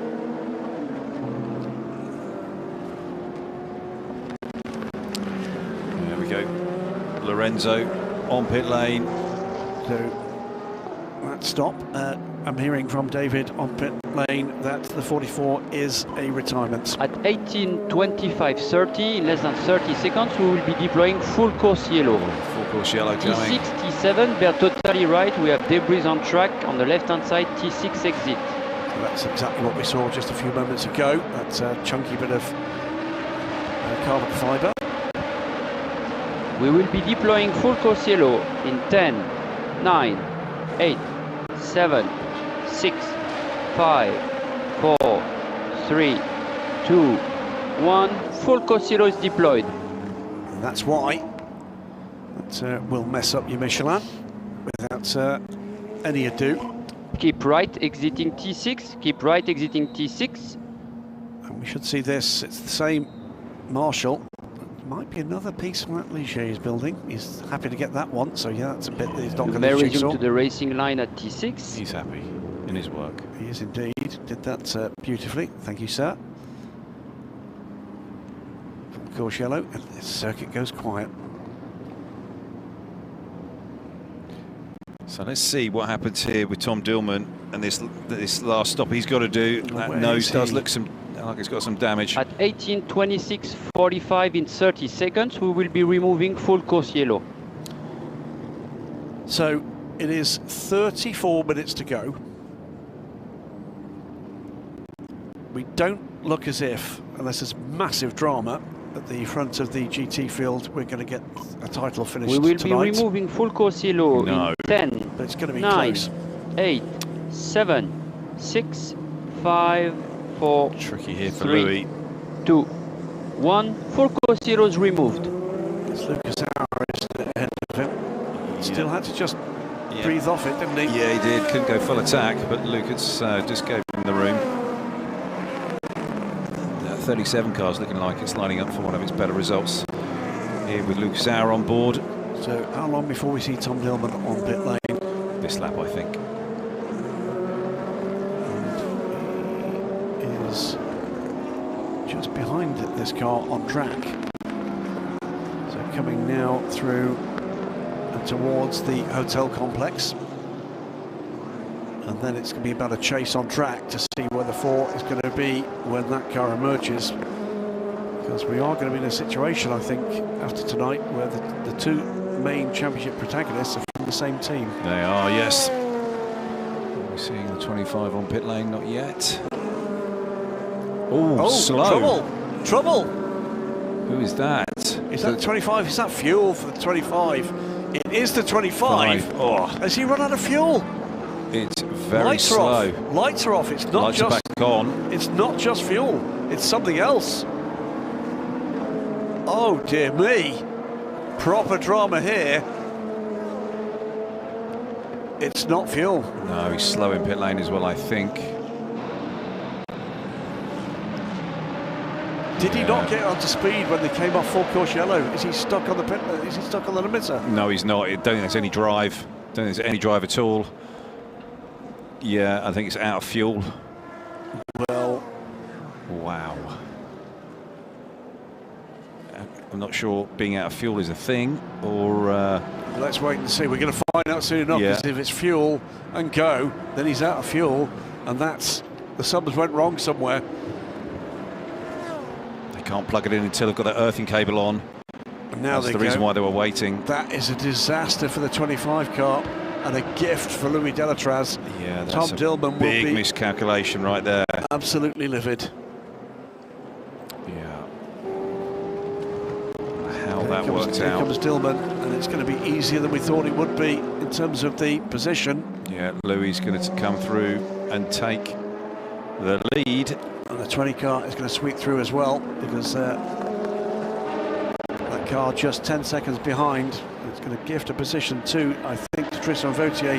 Sends him now. He is going to go tumbling down this order as David Leach, the technical director, on the... They don't often make a mistake like that, I have to say. What's happened there? Maybe there's a collector problem. Maybe there's a bit of a fuel pickup problem. Well, 4 leads the race.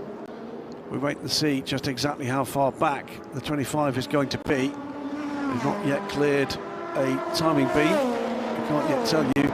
It is 26 seconds.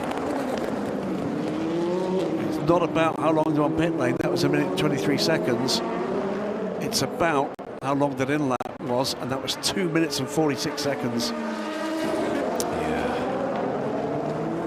So Delatraz from Megtanif, Vautier, Besh, Dillman, De Resta. That has just given the number 4 car a massive leg up to the championship. Yeah, it has. It's huge for them. Really, really big. 30 minutes to go, and they are sat well and truly in the driver's seat here. 20 car, 10 seconds back. Sami Magtanif, excellent first stint that he did in the car. We'll see how he goes in this one. Well, let's go down to the pit lane. Chris Lullum out of the 74 car, marching towards a potential title tomorrow with David. Let's just move away from all this drama in LMP2 for a moment and talk to Chris Lullum in GT. This is going really well. Yeah, I mean, to follow what was going on during the stint was pretty tricky. You know, I was not always aware of where we were, but I knew I was making up some good positions and pushing us to the front, that's exactly what we need to do to secure the title. You've been a real star in GT World Challenge in Europe this year, but here you've had to adapt to other traffic, you know, cars, prototypes lapping you as well as having your own race. How hard has that been? Yeah, I mean, you've got to get used to LMP2s, LMP3s, which also do a similar kind of lap time to you, so navigating that to lose the least time possible for your race, and also just keeping it safe, keeping the car clean, it's quite tricky. It's a different skill set to GT World Challenge, also having the bronze drivers involved, but no, I'm really enjoying the experience. And a different team as well. Yeah, absolutely, but still with the Ferrari platform, so it's quite familiar to me, and to be honest, it drives quite the same, so it's nothing new there, but the 3 new tracks, that was the main learning curve. So you can go away from here, report back to your mate Max Verstappen and say, do you know what, next winter you need to come and do this? Yeah, I don't know. I can't answer that, but that would be nice, yeah. It's worth a try. Chris, good to see you, well done.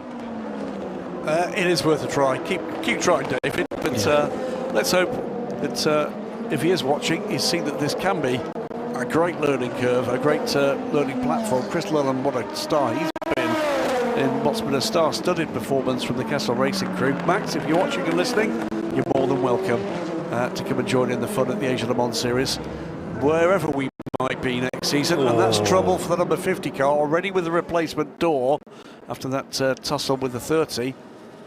There's the 69 on board. Is this live right now, I think? Live. Yeah. Through turn 2, into 3, uphill here, cresting that hill. And just coming off about 180 Ks that they're doing at that spot. We've got the 4 car coming up behind. He dives up the inside, and Dan Harper, yeah, nice. And cool behind the wheel, some 9 seconds up the road from his teammates. Trouble down at turn 6-7. I think that's an LMP3 car in woe. Just trying to work out who that is. Double yellows at turn 6-7. It is. What we had here, incident. 50 and 71 under investigation. We're not seeing that incident at the moment. No. There's also an incident under review, unsafe release, affecting the 69 car and the 21. That's our race leader in GT. Yeah, I wonder which way around that was. Let's wait and see. The championship to go to tomorrow. Can't afford to drop a point. So that is our virtual points total, and boy, that is a very interesting points total. That would be CrowdStrike Racing by APR leading by 25 points with 25 on the table. So it's still doable for Chetadar Racing, even if it goes there. Yeah, that's remarkable. Yeah, it would be countback. Yeah. But Louis Denteras leads the way now, and he leads the way by 10 seconds from Sami Magtanif in the number 20 car. Yeah. RD Limited's Tristan Vautier is chasing hard. 7 seconds back from Delco Pro Racing number 20, and then the TKO Engineering car of Matthias Besch a further 7 seconds back. Tom Dillman back up to speed and is chasing hard. All the way down though, isn't he, Tom? Interapol meanwhile lead in LMP3 from an increasing margin, 16, 17 seconds now over CLX Motorsports' Alex Jacobi. And then Team WRT lead and are second, but with a non-point scoring car. The 28 car, Dennis Marshall, is 19 seconds back in third. Yeah, Paul Di Resta closing in on Tom Dillman here. Yeah, and I think think I'm still pretty surprised by that fueling issue that they had and miscalculation. That is, by the way, the 5 car just behind the team car, number 6. Back up and running with Mikkel Jensen. Just be running through how the car feels. Just making sure all is good for the race tomorrow. The good part of it is United Autosports number 5 and number 6 car. I've had all the luck this last couple of weekends. The bad news has been all bad luck. I think that they would really rotten luck. Yeah. Not look back so fondly on these last couple of weeks. I don't think they're going to be watching the highlights. I'm telling you that right now. No. 24 minutes to go, and it is CrowdStrike Racing by APR's Louis Delatraz. 2 wins at Dubai. Are they going to follow up with a 3rd here to put themselves into a dominant championship position? Yeah, I mean, it is really, really dominant right now. And meantime, Antonio Fuoco down in 13th place. Potentially 12th in his graph. There is the 13th place car closing in on it is Marino Sato ahead, and then ahead of that, 11 seconds ahead of that, Alex Quinn. What's going on with the battle for 7th? It is Ricky Perra and Kobe Powell's. Yeah, the 2 of those are going back and forth a little, but I think Ricky Perra, I saw him before the start of the race and he said that we got the car in a nicer spot. He thinks we should be able to race well, and they have slowly marched forward. I think that they were hoping for more results here. It's not been that strong a run for the Manthey car. And, yeah, is Kobe Powell's just keeping him honest? I'd say he is. And I'd say there's another crew, Ecuria Cost Blackthorn. They'll be looking back on all the penalties and all the little bits and pieces they've had. What could have been. And yeah, and it's just really driven their race here today, but also previous races in Dubai. Yep. And I think that with the pace that's in the car, they'll be frustrated. I completely agree. 8th place here. And they are what? There's certainly at least a position or 2 in those penalties that have been doled out. Well, I think they would be up with the WRT cars. Yep. If they hadn't got those penalties. I mean, it goes back to the Parker Thompson interview, doesn't it? You know, that someone like Tony McIntosh, he's driving, competing. Here we got the drone show going on. That's down in the marina. It is. Yeah, fantastic to see. But yeah, Parker Thompson was saying, you know, how someone like Tony McIntosh only got 2 of those track limit warnings. Oh, that's trouble. Yeah, something's caught underneath the 23 car. Yeah, whatever it was is gone, I think. One way or another. And that's such an important part, because if your bronze driver can, you know, go quick and not get those track limits, then you know you're not going to be then pulled in for those penalties. And we saw many a bronze getting track limits and getting those penalties, and you know, it has such a big impact certainly when the race stays green like it has for the whole race. We've had those couple of full course yellows, but no virtual safety car or safety car periods, have we? No, we have not. It's been very clean. Alex Quinn, by the way, fastest man on track at the moment, and pushing hard to try and get into the points. Car 13 must repair the damper cover at the next pit stop. That is our leading car in LMP3, and that has championship. Wow, I bet they've been going through the rule book as this race has been going on, because that's been there for a good couple of hours, hasn't 21 minutes, which means they've got to come in and fix it, or there will be a penalty.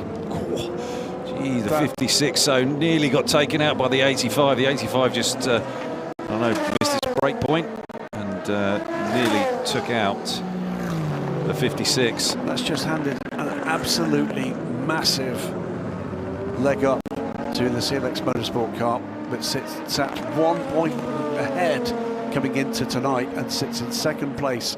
Would profit massively from a stop for that car, and we know the thing will not stay on. No, it's not a let's chuck it on with a couple of band-aids. No. Here's Quinn on the number 4, Louis Delatraz, looking to unlap himself. And yeah, there's plenty of pace in that Nielsen racing car, and they've been working away pretty hard at this. all the Nielsen crew trying to get this car going well and going strong, and it's in the hands of Alex Quinn and Chembon Abbasi. It's been very good, very quick. Just haven't quite had the luck today. No. They looked like they were really going to come through with that great result in Dubai, but it didn't quite work out for them. So the question is, what's been going on there with the... Didn't seem to be anything too much wrong with what was going on with the car, but somehow they've lost a phenomenal amount of ground. Yeah, I don't know, to be perfectly honest, exactly what's happened, but I think they've just got on the wrong side of a few different bits and pieces, and yeah, we'll have to go back and look and see exactly how they lost the time. Trouble for the number 11, turn 1 exit. It's Matt Bell, yellow removed, so Matt's had some kind of incident. Yeah. It's been a tricky weekend for the 11. Just. So this... Well, 85. Another big lock up for the Duquesne. Yeah, and the 85 was trying to...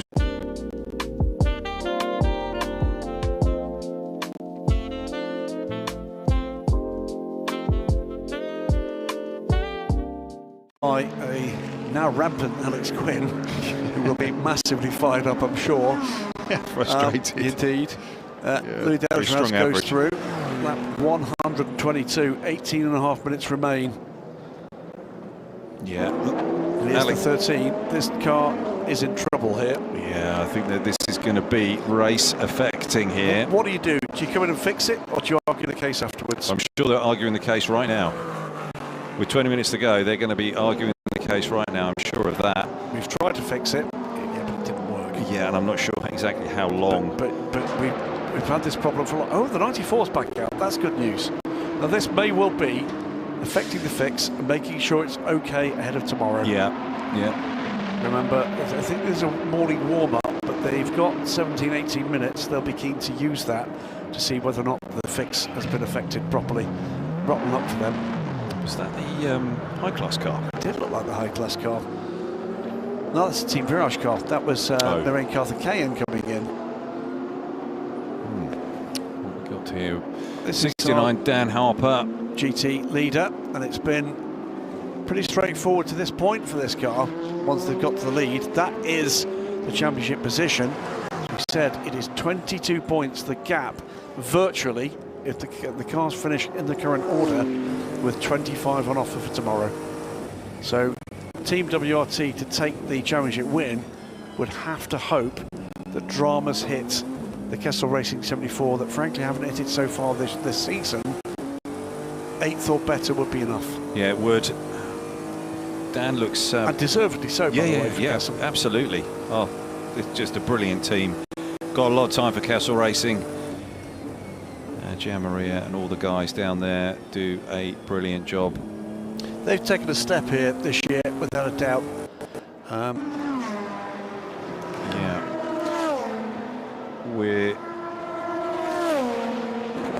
Yeah. We're just hearing from down in the pits from David that it seems that the 13 is not scheduling to come into the pits. I'm not that surprised.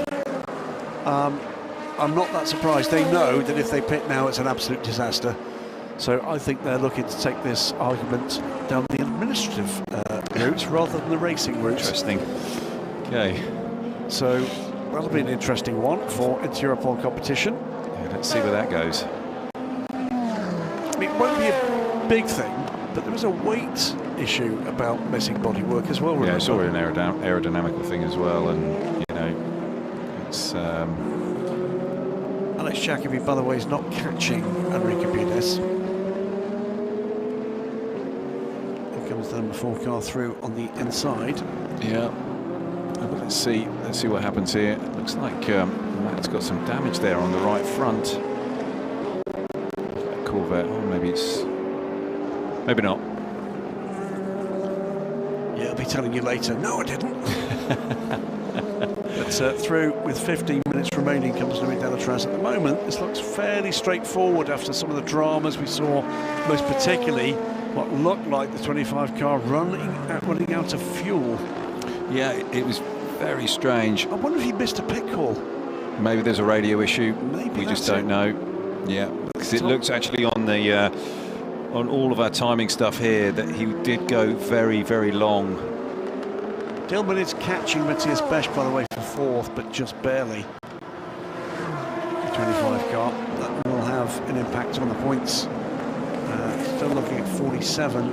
So Antonio Fuoco, he is 12th, so out of the points with Jetalar Racing, and 30 seconds out of the points. With Alex Quinn between him, he's not going to catch Alex Quinn. No, he's not, and that's just been a really, really tough day, isn't it, for Jetalar? Car 23 and 70 must repair front headlights for the next pit stop.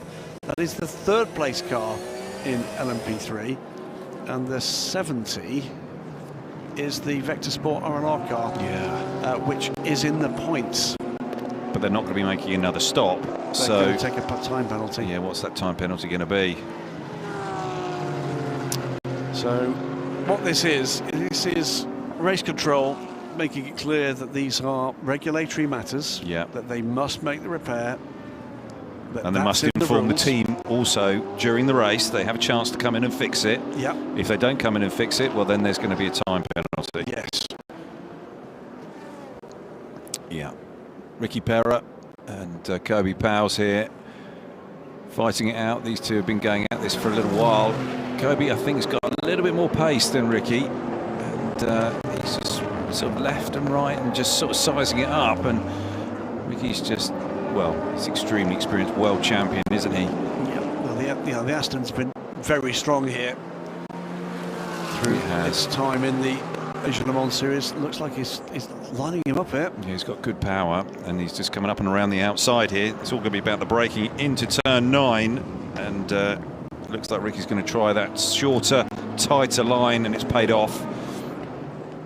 And it's gone very wide though. In the 85s, they're trying to get in on the act, and this is tricky stuff here. And Ricky's still fighting pretty hard to keep Kobe behind, and those P3 cars are a bit bottled up behind him. And by the way, those two P3 cars are battling for position. And they're battling for position, and that's now matters because that's the 4th place battle. So that means 2 cars ahead of them are looking at a penalty. They are. You're right. And then that really opens up the championship, doesn't it? It does. So that's got real potential. Car 47 under review, not following race director's instructions at turn 6-7. So that is the Jetalar Racing car, and that car clearly has had an issue at the chicane. It goes from bad to worse for them. It really not been good. A truly terrible day for them. And they've got to start from the back again tomorrow, do they not? Yeah, I think they might be looking at how they can switch things up. But it's all getting busy down into turn 5. 56, 70 around the outside. 43's there as well. But the 85 still nibbling away at the back of the 56. And the 29's right there as well. 43 and 70 is for position. That is Vlad Lonko, Nolan Siegel battling it out, and it's Siegel ahead. Vlad Lonko just pulling in behind. Trying. Going for it though. He's going to send it up the inside here. What's going to happen is to get 2 who's just backed out a little bit. Nolan Siegel's giving him the room, and these 2 just overshot there. 29 through an 85. That is a change of position. Side by side here. We may well have to wait some time post-race to find out what the actual result's going to be in LMP3. Yes. Yeah, 43, 70, still going at it. The wide, longer line. Is that going to work out for the 70? No, he's breathed it. 43, Nolan Siegel coming through. Vlad Lonko just thinking the better of that. Is he going to be able to come back at him into 12, 13, 14? Nolan's just walking the rear of the car across the track there. Back underneath him and through this section here. 14 up to 15. Vlad just going to have to reset here and go again, but they've got that light problem, haven't they, that they've got to try and get on top of. And are they going to, is that going to be another one that's going to be a post-race chit chat? We'll take it. Yeah, whatever that penalty is going to be, but it's going to be decent, won't it? It will. I'm just looking where they stand at this point. They can't afford the pit stop. It's going to be bad news if they pit, bad news if they don't. Meantime, 29 and 85. This could be a significant battle. And in the points, 29 sits 3rd and not that far back. No, certainly keeps it in the hunt, doesn't it? It does. And by the way, Alex Quinn behind this quartet of cars in a hurry to get through. So Alex in the Nielsen Racing car is closing on Vlad Lomko. Yeah, he's what he gave up in the stint before. When he was on the older tyres, he's now making it all up and some more. And he's going to be coming in a hurry. His average is significantly quicker than anybody else's at the moment on track. It really is impressive. And, bad news for the Duquesne. Warning flag track limits for Prevost in that car. Alexander Prevost drops to 5th behind Luciano Morano. First debut VPS, been scoring steadily. Lost potential wins in the final moments of both races in Dubai. The most extraordinary of circumstances for both of them. Yep. There is an impassive George Kurtz. Under control. He's got his best man on it. Or one of his two best men. Yeah, true. It's quite lucky, isn't it? Yeah, when you've got Molt Jakobsen and Louis Delatraz to go in the car, it's sort of like, yeah, I'd take those two. They're pretty good. It's like me getting into a pub fight, but with a couple of heavyweights in my back pocket. Your back pocket? Well, it would be a big back pocket, wouldn't it? Would be very massive rucksack. None of that makes any sense. Alex Quinn on pit road, 8.5 minutes. It's been a long day. Now that might well give Antonio Fuoco 11th place. Right. It's one position from a point. It's got a sniff of it. Just a sniff. I think it's out of his reach. It does indeed put them through there, but 27 seconds back. But a drama for anybody ahead in the last 8 minutes would put them in a point scoring position. Yeah. I think we're down to that level of hope. Yeah, we are. But it's been a truly rotten day for Cetilar Racing. Came into today even on points with the number 4 car. So this highlights here the sort of the problems that these two classes have in existing on the track at the same time. 85 has been behind the 56 and the 92 for a number of laps and can't quite get by them. Now it's getting swamped by the 20 car, and then there's the Cetilar car, and then there's the Cetilar car trying to unlap itself from the 20 car, which by the way is catching Louis Delatraz at the moment. Pera going very, very deep on the brakes there, trying to keep Kobe Powell's behind, and somehow he's managed to do it. And the 85 is still there trying to get by, and he can't quite make the move, and he's locking brakes, and the tyres are going cold. And he can't quite brakes a lot, that Duquesne. Yeah, maybe you just want to look at his brake bias. But it does look like it's tricky to drive that 85, and it's not the tyres as the temperature's dropped away from the track. Is it just not able to keep the tyre in the window? And here we come down into turn 9. Watch the 85 car. It goes in too deep, and it's locked to brake again. Yeah, there's a touch there, by the way. The Porsche to the rear of the Aston Martin, just slowly nudging it out the way. Yep. Yeah. 6.5 minutes remain, with 4 hours more racing tomorrow. 4 p.m. start, remember, on Sunday here at Yas Marina Circuit to complete the Asia Le Mans series for 2025-26. It's been a cracker. It's been a privilege to call it for you all. Looking forward to another 4 hours of utter madness and mayhem. Yeah, Kirby Powers is still trying to put this move on Ricky Pera, but it's just not quite getting it done. I think that if he can really work him over as he comes down into 6 and 7, he could then get the really good run off of there and down and into turn 9. And I think if he can get there, he'll be able to make it stick, and I think this is the best opportunity for him. Oh, he's just unhooked the rear there, took too much curb there at the apex of 7, and his run is compromised. Is it going to be enough though? RT Limited comes streaming through, you're right, and he's going to try to the outside. He's been run to the outside of the circuit again. Yeah, Ricky just sits there and runs that super tight line there all the way through turn 9, and that really works. That's where the Porsche's very good. Aston not so good at that spot. And the 85 is still there. Now been caught by the 10. And by the way, now has had that warning for track limits cancelled. 43 and 70 meanwhile, still battling away for its 9th place. Now, 1 point to race here. It is only a single point that's at offer here, but the 70 has been told to fix that headlamp. That's the next car ahead of the Chetelaar car. Yeah, true. If they get a penalty that is 30 seconds, for instance, and that's going to be something like a drive-through, then the answer is that would move Chetelaar Racing up by a single place into the point-scoring position. It's something. It is. At the end of this race, they'd take it, I think. Yeah, they would. They certainly would. Car 92 must respect track limits at turn 9, lap 113 deleted.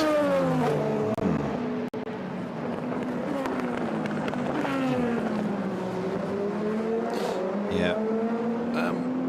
I take it that means the time rather than the actual. Yeah, it will have been the time, yeah. Not a message I've seen before. 4 minutes to go. 4 seconds is the gap between Louis Delatraz and Sonny McDonough. Yeah, I think Louis is just managing this all the way through to the end now. Yeah, Tom Dillman is catching Matthias Besch. He's now under 2 seconds back and is hauling in the RD Limited car. Yeah, sorry, apologies, the DKR car. Yeah. For what would be useful points. Yeah, after that incident, maybe it's a radio issue, communication, whatever. Certainly the 25's race has been significantly compromised by that incident. Louis into turn 1, start another lap. Molt. Yep, he's doing his fantastic Princess Leia impersonation again. It's great. There you go. Thumbs up. Yeah, big thumbs up. But again, served the team well. Different agenda for Melter this weekend. The last 2 races in Dubai, putting in a fantastic stint to save a set of tyres at the end that really did give them a chance to have to send out Louis Delatraz on maximum attack mode. We are now under 3 minutes to go, so 2 racing laps for the race leader. McDonough under 4 seconds back. Dillman 1.2 back from Matthias Besch. That may well be on. 13 car with a penalty potentially looming is being caught in this phase by Alex Jacobi, and I think he's probably got the message that, look, if there's a penalty coming and it's a time penalty, let's make sure we make that gap as small as possible. Indeed. Yeah. Did we get any more on the 69 and the 21, was it? With the that was a investigation for unsafe release. Well, let's look at the gap there. That's under 30 seconds to the 3rd place car. If that was dealt a drive-through, we don't know which way that was. We didn't see it. We never saw it. But if that's a 30-second, again, there's so many things that are basically in the in-tray. Yeah, they're going to be busy up in race control, aren't they? This could be quite a lengthy evening. Yeah. Louis is going to come by, and I think he's going to be able to do. He's going to do 1 more lap after this. I think you're right. Yeah, it's not quite still. No, so 2 more laps to go. Yeah. Next time, lifts off a bit, which you can't afford to do much of because McDonough is very close, just 4 seconds back. Dillman could serve him well. He is absolutely on a charge. Whereas, there you go. That is the battle for 4th place. Now, this does have an impact on the championship, doesn't it? Potential championship implications. So Dillman not lifting off here, and he'll be fired up by whatever happened there. Just to remind you, if you did join us a little late, Tom Dillman came in from the lead, or what, by the way, did not come in from the lead. So it looks like the car ran out of fuel. Yeah.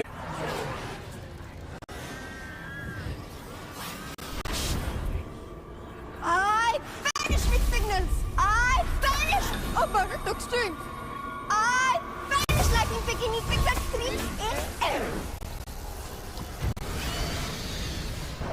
Leave his body. Let the green flag enter. Bring me a man who loves me. I am a better man now. Prove it. I'm bewitched. And I'm all yours.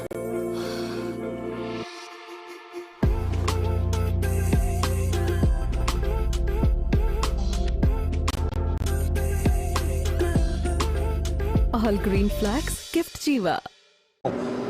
Boy, oh boy. Well, we'll call it as we see it. On to the final lap of the race for Louis Delatraz after what has been another very convincing performance from the CrowdStrike Racing by APR crew. Ollie, another highlight. Yeah, I mean, it really has been. These guys have executed brilliantly, and George did his job when all the bronze drivers were out there.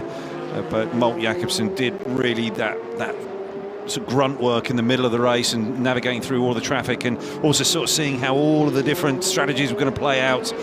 And now Louis sort of had the reasonably straightforward job of just driving the car to the flag, really, as all of the other runners and riders have, you know, fallen away. And Tom Dillman in the 25 was really the one that's going to put these guys under pressure when the 47 car had started to have its issues, and, you know, starting off at all of the stuff that happened in qualifying this morning, and then the incidents that Roberto Lacorte had as well in his stint really put the 47 right on the back foot, and the Force just been able to run through and have a very clean run, nice run, and they've always looked pretty much in control. And that's the thing, isn't it? It's been pretty clean coming now down through the bank turn, down towards the hotel section.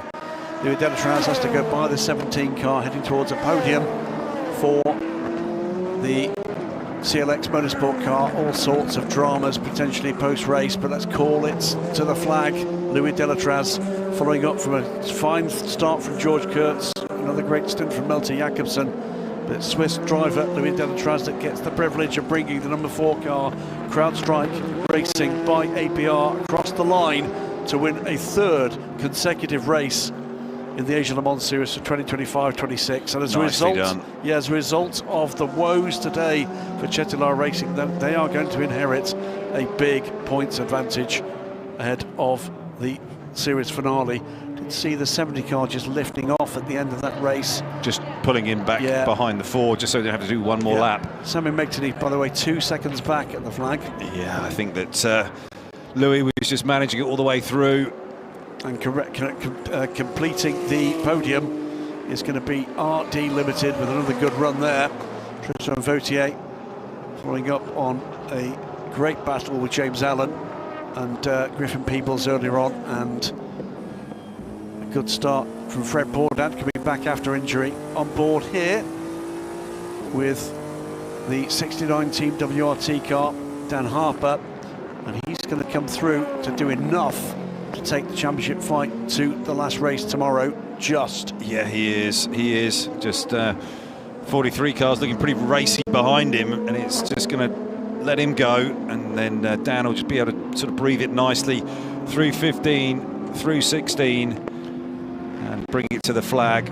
Really nicely done by this team and this crew. WRT 69 car, fantastic win for them. Yeah, absolutely great stuff. It was an excellent start to the race from Tony McIntosh. Parker Thompson we heard from in the middle of the race. He had a stellar middle stint, and then Dan Harper to bring it home.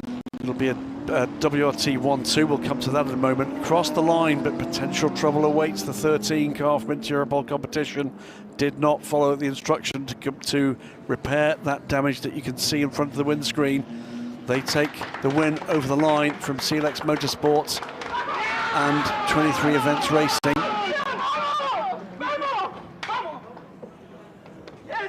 A lot of excitement there in the garage. 10-second time penalty for Cetilar Racing for not following the race director's instructions. That's going to be added immediately. Car 21, unsafe release, no further action, so no dramas for the 69 car. That's a win effectively confirmed. We've not yet seen what is going to happen with the 13, the 70, and at least one other car that were called to attend to issues. You might be wondering why the 4 car is sort of off-roading at the moment. Louis just driving around, just trying to make sure he gets plenty of pickup on the tyres. And that's just for weight and ride height and all kinds of other bits and pieces. So, yeah, that's an important one to do that. This has been a very big evening for this team. their performance on track, worthy of the win, but just as significant. There you go, Augusta Farfus wishing them well. Just as important, it's been a terrible night for Chetlar Racing. Yeah, it was certainly one to forget for them, and they'll be looking back and going, okay, what can we do differently for tomorrow? Because we know we've got to be able to, we're going to have to start in the same way. And what are the changes we can make to not have a rerun of today? Just looking, by the way, that's because Vlad Lunko lifted off. They've just added the 10 seconds to the Chetlar Racing car. And now the team manager of car 30 is being called to race control. That is a podium finishing team. And driver. Yeah, now that could be interesting. But no, a huge evening for this pair and for the man who completes the trio, Louis Delatrez, striding down towards the podium. And Louis comes in to the stop board for the race winner right now. Nicely done. Another textbook execution there of a 4-hour race here in the Asia Le Mans Series. Yeah. Keeping an eye on whether or not we see any other adjustments. Don't think we're going to see any other adjustments at this point. There is Louis Delatrez. Thumbs up for him. Again, well executed from Louis. And a third consecutive win, as I say, from CrowdStrike Racing by APR. They've got to hurry up on. Yeah. This is the fastest they... Well, no, they're in a hurry for a hug. That's what it is. Past the press pack. Yeah, certainly. Oh, Louis has broken into a sweat. It was... it's a warm night. It is a warm night, but I don't think that's the hardest he's had to work for a win. Now, what could be interesting here is across the line, Henri Cabides is timed, because of where he was on track, a lap ahead of Alex Jacobi. Ooh. Now that could be significant. That could be significant. Yeah, but you go, okay, if they had to come in and fix that, and the way that that piece was broken, yeah, you know, on the 13 car, that was going to be tough to do. In comes the 69 from Team WRT, and a great result for them. Keeps them in the hunt until tomorrow. It is a big points lead for the Castle Racing number 74 car. I'm just checking they are indeed still, for this race, classified as third, but for points will be second, because, to explain again, the 28 car is effectively a different entry than it was in Sepang. Yeah, yeah.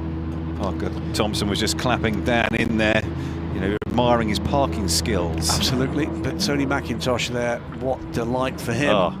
This is a breakthrough season for Tony. It really is, and those guys have, you know, really gelled well, and that partnership is fantastic. And everybody down there at WRT are thrilled with this group and this driver lineup, and they really are going to be a force to be reckoned with all the way through this season in 2026. And then finally comes our race winner in LMP3. Enrique Cabides brings home the 13 car. There is potential question ahead, but for right now, there he is. Very happy. Is the winner. Yep. And they came into this race a point adrift of the race lead, of the championship lead, and they've come with 7 points. So there'll be 6 points in the lead if this all shakes out in this way. Well, between those two, if it's 1-2, winner takes all tomorrow. If it stays this way, there we go. There's our race winners. One more, says Mette Jakobsen.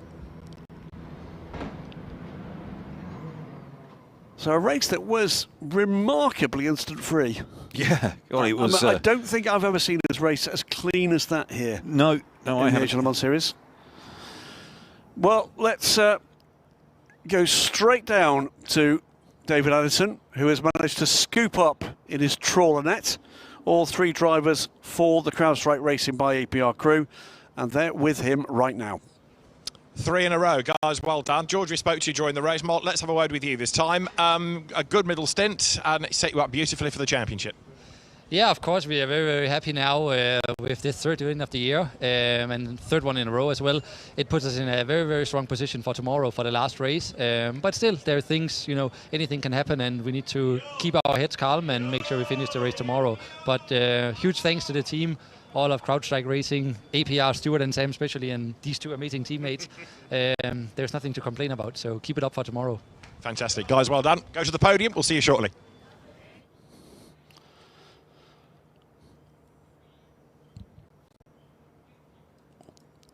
Race 5 of 6 in the Asia Le Mans Series for 2025-26. 45 cars to take the start, headed by 16 in LMP2, and they're headed by multi-pole setter Giorgio Roda. Charmelesi trying to make good from a rear row starting position in LMP2, LMP3, close but no contact. And the same was true with the 19-car grid in GT. As clean a start as you'll see at Yas Marina. Close between the Kyriakos Blackthorn Aston Martin and the QMMF by GetSpeed AMG.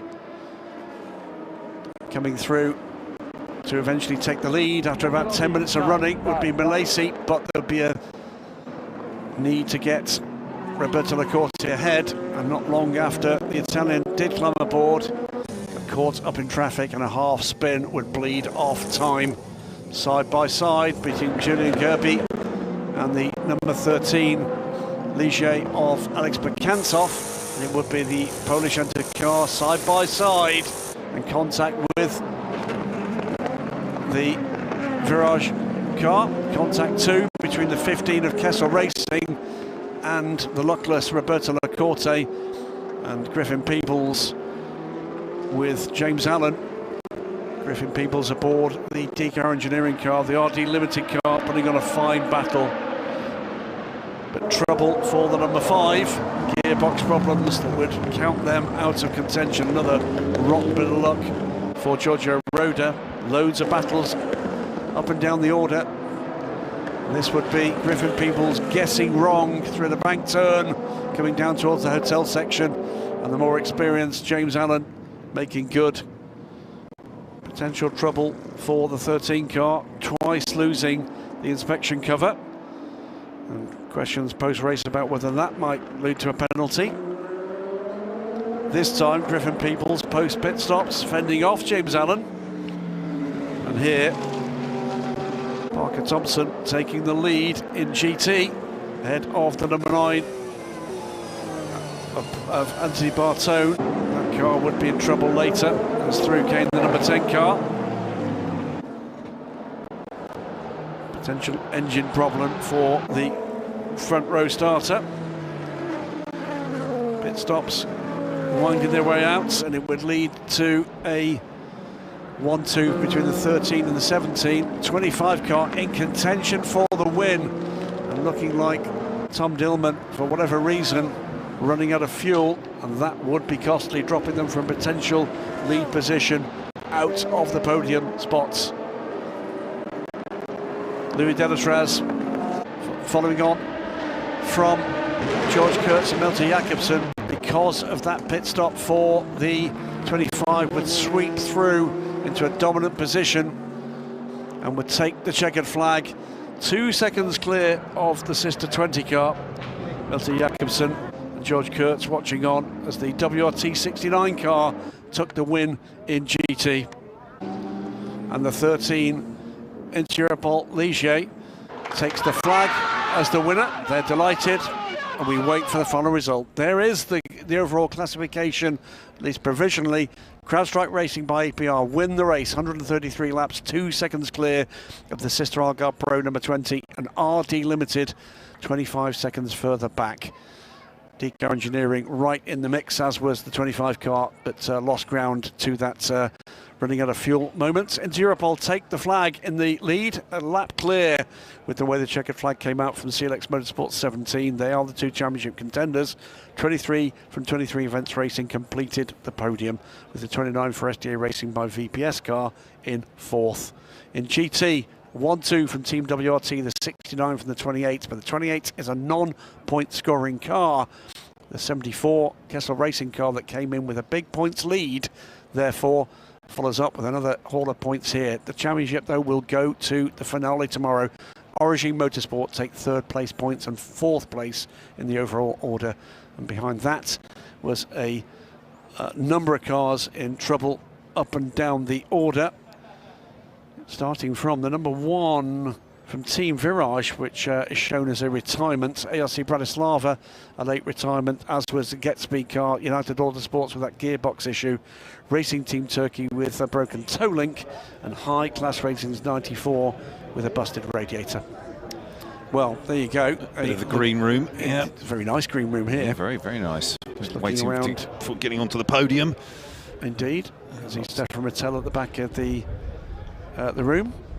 Lots of notes being compared here. John Falb there with his hands on his hips and having a bit of a chat with the... Well, he was a real star today. Yep, definitely. That is the provisional points total. It is a 25-point lead. What a dramatic turnaround.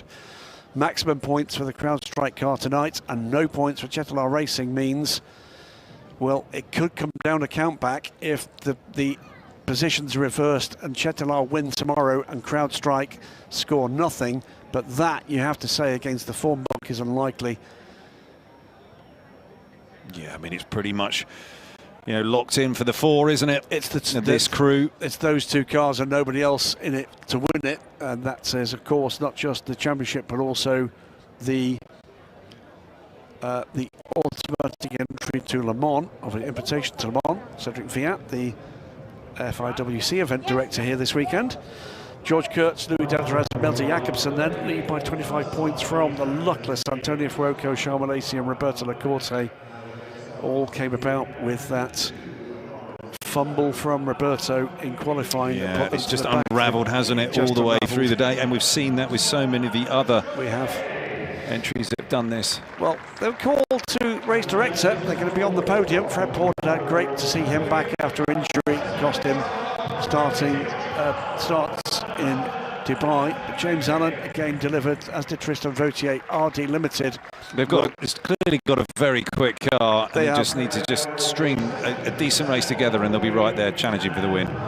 Then it is John Halb, Sami McTuneef and Matthias Kaiser. Another great result from them. They've had a strong time in the United Arab Emirates, but not as strong as this trio. Magnificent stuff from George Kurtz, Melter Jacobsen and Louis Delatraz.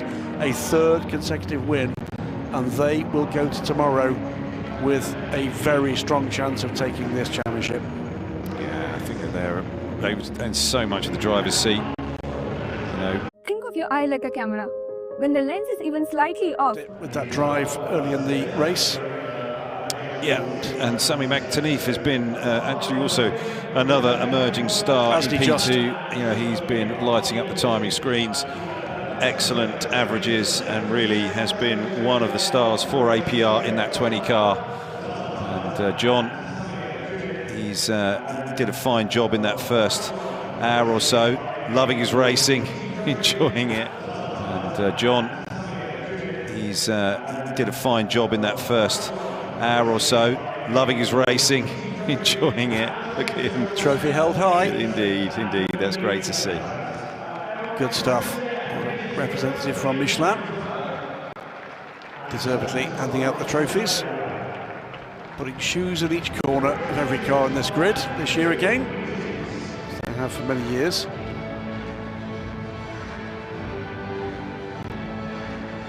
Quick photograph for our mate Pedro, Peter May.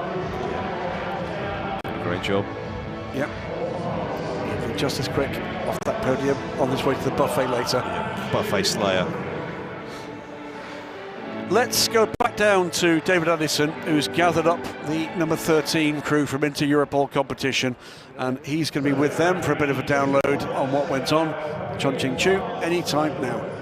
Jimmy, let's talk to you. A really interesting race and a very, very well-deserved win. Yeah, it was good. The pace is very good from the start to the end. And it's a very green race, so we just push from the start to the end, and then we finish in P1. So you had that bit of damage that needed repairing. Was that going to be an issue post-race, do you think? No, we don't have damage. We didn't have any contact. And we tried to repair it, and the car is good. And the setup is perfect, so we're very happy about where we are now. Top work, well done. Thank you.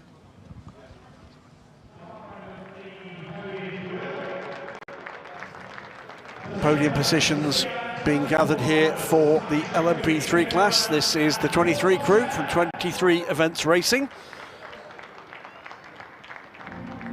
And the 17 crew from CLX, still in championship contention here, whatever happens post-race.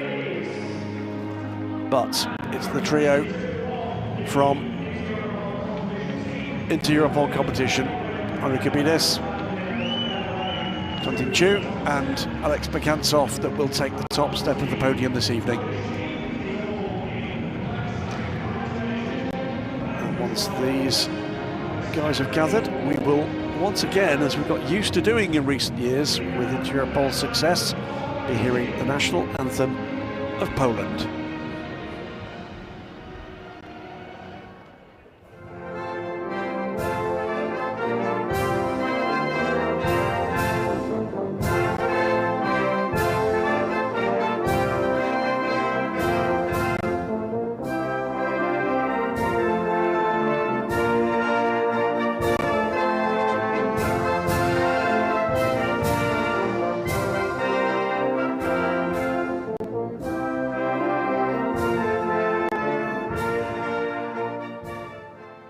Congratulations. So LMP3, being doling out some entertainment. Post-podiums, we'll take a look, I'm sure, at the points situation in LMP3. It's going to be wide open. I think it's going to be, what, 6 points in it? Yeah, it is going to be extremely tight. And there are strong teams in this championship that did not deliver tonight that could well be there and involved in this fight, so let's not presume this is going to be a two-car fight, the championship. I'm sure the guys at CLX are kind of wondering what's happening here, and certainly Paul Lonshare's body language was pretty muted. But yeah, let's wait and see what happens here. Well, they came into this race, I think 2 points to the good, thanks to the pole position points. So they'll drop 7, so that should mean 5 points in it, if I'm correct. If your maths is correct. It usually isn't. No, it's not. And I think it might actually just be 4. For a point in front, I think. Even 2, less 7. I think it's 5. And, okay. So clearly the buffet's not open because Peter May's back on the podium. I'm sure he's been off for a snack. Maybe the buffet's actually in the green room. The scenes must be horrendous if that's the case. Let's finish off the interviews post-race.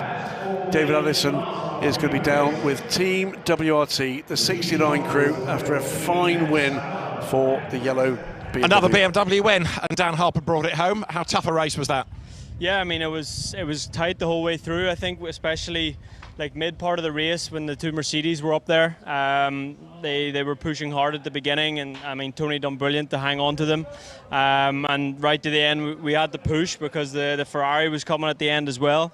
But yeah, a great result for the team, first and second, and for sure this length of race with so much green always makes it tricky. So I mean, we were fantastic, no penalties. There were so many penalties with track limits, so credit to the three of us for keeping that clean as well. Brilliant job, well done, guys. Thank you. Well, yeah, fault-free stuff, wasn't it? Yeah, I think Dan Harper was absolutely bang on there. They didn't get a penalty, fault-free, and so many of the others around them all got into trouble and incidents, and there you go. So you win. Yeah, Dustin Blackner, Dennis Marshall, Chris Lulham, third position on the podium. It will be second place points, remember.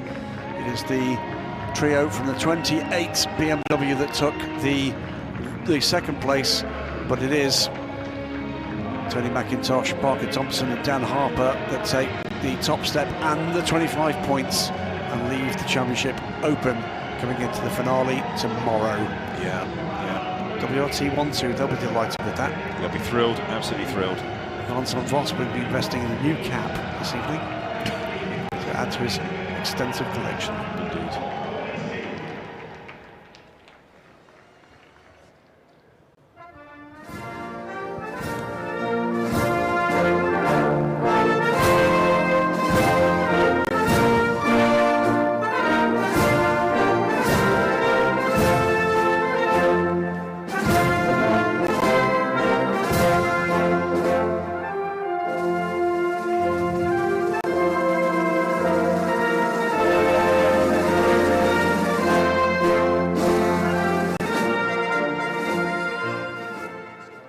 Congratulations. I don't know if you get royalties for composing a national anthem, but if you do, whoever it is should be paying a cut to Team WRT, because it gets played an awful lot when they're involved. It was, of course, the national anthem of Belgium, the home country of Team WRT. Trophies about to be awarded to the GT3 podium finishers.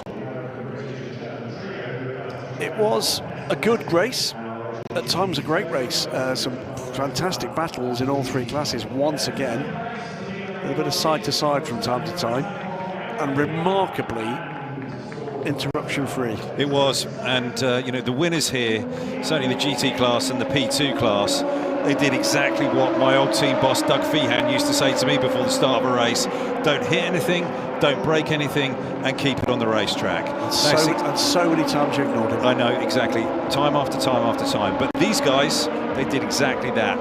They did exactly what Doug Feehan would have said to them before the start of the race. And great job to 69 WRT BMW, and also to the CrowdStrike number 4 by APR. There are the points in LMP3. It is 5 points between Inter-Europol and CLX Motorsports, with 20 points back, 29 cars still in it. Did you say it was 5 points? I said 5. I did say 5. Yeah. My maths is terrible. Back to school. So 5 points in it for the LMP3 Teams Trophy. We'll see, I'm sure, the drivers' points as well in just a moment. But that's wide open tomorrow. It is Alex Makantsov, Junting Chu, Alex Jacobi. Alex Makantsov and Junting Chu that lead, from Alex Jacobi, Kevin Rabin and Paul Loncher. So, and then the points trot on down, but still 3 teams in it for the championship. Cracking stuff with them.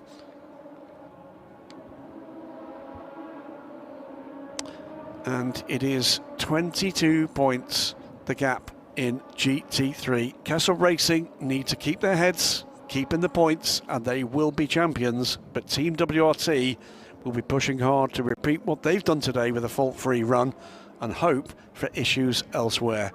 That's what it comes down to, with 4 hours of racing to come tomorrow.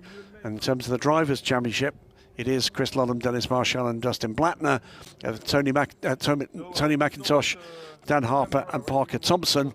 They are the 2 that remain in the running for the championship and to get an automatic invitation to the 24 Hours of Le Mans 2026.